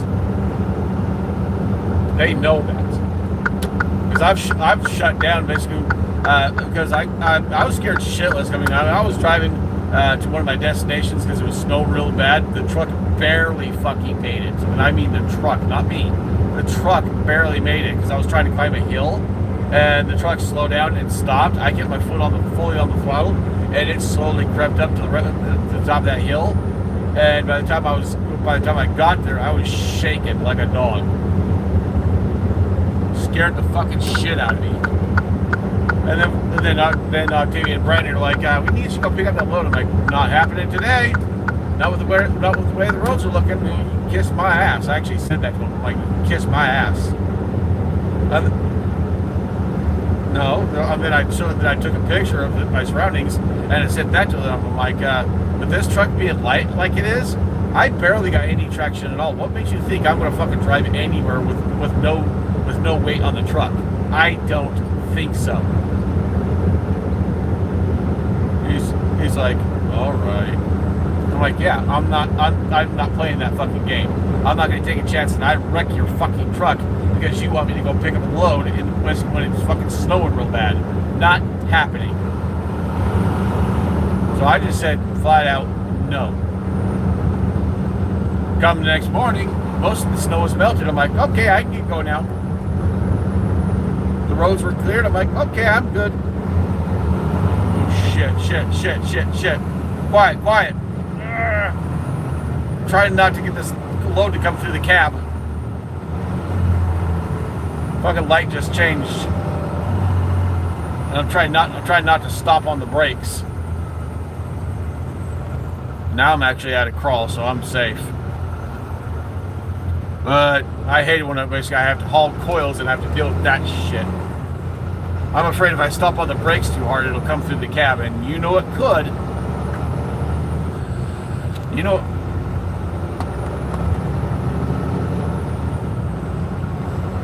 I got 4 chains per coil, and the front one's got a strap, and basically the back one's got 2 straps.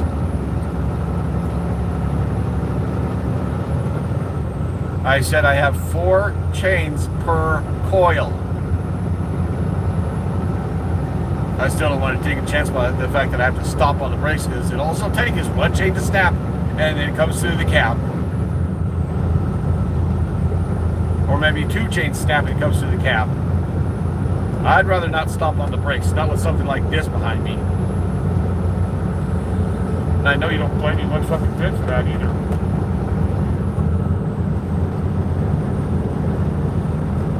So you know exactly what I'm fucking dealing with right now.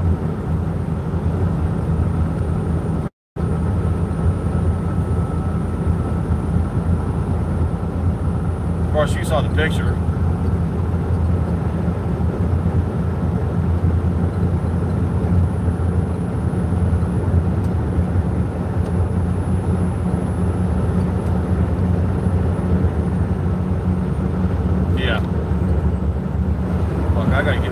I gotta get this empty bottle of diesel 911 out of the truck.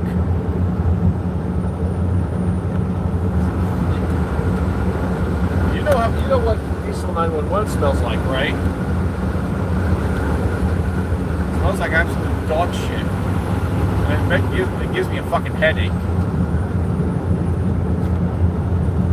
I don't know why I didn't throw it away, but I just did now. I said, fuck it, roll down the window and throw it out. Now it was empty.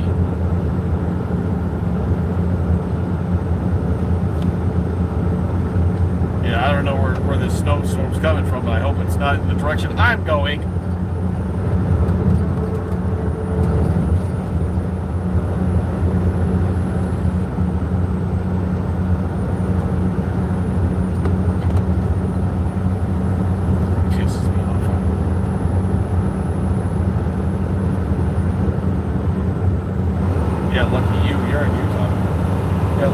You're in Utah, motherfucker.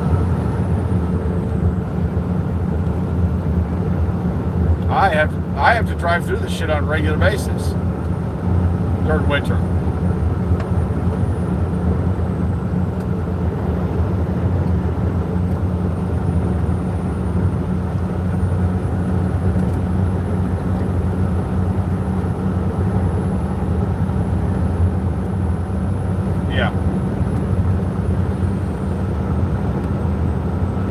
there's times where it doesn't snow in Utah, and being OTR, you're gonna have to deal. Basically, I have to deal with the snow more often than you do, because there's times it won't snow in Utah. Right now.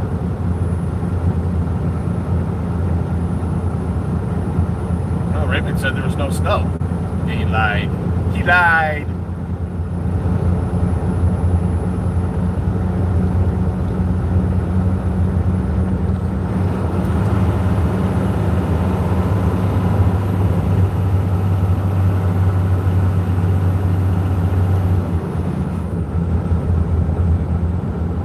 Actually, I think it was like a couple of weeks ago. He said basically there was no snow, so never mind.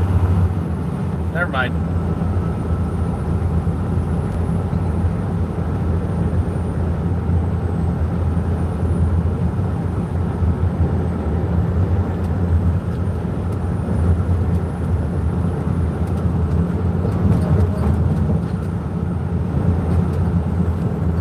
Septic tanks.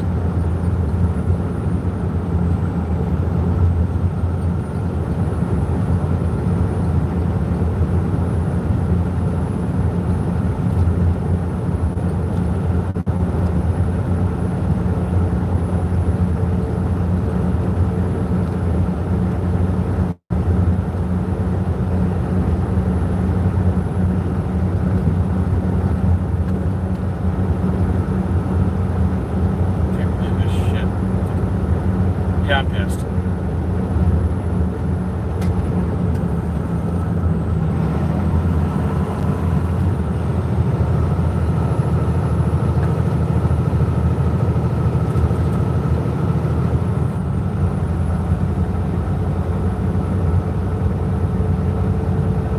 Yeah, so again, yeah, I'm a little bit pissed.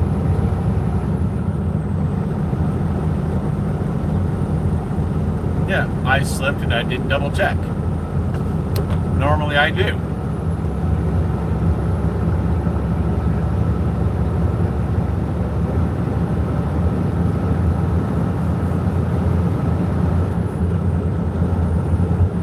Yeah, he just didn't mention that part. He didn't say, oh, basically, oh, but it's going to be coming your direction or whatever. He didn't mention that. He just said, get out. And that was just him being nice. Get out of the area.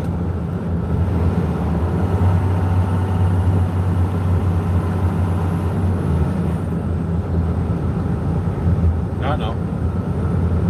I didn't argue. And I'm not going to argue. He said get good and lost because of the snowstorm. I'm like, okay, say no more.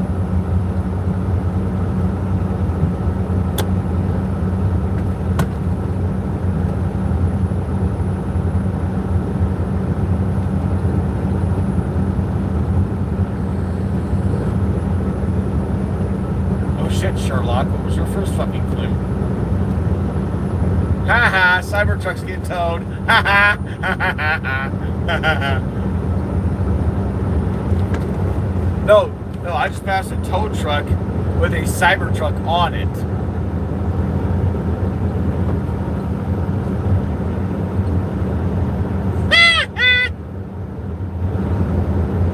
Yeah, he paid over $100,000 for that thing, and now it's wrecked. Can you say get wrecked?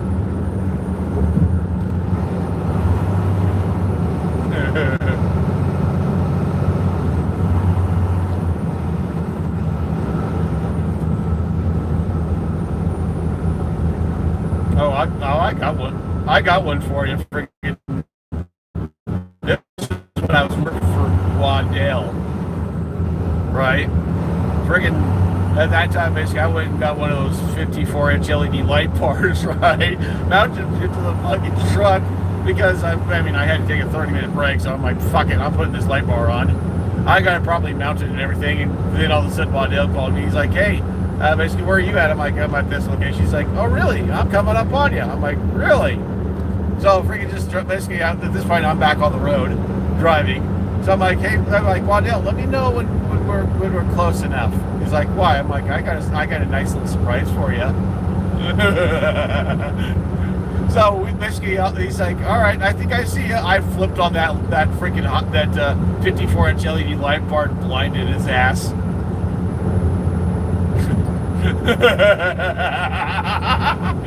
He's like, what?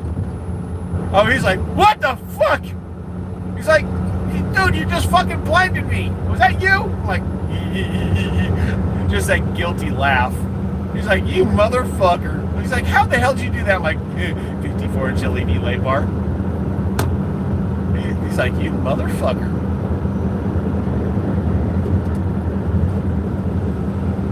So literally, when I flipped that freaking 54-inch LED light bar on, it damn near turned night into day. He's like, what the fuck? I'm like, yeah. No, when he kicked my ass out of the truck, basically I left it there. I couldn't carry it with me. I had to go from fucking the South Brothers in Colorado to home. So I had to basically be very picky as to what I took with me, and that light bar was not one of them. So, well, I lost the light bar. Had my fun with it though. Oh well. And that's not a cop. Like I said, that's not a cop. Because he was pulled over on the road in such a way that looked like he was trying to impersonate a cop.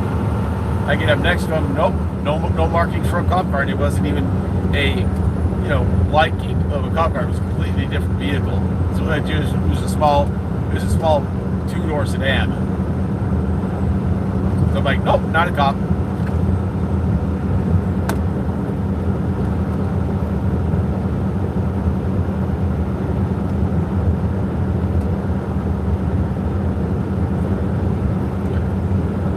Fucking piss me off. Can't believe this shit. Fuck the relaxed thing. I fucked up. I'm kicking myself in the ass for this one.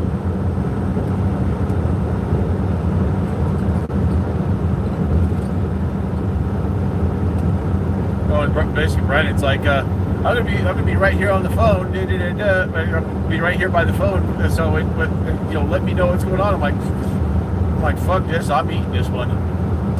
I ain't telling you shit. Go to bed, motherfucker. I ain't calling him.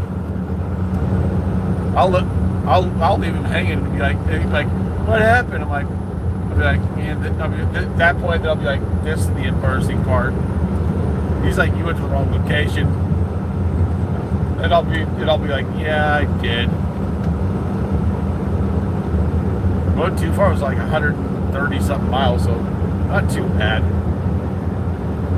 Just fucking pisses me off though. Now, if it was even closer than that, I'd be like, oh, righty then. If it was within my clock, I'd be like, all righty, fuck it, I'm getting there. I'll get there and shut the fuck down. But no, fucking bullshit. In fact, I might as well just call Brandon and let him know anyways. Call you back. Bye.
Yeah, I'm kicking myself in the ass. One time I forget to double check with a different GPS. One time it fucks up and takes me to the wrong location. Motherfucker.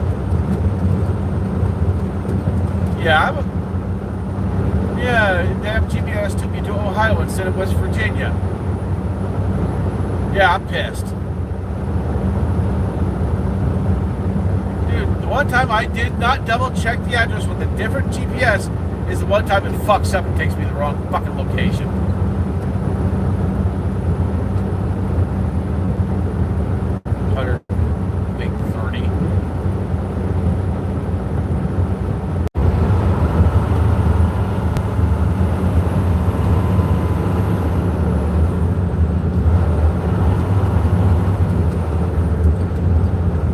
Yeah, I think this is the second time it's done it to me. Yeah, it could have been hundreds of miles away, I know. And then I would have been really fucking pissed.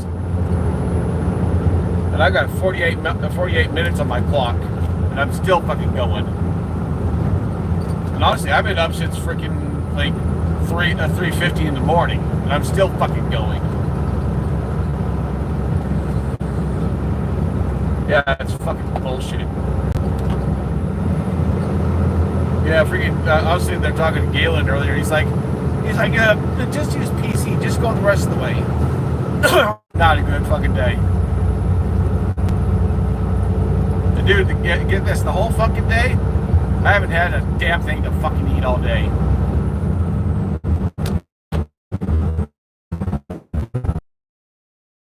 Got up this morning, got myself ready, went to make the first delivery, went to the pickup, and I'm still going no food in my belly.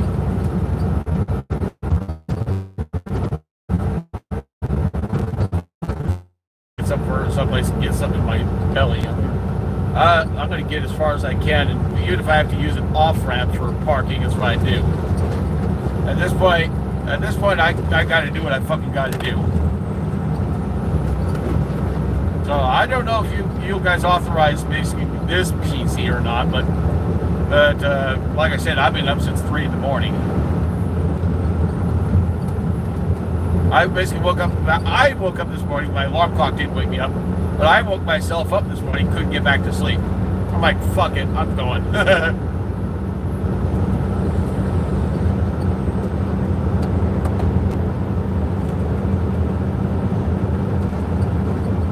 Yeah, it just fucking sucks that I wasted all that fuel and all that time just to go to the wrong fucking location.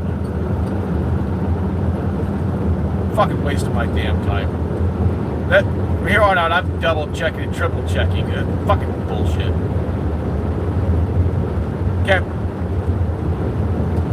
Alright, talk to you later.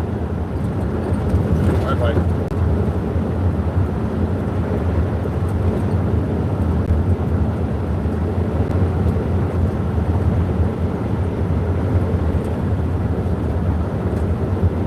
Alright, I'm back.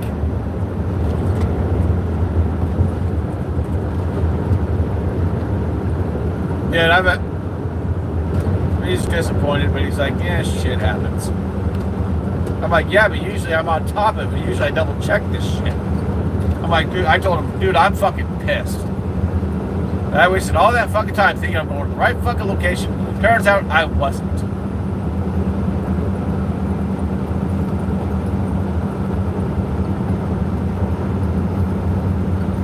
Didn't get a chance to yet. I'm still hauling ass.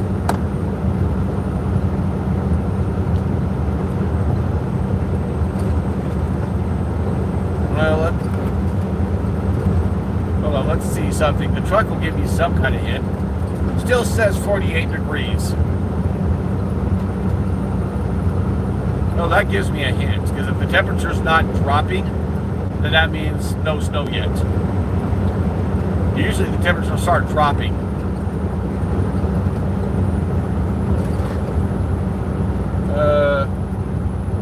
Let's see. I still got that fucking KSL weather app on my phone. Let's see. And yes, it works all the way out here. You know, checking for locations in this area.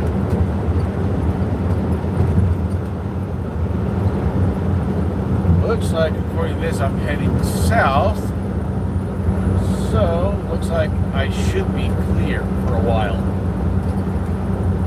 Because I'm literally between two storms, but miles and miles apart. So I'm like literally right between two storms.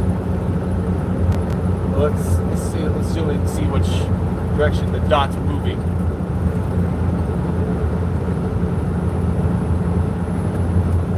Come on, which direction is the dot traveling?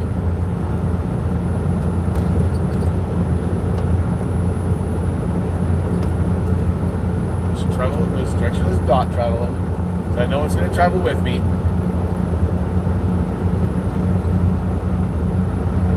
Come on.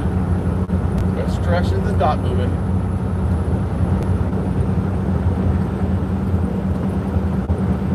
Hasn't moved yet. Drive a little bit longer to see which direction the dot's moving. So I think I'm heading south.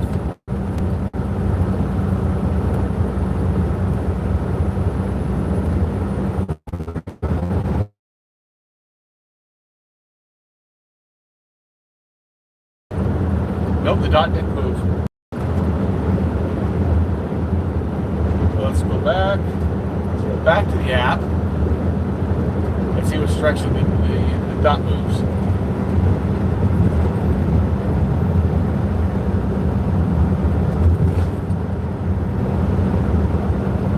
Oh goody, I am going south.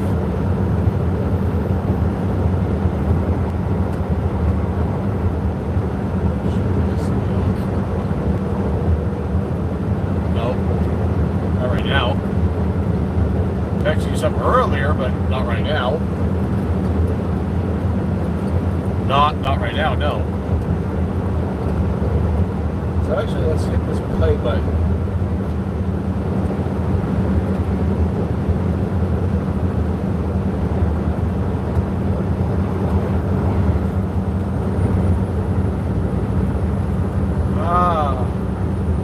I got a slight advantage. I just hit the play button. It looks like this, the storm is also heading south. So I got a slight advantage right now. There's no weather in my area. So I got a slight advantage. Basically, I can keep up with the storm.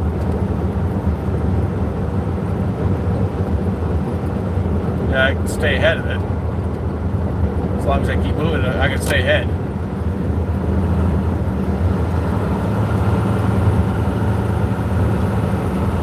Yeah, Brian actually just said, just go deliver in the morning. I told him I'm beyond fucking pissed off right now. And I also told him I've been up since 3 in the fucking morning. I also told him I'm beyond fucking pissed off right now that the damn GPS did that shit to me again.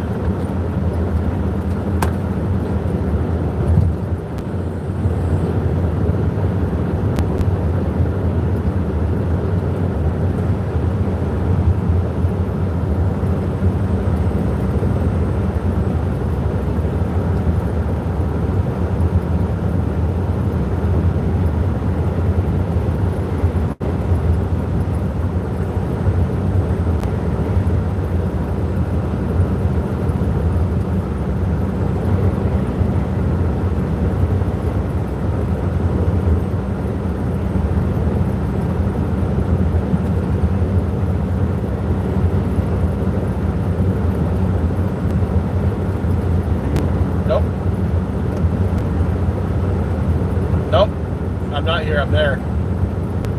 I'm here, there, and gone.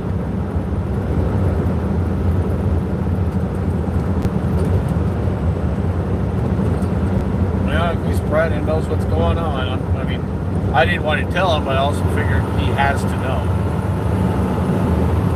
Whether I like it or not, he has to know.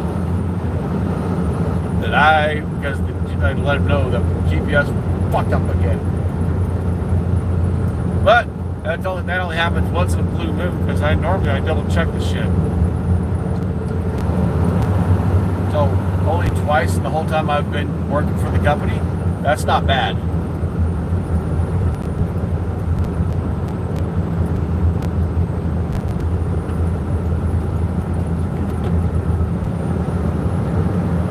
And my right now my parking options are quite fucking limited. There's a rest area up ahead, about 25 miles, but I doubt I'm going to be able to get any parking.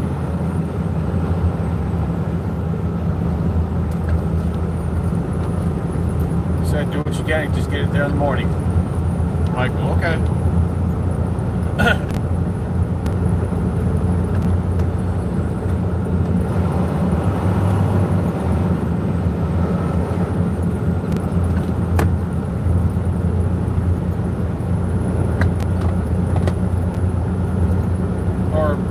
Or what I could do, I mean, I might get in trouble for this one, but what I could do is I can stop, shut off my clock, shut off the tablet. You know what that does, right? It makes it to where when I go to turn the tablet back on, it makes it to where it's like, did you do this driving? My answer is no. I mean, it's literally lying on my logs. I get in trouble for that. But hey, if I'm not caught, who gives a fuck? But then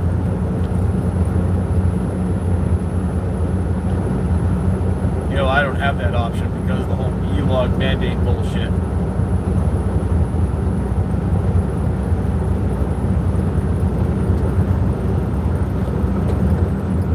I bet you pissed them off when you did that.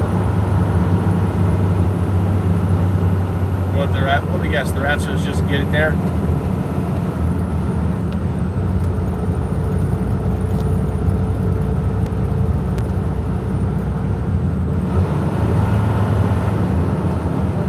Pussy.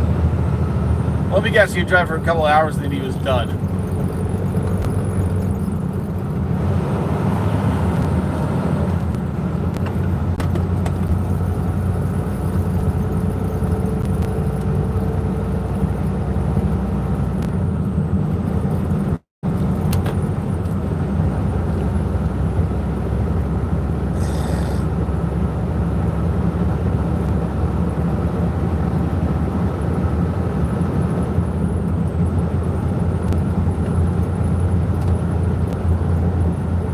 What did he choose?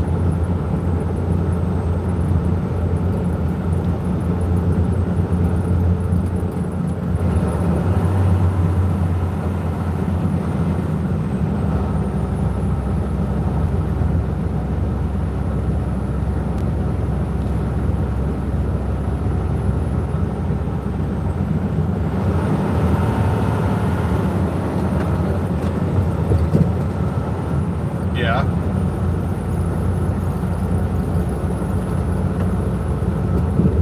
Got his ass whooped.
Yeah, he's fucking with the wrong hombre.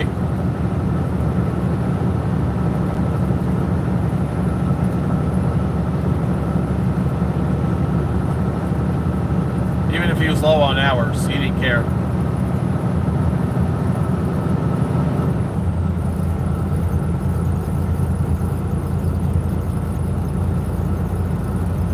Oh, what I would have done, just to really get to him, is I would have made him wait an hour outside, and then another hour inside. Waste 2 hours of his time.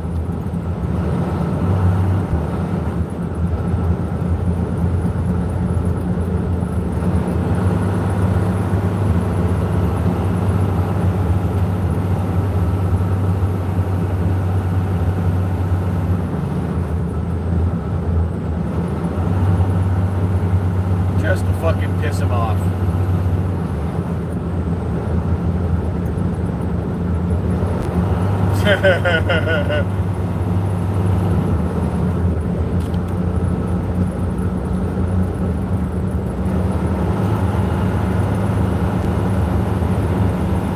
Oh, I have not told anyone this in years. And you remember the one time when supposedly Devin really fucked up on a trailer and he got his ass in trouble for that?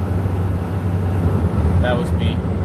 I put in his information. I remembered his signed in information, all that kind of stuff, and oh, you're fucked, Devin. You just missed this trailer. Yeah, now you're in trouble. Because he was always being a fucking dick to me. I mean, a royal fucking douche. So, with his dumbass, I basically put his information in for that trailer, and he got in trouble for it.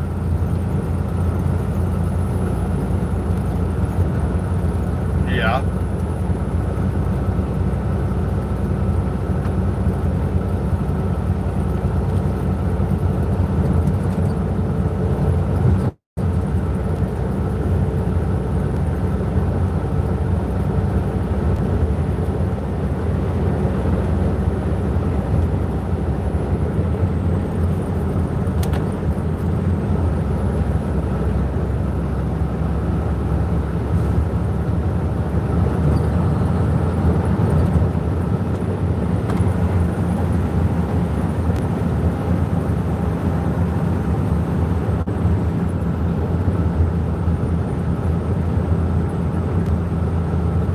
What does he do? And you fair warned him.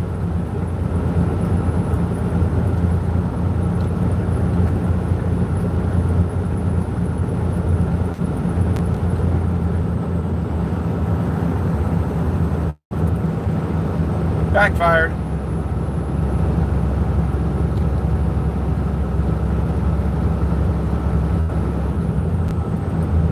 You backed yourself up. And you backed yourself up.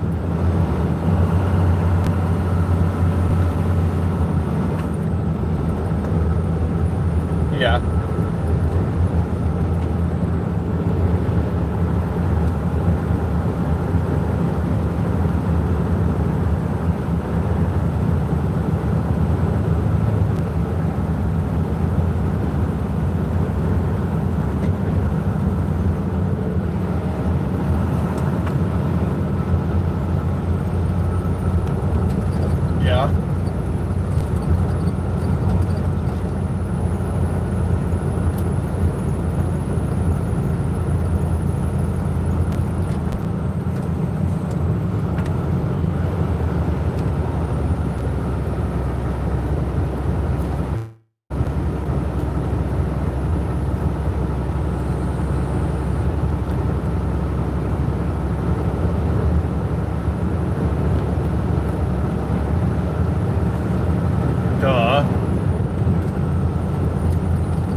Yeah.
Yeah, I took the wrong fucking turn. Now I'm waiting for traffic to go disappear before I make this U-turn on the road.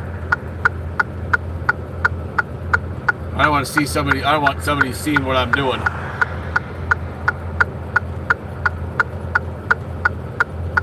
Not really. Otherwise, I'd be going on for a few miles. Nope, like I said, if there's no traffic, I'm turning around. And there's no traffic, I'm turning around.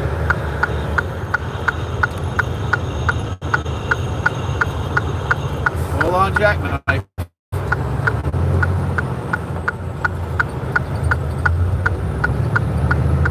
Yeah, I'm done with the jackknife.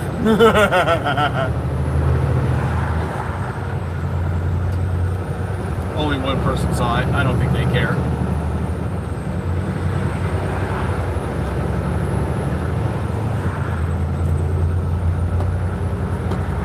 The way I see it, if there's no traffic, then who gives a fuck? Oops. Nope. This way.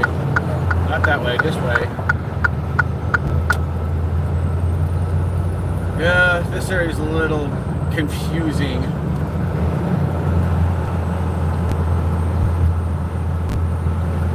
Bullshit.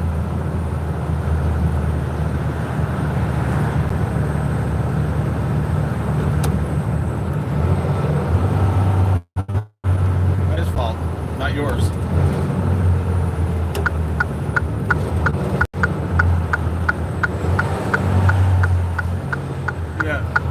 Yeah, buying pizza for you and your daughter.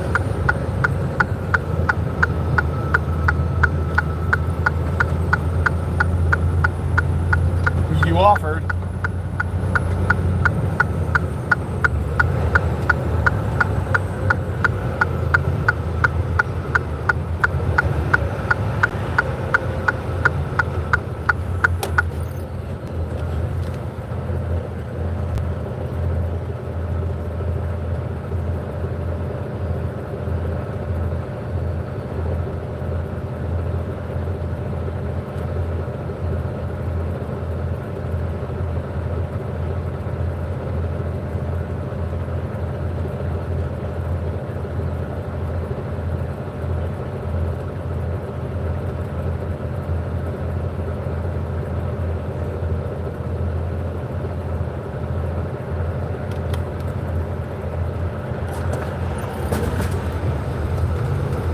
That's good.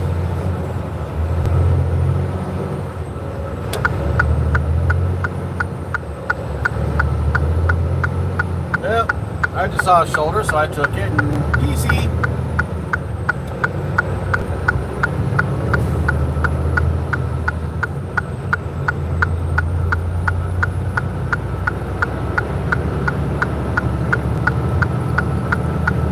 That's what I'm going to start doing. It's good advice. I'm going to start doing it.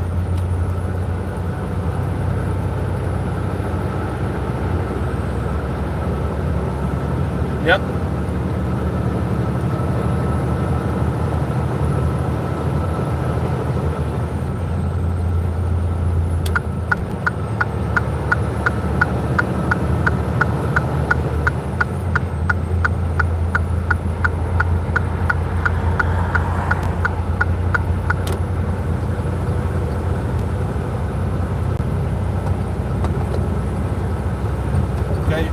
it's whatever.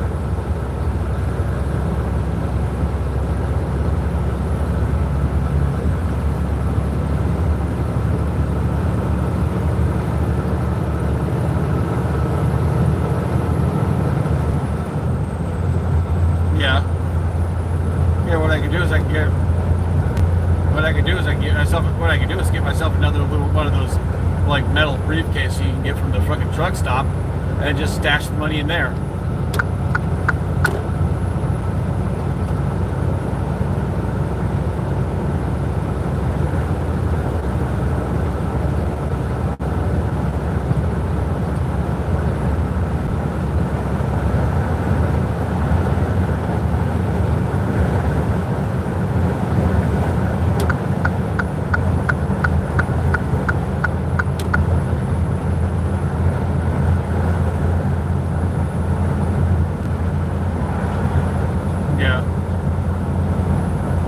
Yeah, so right now what I'm going to do is I'm going to get as far as I freaking can, at least to a close truck stop or someplace that I can park at. Even if it's fucking Walmart. Something, someplace, somewhere. Right now, I'm kind of fucked.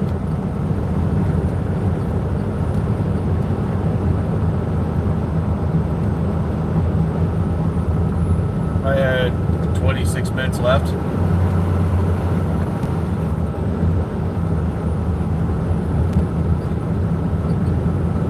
Miles. Yeah. I can do it. Not gonna bother me, I can do it. As long as it doesn't get, you know, to the point where it's gonna start making me worry, I don't give a shit. I'm gonna keep going. Now too, technically you gotta remember, I'm heading south. The storm's heading south, so as long as I can stay ahead of it, I'm good.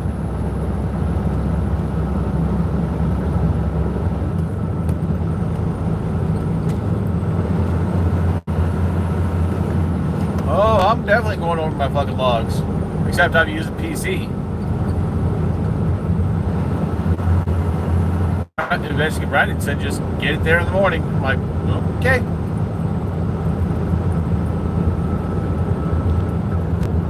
Yeah.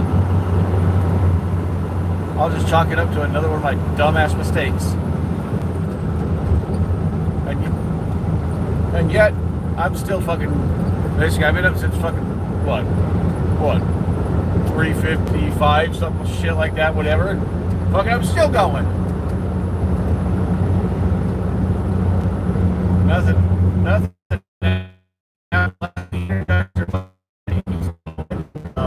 Going. And I just had the wind push me.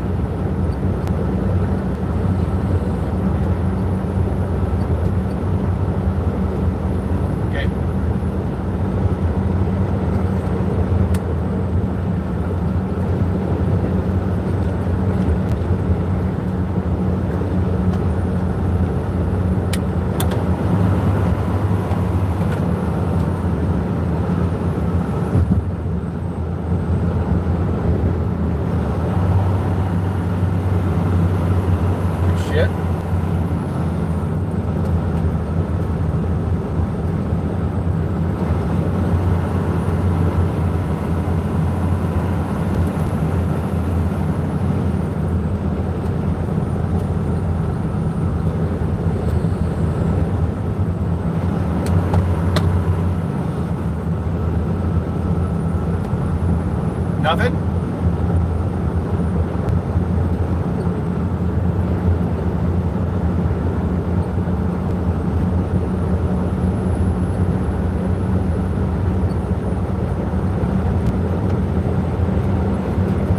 Yeah, the last time that I screwed up this bad, I knew what the fuck it took to basically to get the load where it needs to go.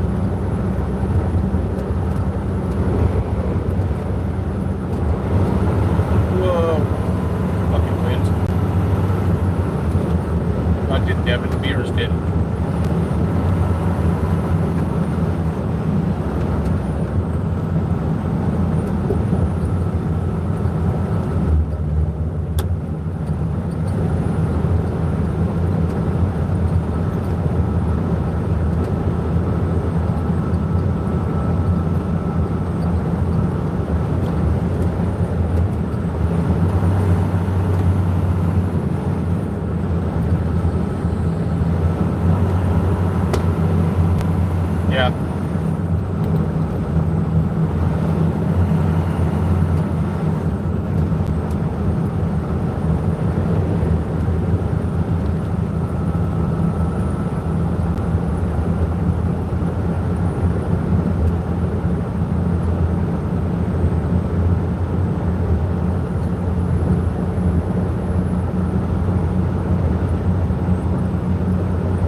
dumbass home now?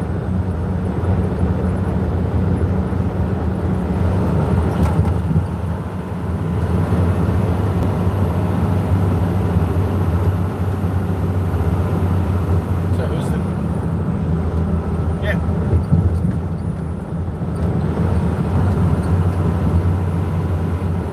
You're like, oh, okay.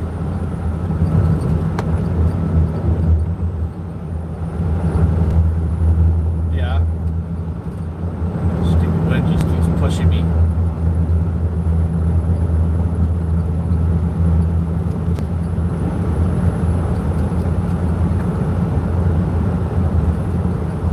Oh shit, Sherlock, what was your first fucking clue?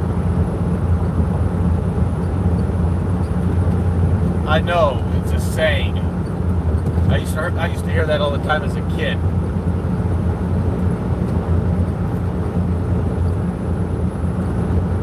Ah.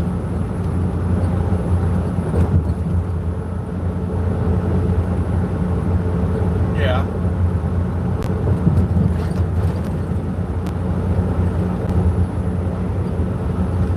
Let's see if this thing has truck parking.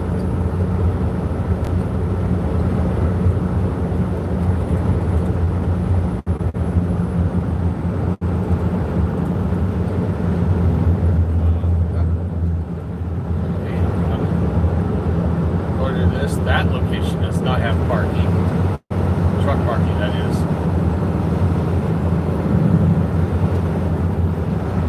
See, the next damn location, it supposedly has truck parking or not.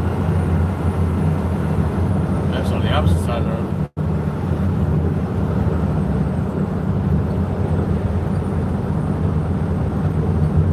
No. I know, shut up. I was trying to make a sarcastic joke.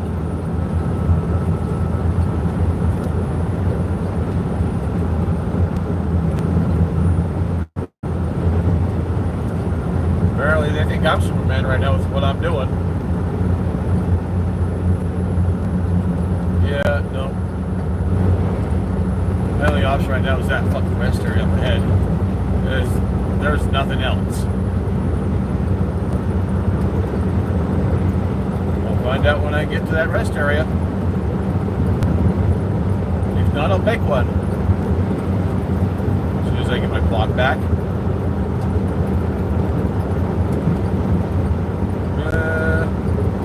Probably 7 o'clock.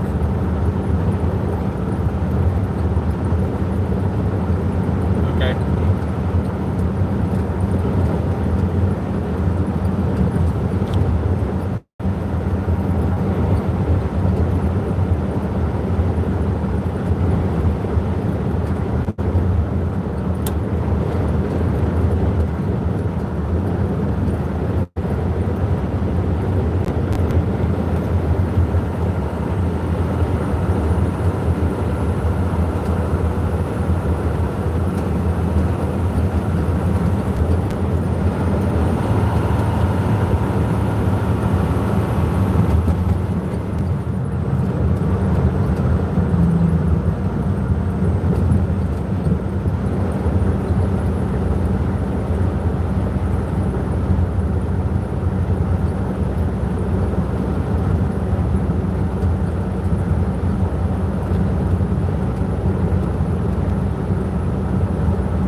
Oh, yeah?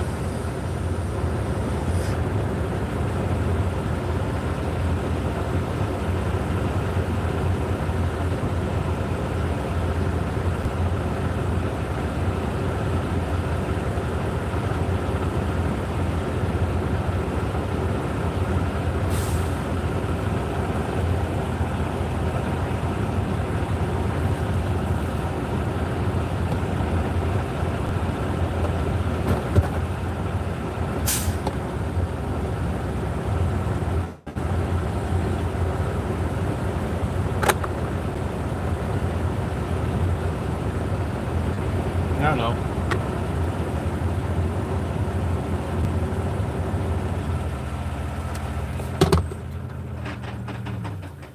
What would you want to?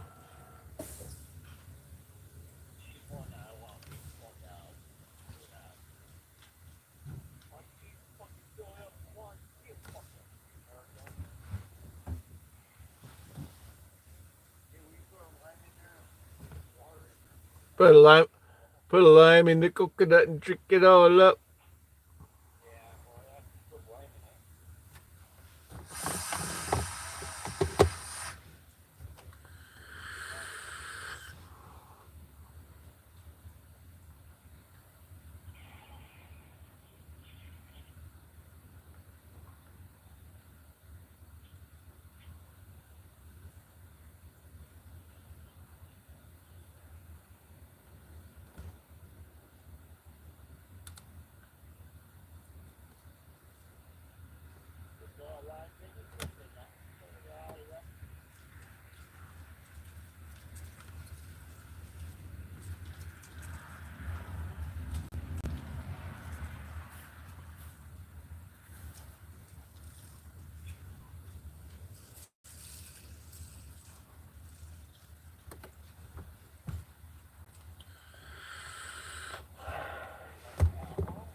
I said, yeah, fuck it, I'm parked. Got to this rest area and it has some parking, but not much.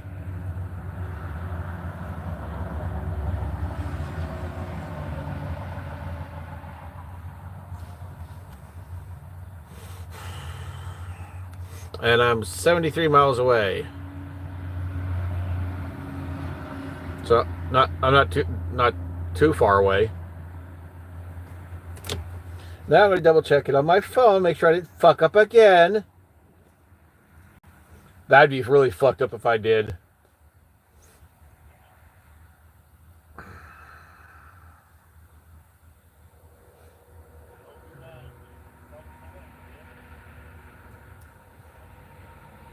GPS is not working. Let me call you back. Call you right back. Stupid GPS. Yeah, basically the GPS is not wanting to basically GPS because I'm on the phone with you. So I'll call you back.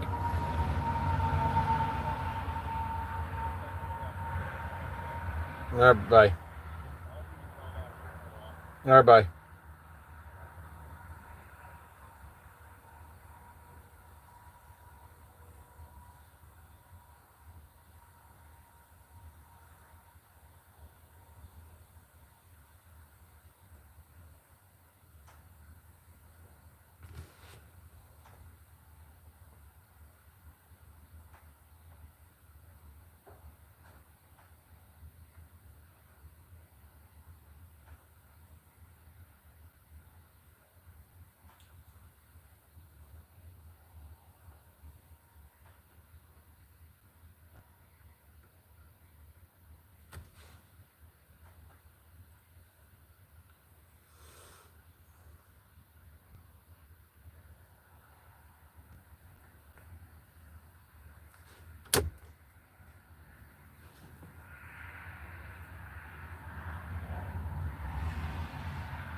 According to the Bible, this morning, a small Missouri town is looking for the man in this sketch. He's not suspected of a crime, but a miracle. I think that this time I've actually witnessed a guardian angel at work. Sunday morning, a drunk driver hit Katie Lenz head-on, pinning the 19-year-old in the front seat of her convertible. Her vital signs failing fast, she asked rescue crews to pray with her. That's when first responders say a man who looked like a Catholic priest seemed to appear out of nowhere, despite a 2-mile perimeter blocking the scene. He began to pray and use the anointing oil. There was a calmness that to me seemed to come over the entire scene. Another seemingly divine detail, firefighters say their equipment kept failing until that mystery man showed up. The words were to remain calm, that our tools would now work. Instantaneously at that moment, our neighboring department arrived with fresh extrication tools. Lenz was saved, but when crews turned around to thank the man, he'd vanished. This morning, Lenz is recovering in the hospital with broken legs and ribs. This morning, a small Missouri town is looking for the man in this sketch. He's not suspected of a crime, but a miracle. I think that this time I've actually witnessed a guardian angel at work. Sunday morning, a drunk driver hit Katie Lenz head-on, pinning the 19-year-old in the front seat of her convertible. Her vital signs failing fast, she asked rescue crews to pray with her. That's when first responders say a man who looked like a Catholic priest seemed to appear out of nowhere, despite a 2-mile perimeter blocking the scene. He began to pray and use the anointing oil. There was a calmness that to me seemed to come over the entire scene. Another seemingly divine detail, firefighters say their equipment kept failing until that mystery man showed up. Something horrible happened when this guy was doing his job. This man retrieves stolen cars for a living, so he was driving to the house where he needed to pick up the car from. He starts the process like normal, backing into the driveway in order to pick up the car. Once he gets all the way back, he attaches the car to his tow truck and begins driving away quickly. But that's when something unexpected happens. But before I show you what goes down, quick, which would you save from the bus? Press subscribe to save the cat, comment to heart to save the puppy, or press like and share this video to save them both.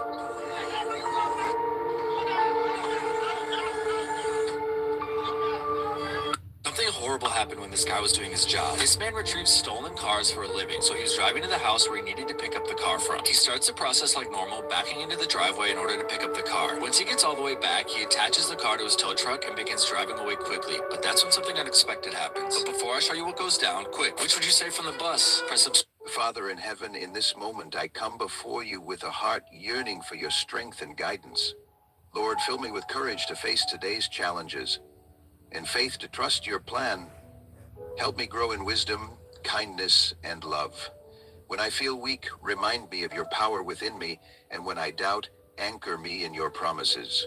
Transform my trials into testimony, my fear into faith, and my uncertainty into trust. Guide my steps and make me a beacon of your light. Thank you, Father, for your unfailing love. May I walk boldly in your truth, reflecting your grace every day. If this prayer spoke to your heart, share it with someone who needs encouragement today, and subscribe for more inspiration. His father was upset with how the school was treating his deaf son, so he made his feelings loud and clear. Now that you're done jerking each other off with a bunch of trophies and participation certificates, here's the truth. You guys don't care about the disabled kids because my disabled son was deaf. You put him in with a bunch of disruptive kids. There was no sign language interpreter, no instruction for sign language. He came home crying from Besser Elementary School every single day he went there because he got into fights with kids who didn't understand him because he was deaf. He couldn't talk, he couldn't sign. You guys left him there. No child left behind. You didn't want to give up the funding you get from state, federal, and local, so you didn't allow him to get transferred until I came in and went psychotic. Mr. Porter, would you please refrain from using profanity? You worthless. Okay. You tortured my disabled son. I And you will answer for it. I recommend that we... People like you hamstring their abilities to teach children like mine. You're a disgrace. Fuck you. Have a good day. His father was upset with how the school was treating his deaf son, so he made his feelings loud and clear. Now that you're done jerking each other off with a bunch of trophies and participation certificates, here's the truth. You guys don't care about the disabled kids because my disabled son was deaf. You put him in with a bunch of disruptive kids. There was no sign language interpreter, no instruction for sign language. He came home crying from Besser Elementary School every single day he went there because he got into fights with kids who didn't understand him because he was deaf. He couldn't talk, he couldn't sign. You guys left him there. No child left behind. You didn't want to give up the funding you get from state, federal, and local, so you didn't allow him to get transferred until I came in and went psychotic. Mr. Porter, would you please please refrain from using profanity? You worthless. Okay. You tortured my disabled son, and you will answer for it in a court of recommend law. that you- People like you hamstring their abilities to teach children like mine. You're a f***ing disgrace. F*** you. Have a good day. His father was upset with how the school was treating his deaf son, so he made his feelings loud and clear. Now that you're done jerking each other off with a bunch of trophies and participation certificates, here's the truth. You guys don't care about the disabled kids because my disabled son was deaf. You put him in with a bunch of disruptive kids. There was no sign language interpreter, no instruction for sign language. He came home crying from Besser Elementary School every single day he went there because he got into fights with kids who didn't understand him because he was deaf. He couldn't talk. He couldn't sign. You guys left him there. No child left behind. You didn't want to give up the funding you get from state, federal, and local, so you didn't allow him to get transferred until I came in and went psychotic. Mr. Porter, would you please refrain from using profanity? You worthless.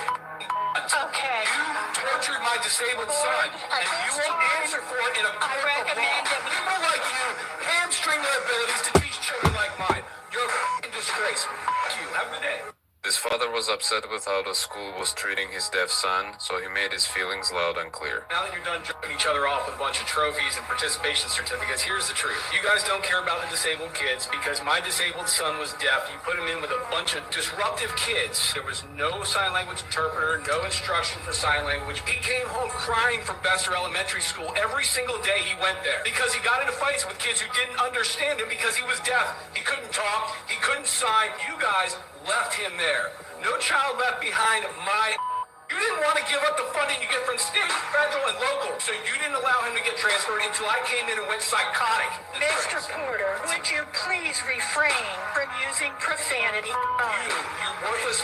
Okay. You tortured my disabled son, and you will answer for it in a court of recommend law. that you- People like you hamstring their abilities to teach children like mine. You're a f***ing disgrace. F*** you. Have a good day.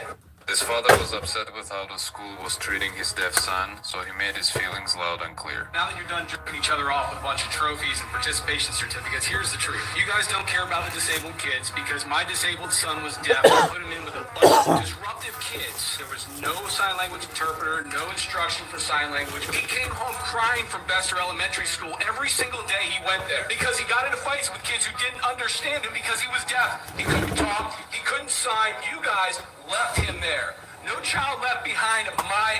You didn't want to give up the funding you get from state, federal, and local, so you didn't allow him to get transferred until I came in and went psychotic. Mr. Porter, would you please refrain from using profanity? Fuck you, bitch. Worthless. Okay. Fuck you, you're the Tortured fucking my cunt. disabled son, and you will answer for it in a court of recommend law. that you- People like you hamstring their abilities to teach children like mine. You're a f***ing disgrace. F*** you. Have a good day. His father was upset with how the school was treating his deaf son, so he made his feelings loud and clear. Now that you're done jerking each other off with a bunch of trophies and participation certificates, here's the truth. You guys don't care about the disabled kids because my disabled son was deaf. You put him in with a bunch of disruptive kids. There was no sign language interpreter, no instruction for sign language. He came home crying from Besser Elementary School every single day he went there because he got into fights with kids who didn't understand him because he was deaf. He couldn't talk. He couldn't sign. You guys left him there.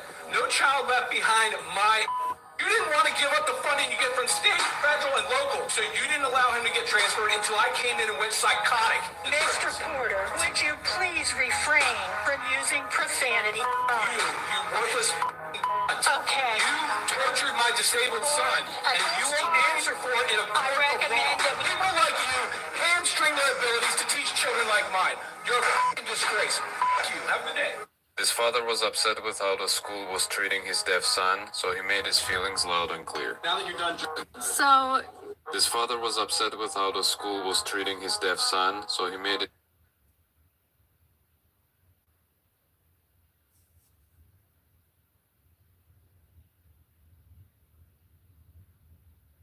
His father was upset with how the so, do you believe that Trump is racist? No, no. I've met Yeah. Trump before. I've physically Okay. met Trump. I've Yeah. talked to Trump. I've talked to his son. I've been around. I've been to the White House when Trump was the president over 7 times. He fought that Jews and blacks will be able to dine fairly at Mar-a-Lago at his resort. That's an act in favor of black people. He won an award he won an award in 1996. The Rainbow Push Coalition, Jesse Jackson, gave him an award for his efforts in the inner city communities. Does that count as an act in positivity towards blacks? Okay, so does that sound like a racist person? Think about this. Have you ever been to Trump Tower? I've been to Trump Tower in Manhattan. Really? There's nothing but black people that work there. And they're all well taken care of, and they love Trump. Donald Trump had all the HBCU presidents go to the White House, and he funded HBCUs in the United States of America on a permanent basis, which is something Barack Obama, the first black president, never did, and no Democrat did. So, do you believe that Trump is racist? No. I've met Trump before. I've physically met Trump. I've talked to Trump. I've talked to his son. I've been around. I've been to the White House when Trump was the president over 7 times. He fought that Jews and blacks will be able to dine fairly at Mar-a-Lago at his resort. That's an act in favor of black people. He won an award he won an award in 1996.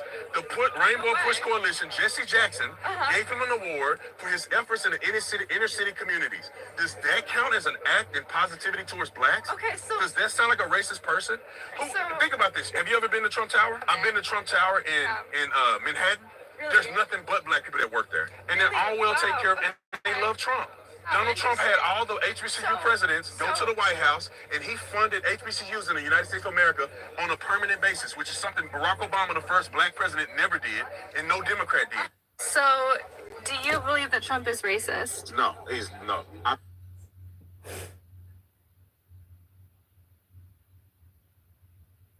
Damn, he shut her down.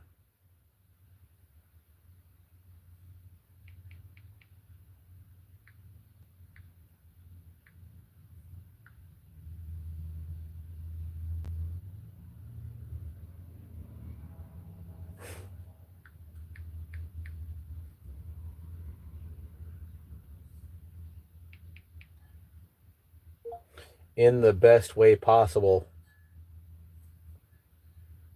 Mad respect.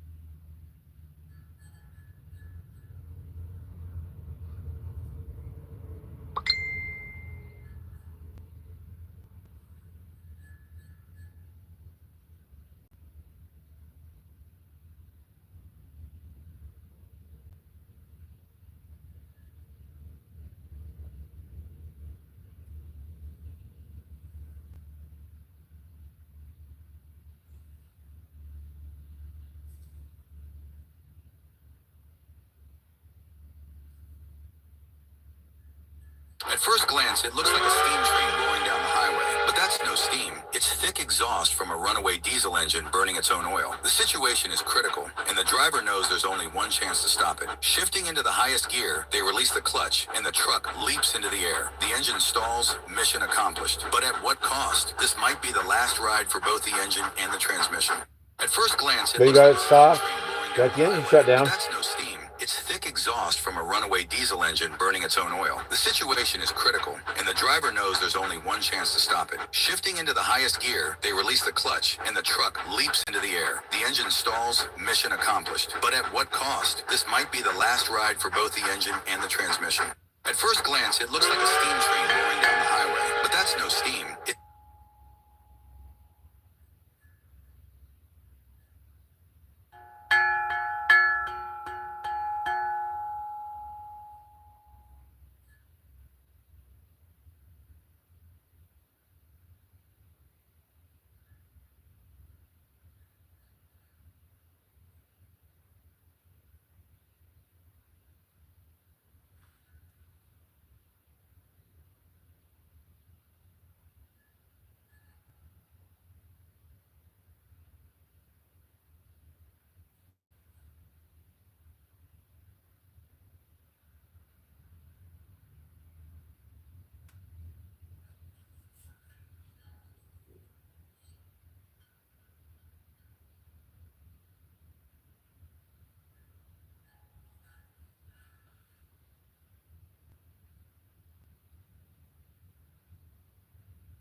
That's usually what happens. The turbo starts consuming oil and the turbo starts running away, causing the engine to run away.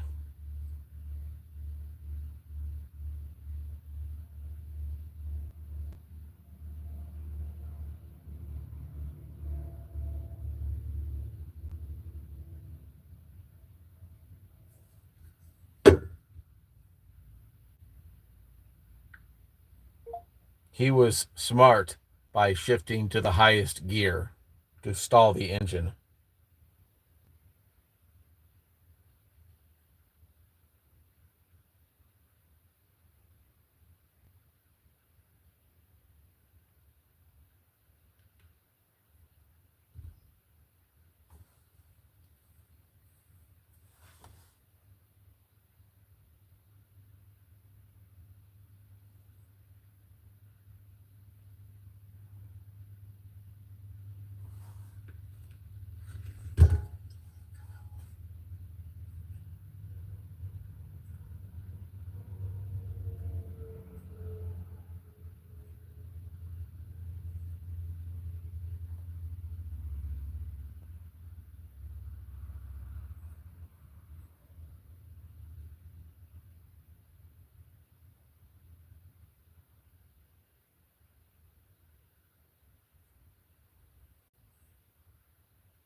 Thick exhaust from a runaway diesel engine burning its own oil. The situation is critical, and the driver knows there's only one chance to stop it. Shifting into the highest gear, they release the clutch, and the truck leaps into the air. The engine stalls, mission accomplished. But at what cost? This might be the last ride for both the engine and the transmission.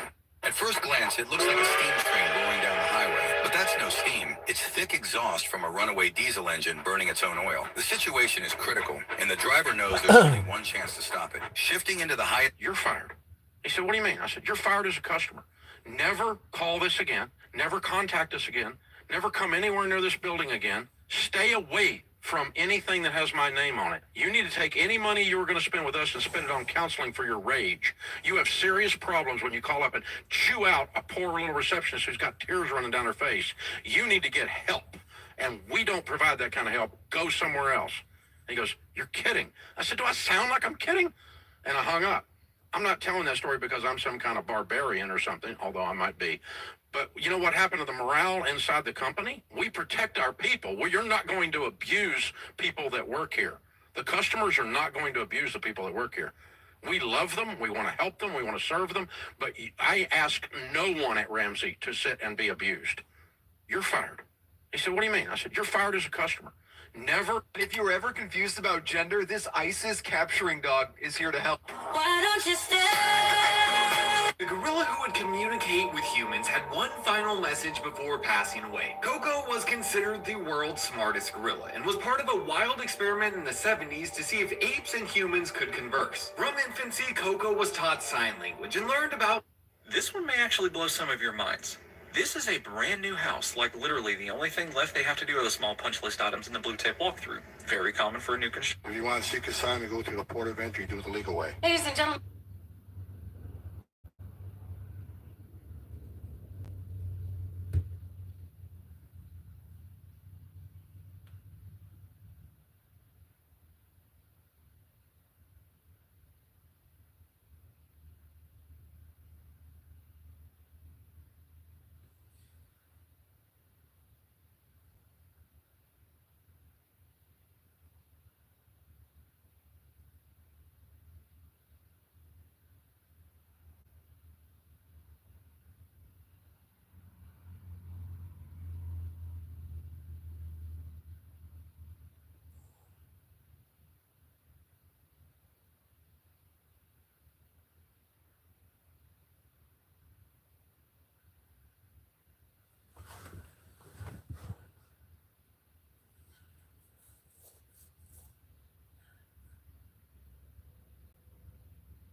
Shut up, stupid.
This armed thief is about to get shot by a mother after targeting the kids. He tried to rob the children outside a school, but a mother who was there drew her gun and shot at him. She quickly disarmed the man and stopped him from moving. She put him on the ground until reinforcements came to the scene, giving everyone else time to run away.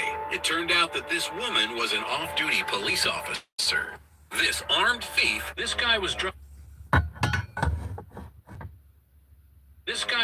armed thief is about to get shot by a mother after targeting the kids. He tried to rob the children outside a school, but a mother who was there drew her gun and shot at him. She quickly disarmed the man and stopped him from moving. She put him on the ground until reinforcements came. This guy was driving safely when a reckless cop crossed a solid yellow line and came straight toward him from the opposite direction, nearly causing a collision. Instead of taking responsibility for his dangerous move, the cop pulled the driver over and accused him of breaking the law. What's the problem? You came across the line there and you're blaming. I came across the line? You see that camera right there? You were on my side of the road. Thankfully, the dash cam footage exposed the truth. The cop was clearly over a foot past the yellow line, creating a dangerous situation. But this driver wasn't about to let it slide. The car's registered to me. Okay, can you get the registration? I'm sorry, I refuse. First off, you were on the wrong side of the road. That's going to verify that. Second thing is, you're violating my 4th and 14th Amendments because you do not have probable cause to stop me. Then give me a ticket because you know what? When I go to court and I produce it, your ass is mine. Good luck. Keep smiling. That's the attitude that gets you people in trouble, douchebag. This guy was driving. Bikers were just riding normally, getting ready to turn. Then this happens.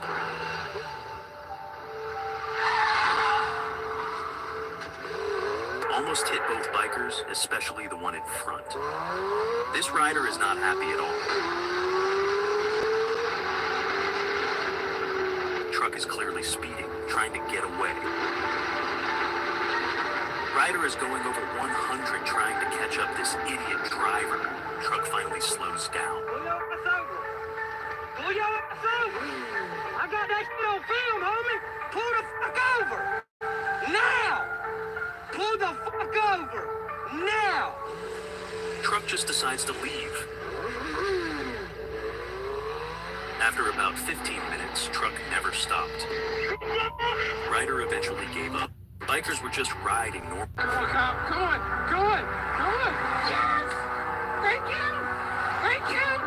I ran out of gas, I think. My bike was dying as I was riding, and I don't know what the just happened. As soon as I came to a stop, my gas light came on. You didn't check your gas tank? I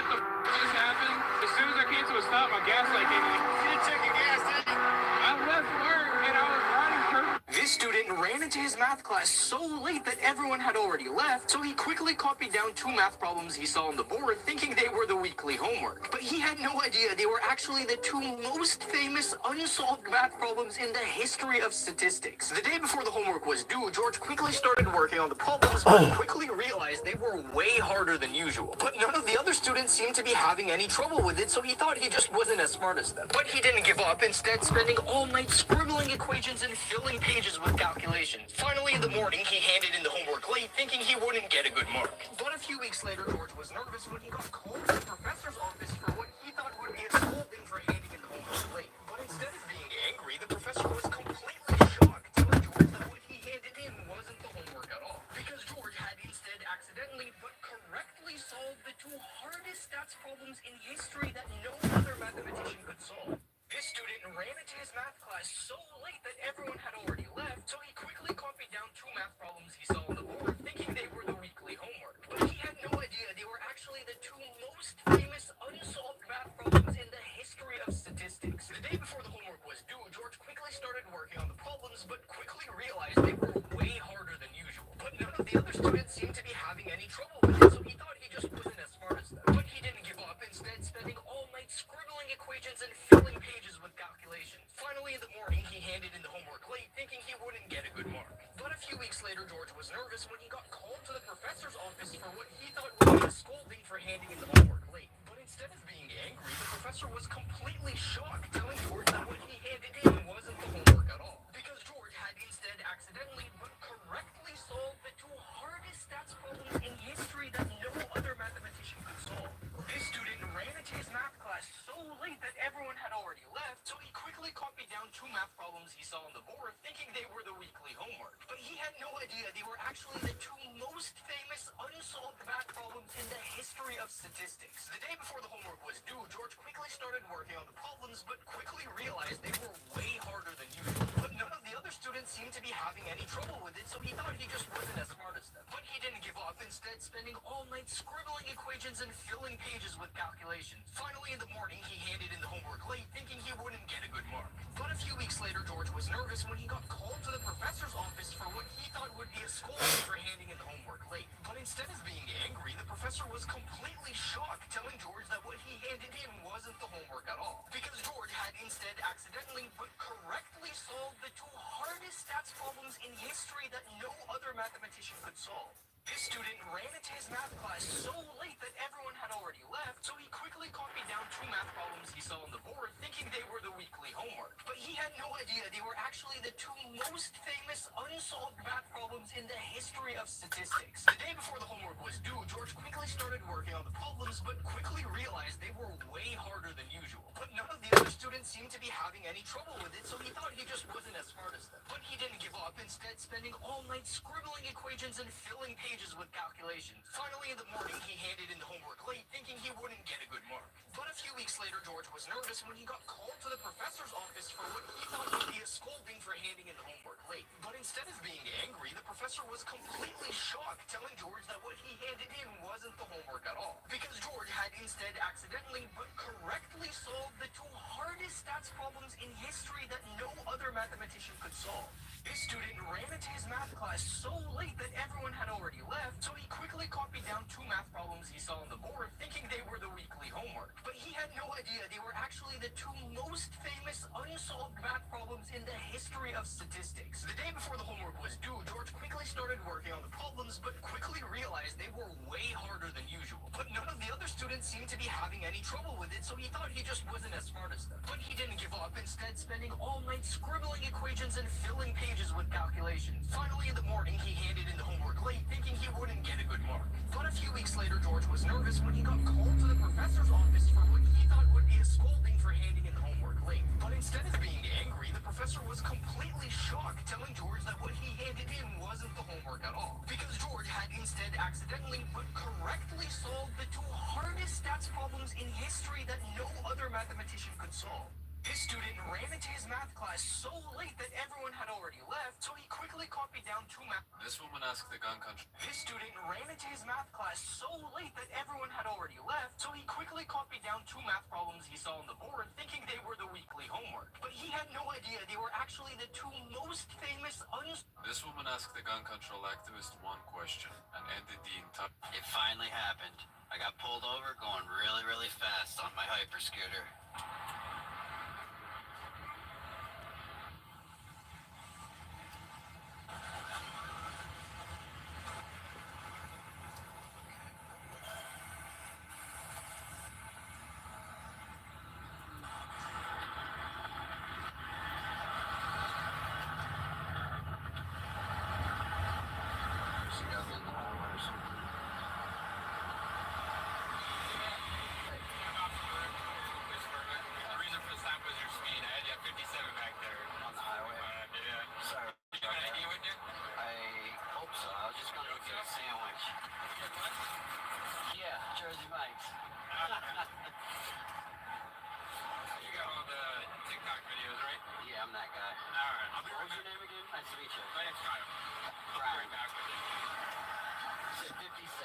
It finally happened. I got pulled over.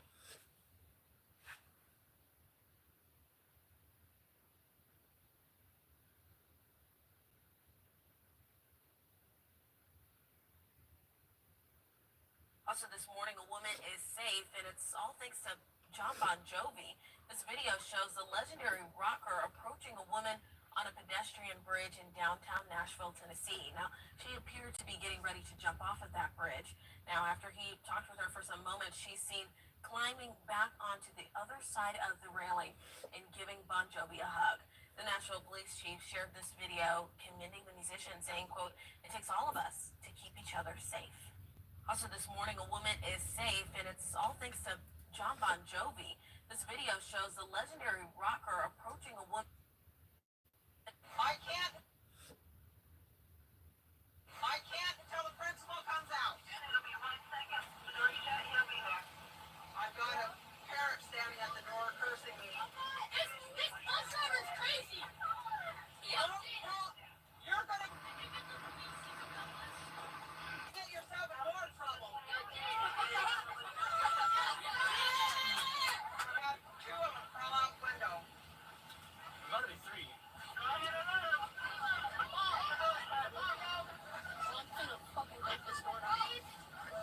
You know which one the button is? Being a principal to let us off the bus stop, so why can't you let us off right here without the principal? Because of the issue that's going on. You're probably gonna get fined and go to jail. That one right there, that one back there, have turned this bus upside down. All because I was looking out the window and putting my hand out. It's okay now. I'm sorry this happened. I gotta call my grandma though. I can't until the principal comes out. It'll be 1 second. He'll be there. I've got a parrot standing at the door cursing me. This bus driver is crazy. You are wearing a Harris Well sticker. Just one question. Can you tell me her greatest accomplishment? Absolutely. So I think that Biden-Harris administration was in an unfortunate position when they came into office. It was, around the height of the COVID pandemic. And I wish I had exact numbers for you right now. I should have done more research on that. But the inflation rate has gone down since the height of COVID. Let me just ask, do you guys feel inflation has come down at all? No. So, no, it's okay. So this is important. I'm not picking on you. But this is the problem with just overly studying what the economists say. The American people don't buy this garbage because they're feeling the pain every single day. You are wearing a Harris Well sticker. Just one question. Can you tell me her greatest accomplishment? Absolutely. So I think that Biden-Harris administration was in an unfortunate position when they came into office. It was, around the height of the COVID pandemic. And I wish I had exact numbers for you right now. I should have done more research on that. But the inflation rate has gone down since the height of COVID. Let me just ask, do you guys feel inflation has come down at all? So, no, it's okay. So this is important. I'm not picking on you. But this is the problem with just overly studying what the economists say. The American people don't buy this garbage because they're feeling the pain every single day. You are wearing a Harris Well sticker. Just one question. Can you tell me her greatest accomplishment? Absolutely. So I think that Biden-Harris administration was in an unfortunate position when they came into office. It was, around the height of the COVID pandemic. And I wish I had exact numbers for you right now. I should have done more research on that. But the inflation rate has gone down since the height of COVID. Let me just ask, do you guys feel inflation has come down at all?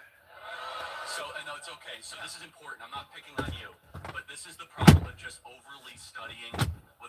say, the American people don't buy this garbage because they're feeling the pain every single day. You are wearing a Harris Wells sticker. Just one question. Can you tell me her greatest accomplishment? Absolutely. So I think that Biden-Harris administration was in an unfortunate position when they came into office. It was, around the height of the COVID pandemic. And I wish I had exact numbers for you right now. I should have done more research on that. But the inflation rate has gone down since the height of COVID. Let me just ask, do you guys feel inflation has come down at all? No. So, no, it's okay. So this is important. I'm not picking on you. But this is the problem with just overly studying what the economists say. The American people don't buy this garbage because they're feeling the pain every single day. You are wearing a Harris Wells sticker. Just one question. Can you tell me her greatest accomplishment? Absolutely. So I think that Biden-Harris administration was in an unfortunate position when they came into office. It was, around the height of the COVID pandemic. And I wish I had exact numbers for you right now. I should have done more research on that. But the inflation rate has gone down since the height of COVID. Let me just ask, do you guys feel inflation has come down at all? So, no, it's okay. So this is important. I'm not picking on you. But this is the problem with just overly studying what the economists say. The American people don't buy this garbage because they're feeling the pain every single day. You are wearing a Harris Wells sticker. Just one question. Can you tell me her greatest accomplishment? Absolutely. So I think that Biden-Harris administration was in an unfortunate position when they came into office. It was, around the height of the COVID pandemic. And I wish I had exact numbers for you right now. I should have done more research on that. But the inflation rate has gone down since the height of COVID. Let me just ask, do you guys feel inflation has come down at all? No. So, no, it's okay. So this is important. I'm not picking on you. But this is the problem with just overly studying what the economists say. The American people don't buy this garbage because they're feeling the pain every single day. You are wearing a Harris Wells sticker. Just one question. This off-duty police officer was cruising, minding his own business, when a black Chrysler 300 cut him off. The officer followed to get a clear view of the license plate, and then this happened. The driver brake-checked him, and shortly after, the officer had a chat with him. Hey, what's up, dude? What's up, boss? Got a problem? You got a problem? I don't know. Do you have a problem? You're the one over here cutting me off, brake checking me. I got you on camera, buddy. It's okay. I got your tags. I got your tags. Yep, I got your tags. It's okay. You're gonna receive a ticket later. All right. Have a great day. The driver later received 2 tickets, one for reckless driving and another for speeding. This off-duty police officer was cruising, minding his own business, when a black Chrysler 300 cut him off.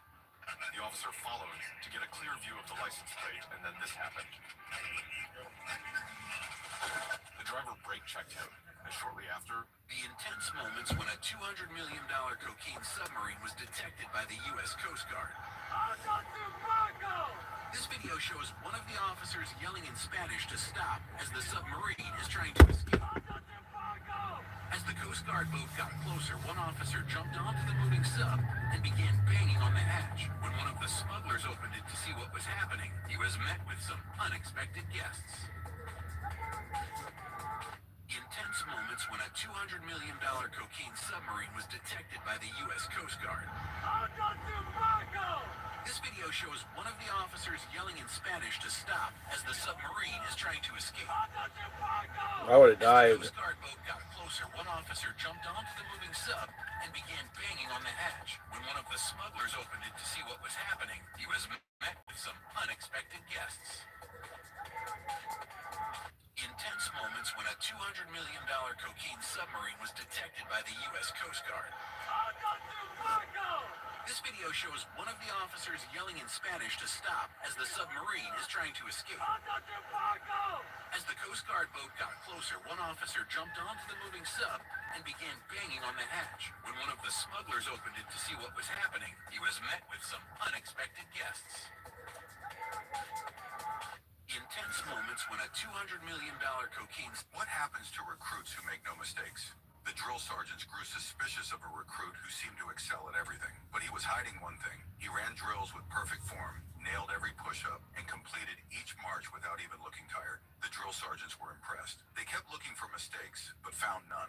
They gave him extra tasks to see if he'd mess up under pressure, but they were no problem for him either. Then one day, they took the platoon to the rifle range. This recruit hit every target with pinpoint accuracy. The drill sergeant started wondering if he'd done this before. Maybe he'd even trained elsewhere. Finally, one of the drill sergeants asked him directly. The recruit hesitated, but when the commanding officer pressed, he admitted the truth. He'd served 4 years in a special police unit overseas. What happens to recruits who make no mistakes? The drill sergeants grew suspicious of a recruit who seemed to excel at everything. But he was hiding one thing. He ran drills with perfect form, nailed every push-up, and completed each march without even looking tired. The drill sergeants were impressed. They kept looking for mistakes, but found none. They gave him extra tasks to see if he'd mess up under pressure, but they were no problem for him either. Then one day, they took the platoon to the rifle range. This recruit hit every target with pinpoint accuracy. The drill sergeant started wondering if he'd done this before. Maybe he'd even trained elsewhere. Finally, one of the drill sergeants asked him directly. The recruit hesitated, but when the commanding officer pressed, he admitted the truth. He'd served 4 years in a special police unit overseas.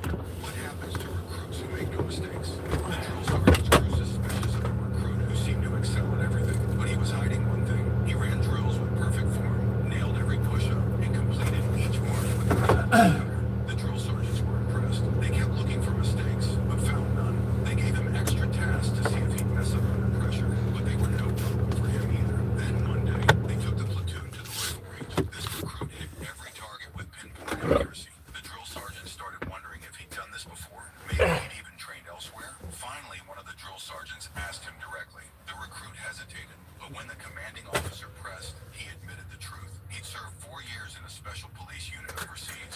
What happens to recruits who make no mistakes? The drill sergeants grew suspicious of a recruit who seemed to excel at everything, but he was hiding one thing. He ran drills with perfect form, nailed every push-up, and completed each march without even looking tired. The drill sergeants were impressed. They kept looking for mistakes. I've never met nobody who did a prison break from a maximum security prison, but I know a few people who escaped from minimums. In fact, one of my really good friends, who's the dude who taught me how to steal cars, man, they sent him to a minimum security prison. He ended up breaking out, stealing a car in the parking lot, driving all the way back to the town where he lived. He was on the run for like over a month before they figured out how to catch him. They ended up raiding like 3 houses looking for this dude, and he was always one step ahead of them. They'd be kicking in the front door, and he'd be hopping over the back fence. Dude was wily, and dude was built, man. Like, this dude had the bodybuilder frame, and he was strong as a mule. When they finally did get this dude, it's because they surrounded this entire house while he was asleep. So by the time they came, he had nowhere to go. So he went up into the literal attic of the house, and when they caught him, he was trying to dig a hole through the ceiling to get out to the roof to be able to jump off and run. So they gave him another 5 years for the escape, another 13 months for the car that he stole in the parking lot of the prison, and they sent him out to gladiator school to do the rest of his sentence. I've never met nobody who did a prison break from a maximum security prison, but I know a few people who escaped from minimums.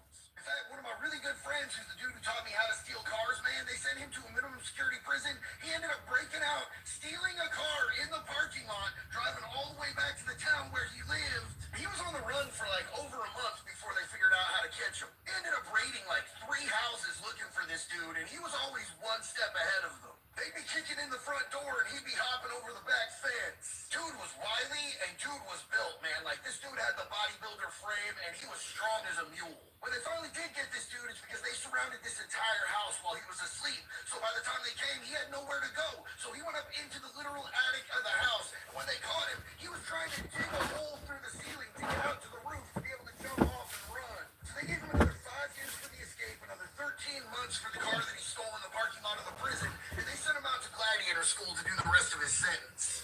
I've never met nobody who did a prison break from a maximum security prison, but I know a few people who escaped from minimums. In fact, one of my really good friends, who's the dude who taught me how to steal cars, man, they sent him to a minimum security prison. He ended up breaking out, stealing a car in the parking lot, driving all the way back to the town where he lived. He was on the run for like over a month before they figured out how to catch him. They ended up raiding like 3 houses looking for this dude, and he was always one step ahead of them. They'd be kicking in the front door, and he'd be hopping over the back fence. Dude was wily, and dude was built, man. Like, this dude had the bodybuilder frame, and he was strong as a mule. When they finally did get this dude, it's because they surrounded this entire house while he was asleep. So by the time they came, he had nowhere to go. So he went up into the literal attic of the house, and when they caught him, he was trying to dig a hole through the ceiling to get out to the roof to be able to jump off and run. So they gave him another 5 years for the escape, another 13 months for the car that he stole in the parking lot of the prison, and they sent him his sentence. I've never met nobody who did a prison break from a maximum security prison, but I know a few people who escaped from minimums. In fact, one of my really good friends, who's the dude who taught me how to steal cars, man, they sent him to a minimum security prison. He ended up breaking out, stealing a car in the parking lot, driving all the way back to the town where he lived. He was on the run for like over a month before they figured out how to catch him. They ended up raiding like 3 houses looking for this dude, and he was always one step ahead of them. They'd be kicking in the front door, and he'd be hopping over the back fence. Dude was wily, and dude was built, man. Like, this dude had the bodybuilder frame, and he was strong as a mule. When they finally did get this dude, it's because they surrounded this entire house while he was asleep. So by the time they came, he had nowhere to go. So he went up into the literal attic of the house. And when they caught him, he was trying to dig a hole through the ceiling to get out to the roof to be able to jump off and run. So they gave him another 5 years for the escape, another 13 months for the car that he stole in the parking lot of the prison, and they sent him out to gladiator school to do the rest of his sentence. I've never met nobody who did a prison break from a maximum security prison, but I know a few people who escaped from minimums. In fact, one of my really good friends, who's the dude who taught me how to steal cars, man, they sent him to a minimum security prison. He ended up breaking out, stealing a car in the parking lot, driving all the way back to the town where he lived. Check this out. This one is wild. This is Hillary Clinton, like 2008, and Hillary Clinton saying some wild MAGA type shit. Committed a crime, deport them. No questions asked, they're gone.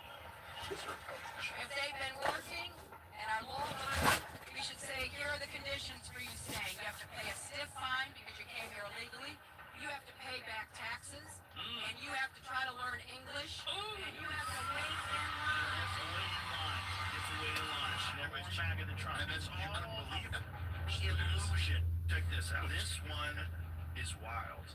This is Hillary Clinton, like 2008, and Hillary Clinton saying some wild MAGA type shit. They committed a crime, deport them. No questions asked, they're gone.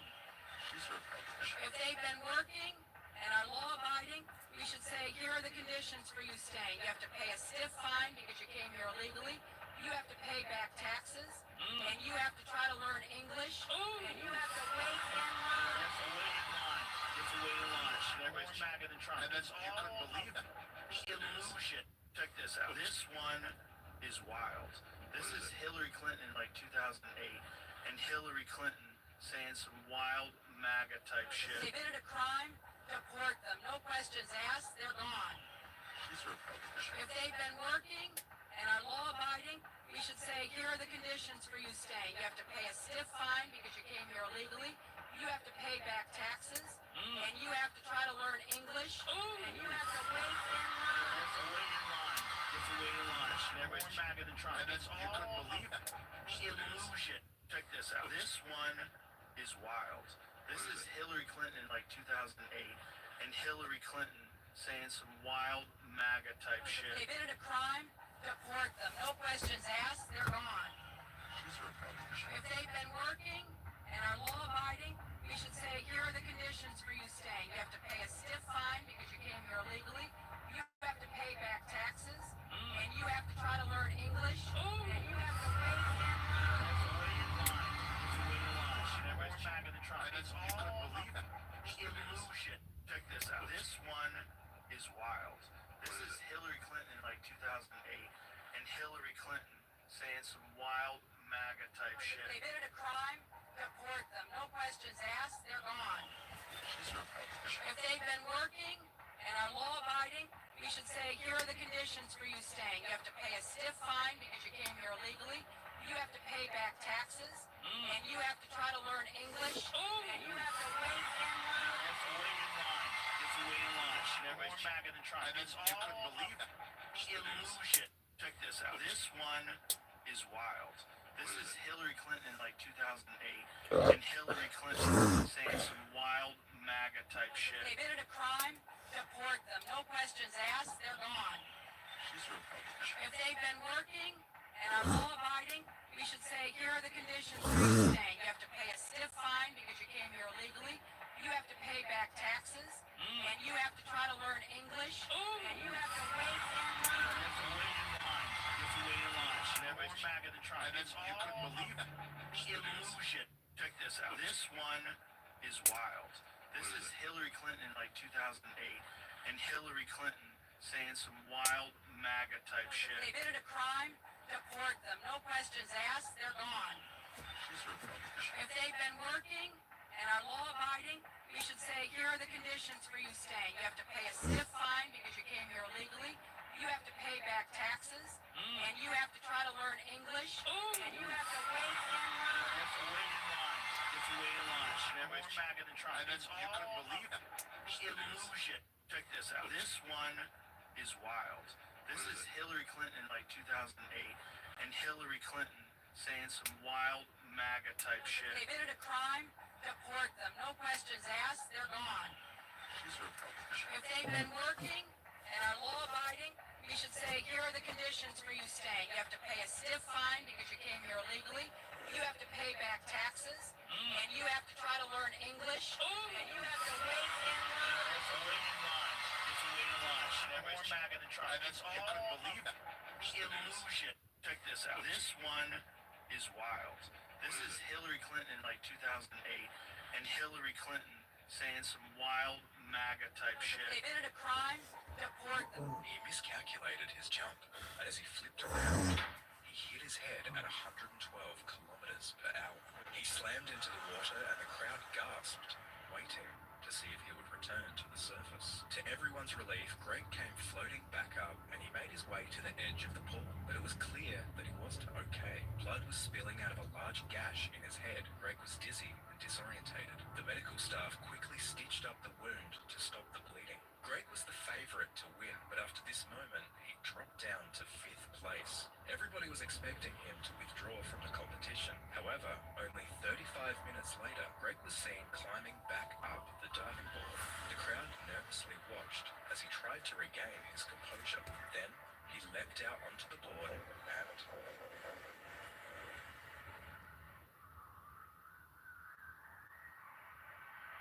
he went on to secure the gold medal. He miscalculated his jump, and as he flipped around, he hit his head at 112 kilometers per hour. He slammed into the water, and the crowd gasped, waiting to see if he would return to the surface. To everyone's relief, Greg came floating back up, and he made his way to the edge of the pool. But it was clear that he wasn't okay. Blood was spilling out of a large gash in his head. Greg was dizzy and disorientated. The medical staff quickly stitched up the wound to stop the bleeding. Greg was the favorite to win, but after this moment, he dropped down to 5th place. Everybody was expecting him to withdraw from the competition. However, only 35 minutes later, Greg was seen climbing back up the diving board. The crowd nervously watched as he tried to regain his composure. Then, he leapt out onto the board and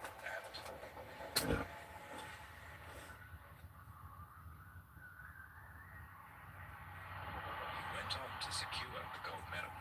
He miscalculated his jump, and as he flipped around, he hit his head at 112 kilometers per hour.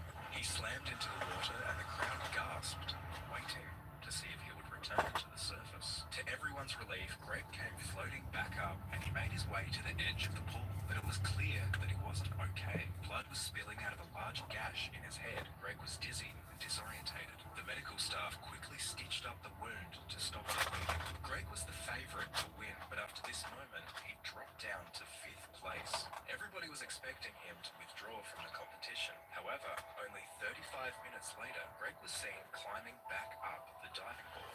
The crowd nervously watched as he tried to regain his composure.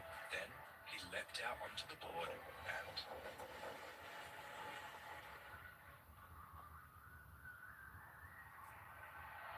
he went on to secure the gold medal. He miscalculated his jump, and as he flipped around, he hit his head at 112 kilometers per hour. He slammed into the water, and the crowd gasped, waiting to see if he would return to the surface. To everyone's relief, Greg came floating back up, and he made his way to the edge of the pool. But it was clear that he wasn't okay. Blood was spilling out of a large gash in his head. Greg was dizzy and disorientated. The medical staff quickly stitched up the wound to stop the bleeding. Greg was the favorite to win, but after this moment, he dropped down to 5th place. Everybody was expecting him to withdraw from the competition. However, only 35 minutes later, Greg was seen climbing back up the diving board. The crowd nervously watched as he tried to regain his composure. Then, he leapt out onto the board and he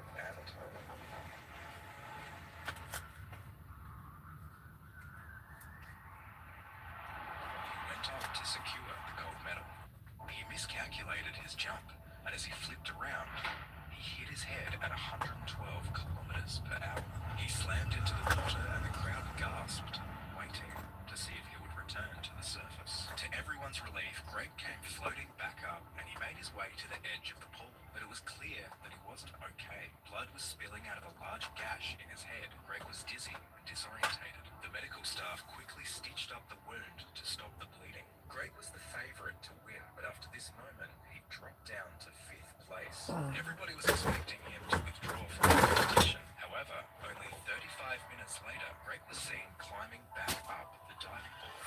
The crowd nervously watched as he tried to regain his composure. Then he leapt out onto the board and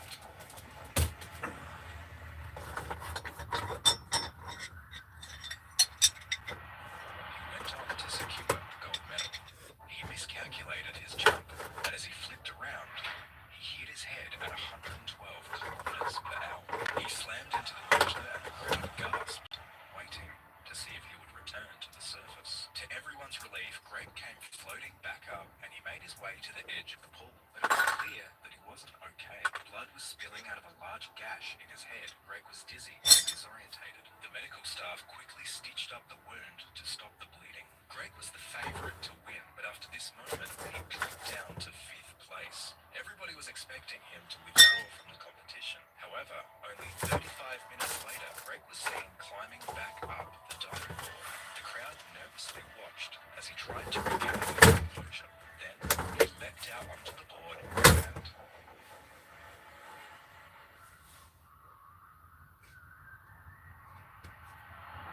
went on to secure the gold medal. He miscalculated his jump, and as he flipped around, he hit his head at 112.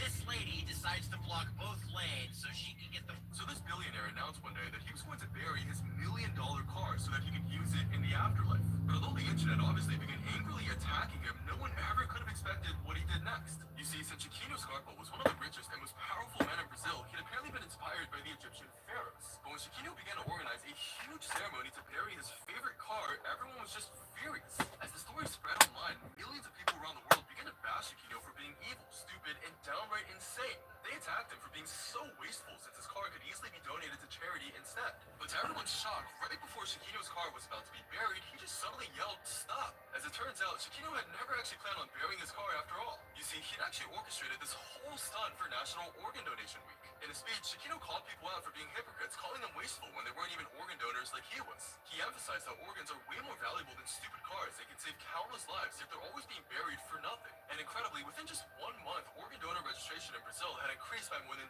30%. So this billionaire announced one day that he was going to bury his $1 million car so that he could use it in the afterlife. But although the internet obviously began angrily attacking him, no one ever could have expected what he did next. You see, since Chiquinho Scarpa was one of the richest and most powerful men in Brazil, he'd apparently been inspired by the Egyptian pharaohs. But when Chiquinho began to organize a huge ceremony to bury his favorite car, everyone was just furious. As the story spread online, millions of people around the world began to bash Chiquinho for being evil, stupid, and downright insane. They attacked him for being so wasteful since his car could easily be donated to charity instead. But to everyone's shock, right before Chiquinho's car was about to be buried, he just suddenly yelled, "Stop!" As it turns out, Chiquinho had never actually planned on burying his car after all. You see, he'd actually orchestrated this whole stunt for National Organ Donation Week. In a speech, Chiquinho called people out for being hypocrites, calling them wasteful when they weren't even organ donors like he was. He emphasized how organs are way more valuable than stupid cars. They can save countless lives, yet they're always being buried for nothing. And incredibly, within just 1 month, organ donor registration in Brazil had increased by more than 30%.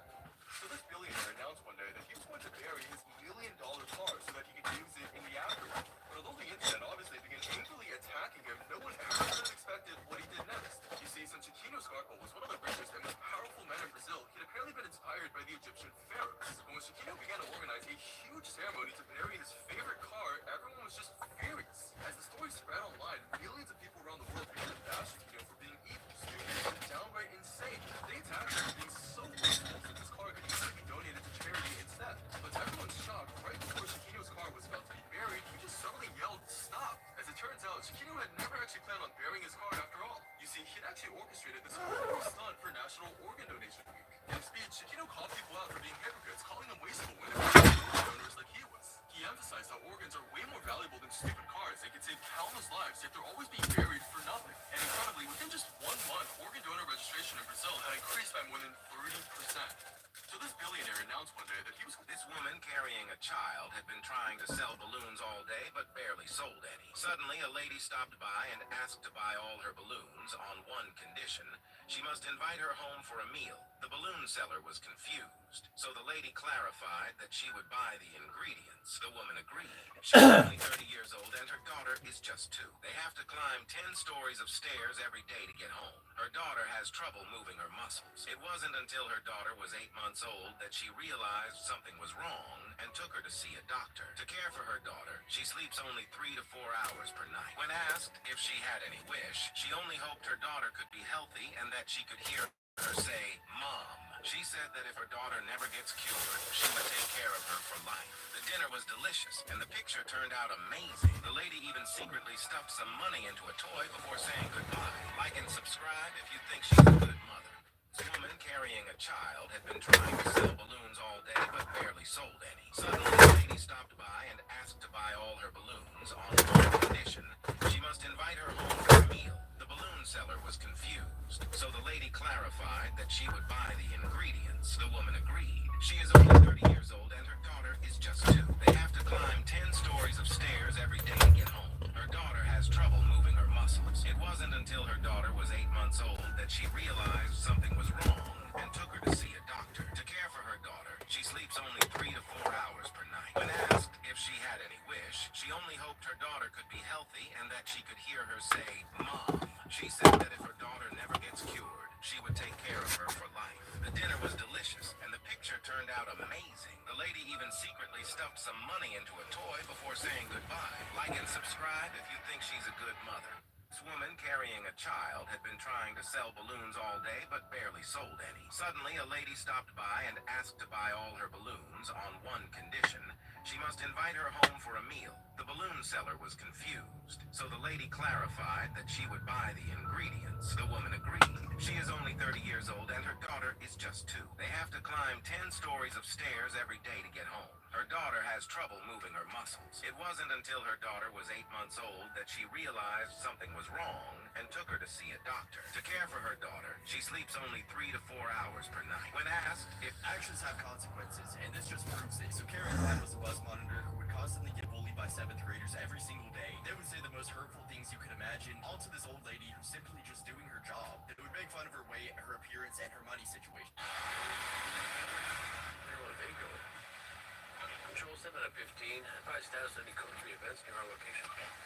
Negative 7 out of 15. Almost there, Larry. Let's find out.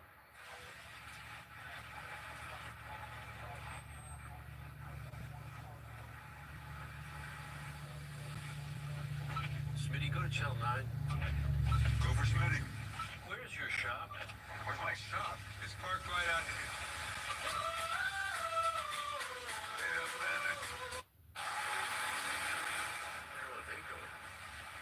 Control 7 at 15. Advise status any code 3 events near our location.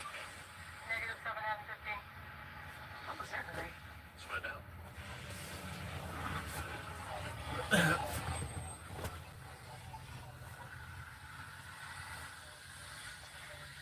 Smitty, go to channel 9. Go for Smitty. Where's your shop? Where's my shop? It's parked right out here. What the fuck is that car?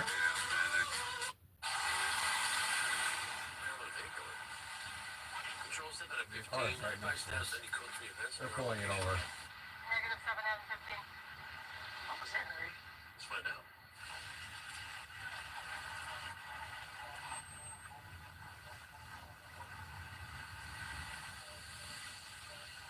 Smitty, go to channel 9.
had for 10 months because he had factory bedliner. Why you don't want it? Right here. Two things real quick. This is a Ford factory bedliner. It does have a seam here that you can get behind with a knife, obviously, but you have already paid for this. Now, Linux is a great product, and I will use it for a lot of our trucks.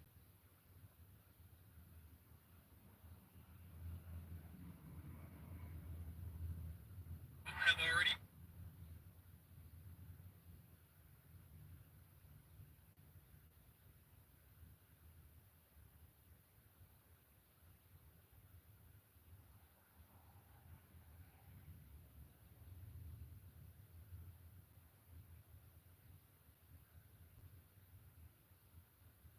paid for this.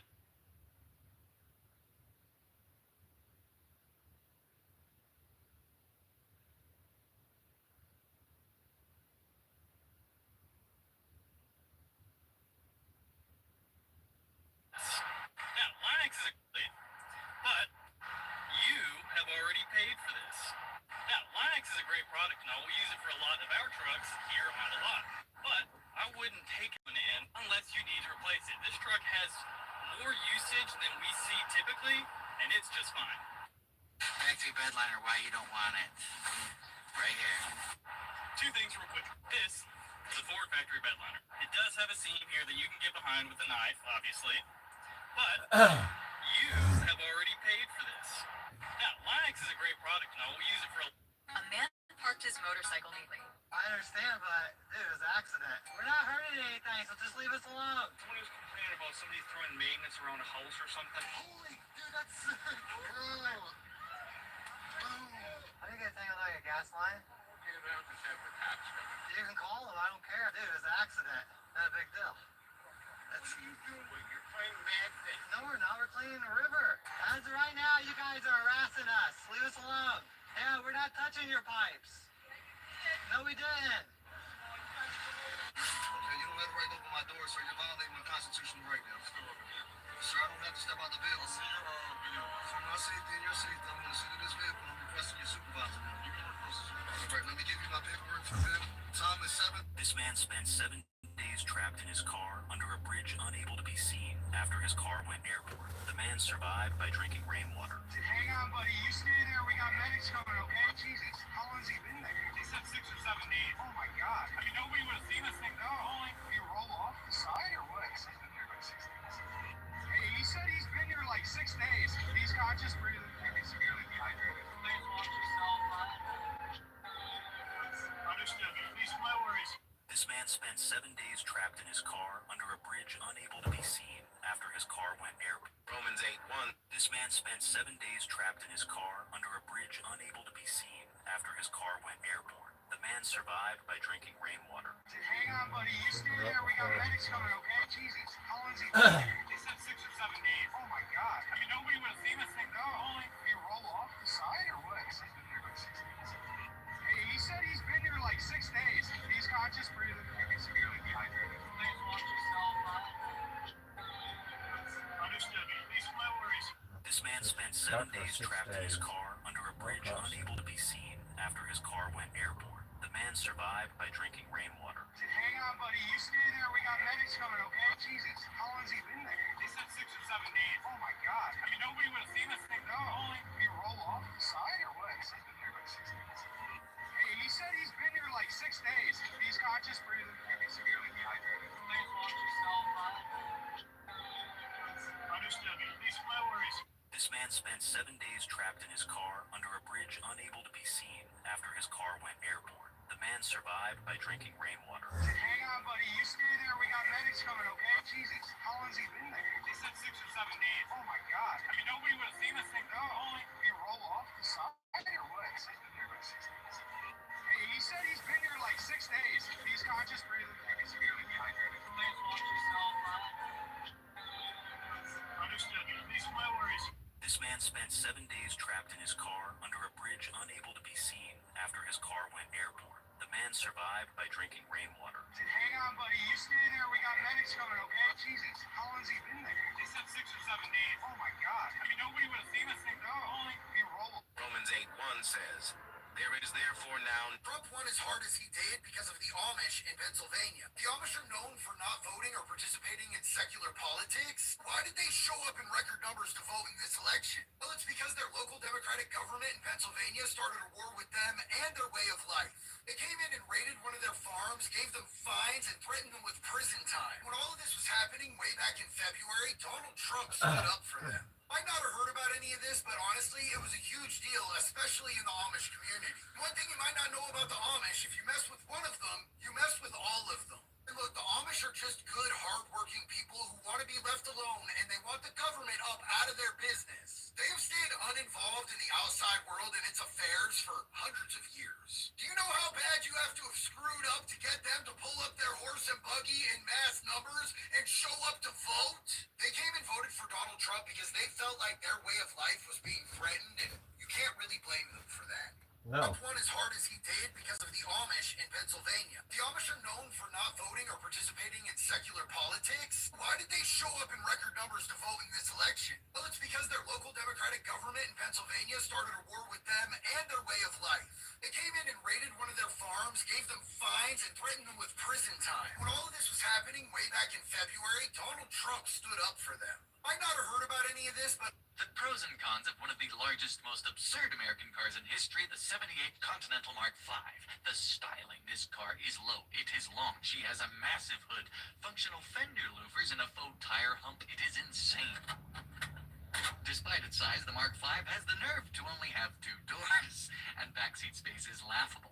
Up front, though, these seats are the most comfortable I've ever sat in, and I don't just mean in the car. They are 8-way power couches and can seat 3 across. The car itself is almost too big to park, though, and to show you some context, here the front of my car is in line with the full-sized Grand Cherokee, but where the SUV ends is where I'm sat, with still half of my car behind me. Driving it, you will notice that the ride is peak, and nothing floats better than Mark V's. Just don't try to turn lest you slide out of the passenger seat and into Kansas. You do get a giant and simple 6.6-liter V8.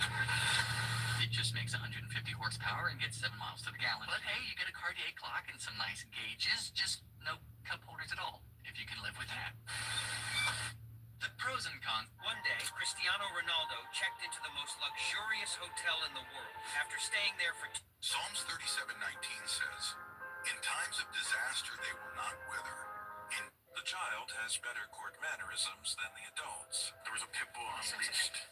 Don't interrupt. Yes, ma'am. This is If I ask you a question, but don't tell me what happened with your mom and what's hearsay. Sure. I actually know what hearsay is. You got it. Tell me what happened with the dog. I was walking home from school and across the street, and a lady was coming up towards me with a dog and baby stroller. And So she had a baby stroller. That was this lady here? Yeah. And while I was getting closer, the dog was like jumping around and making growling noises, and she was saying, "Don't do it to the dog."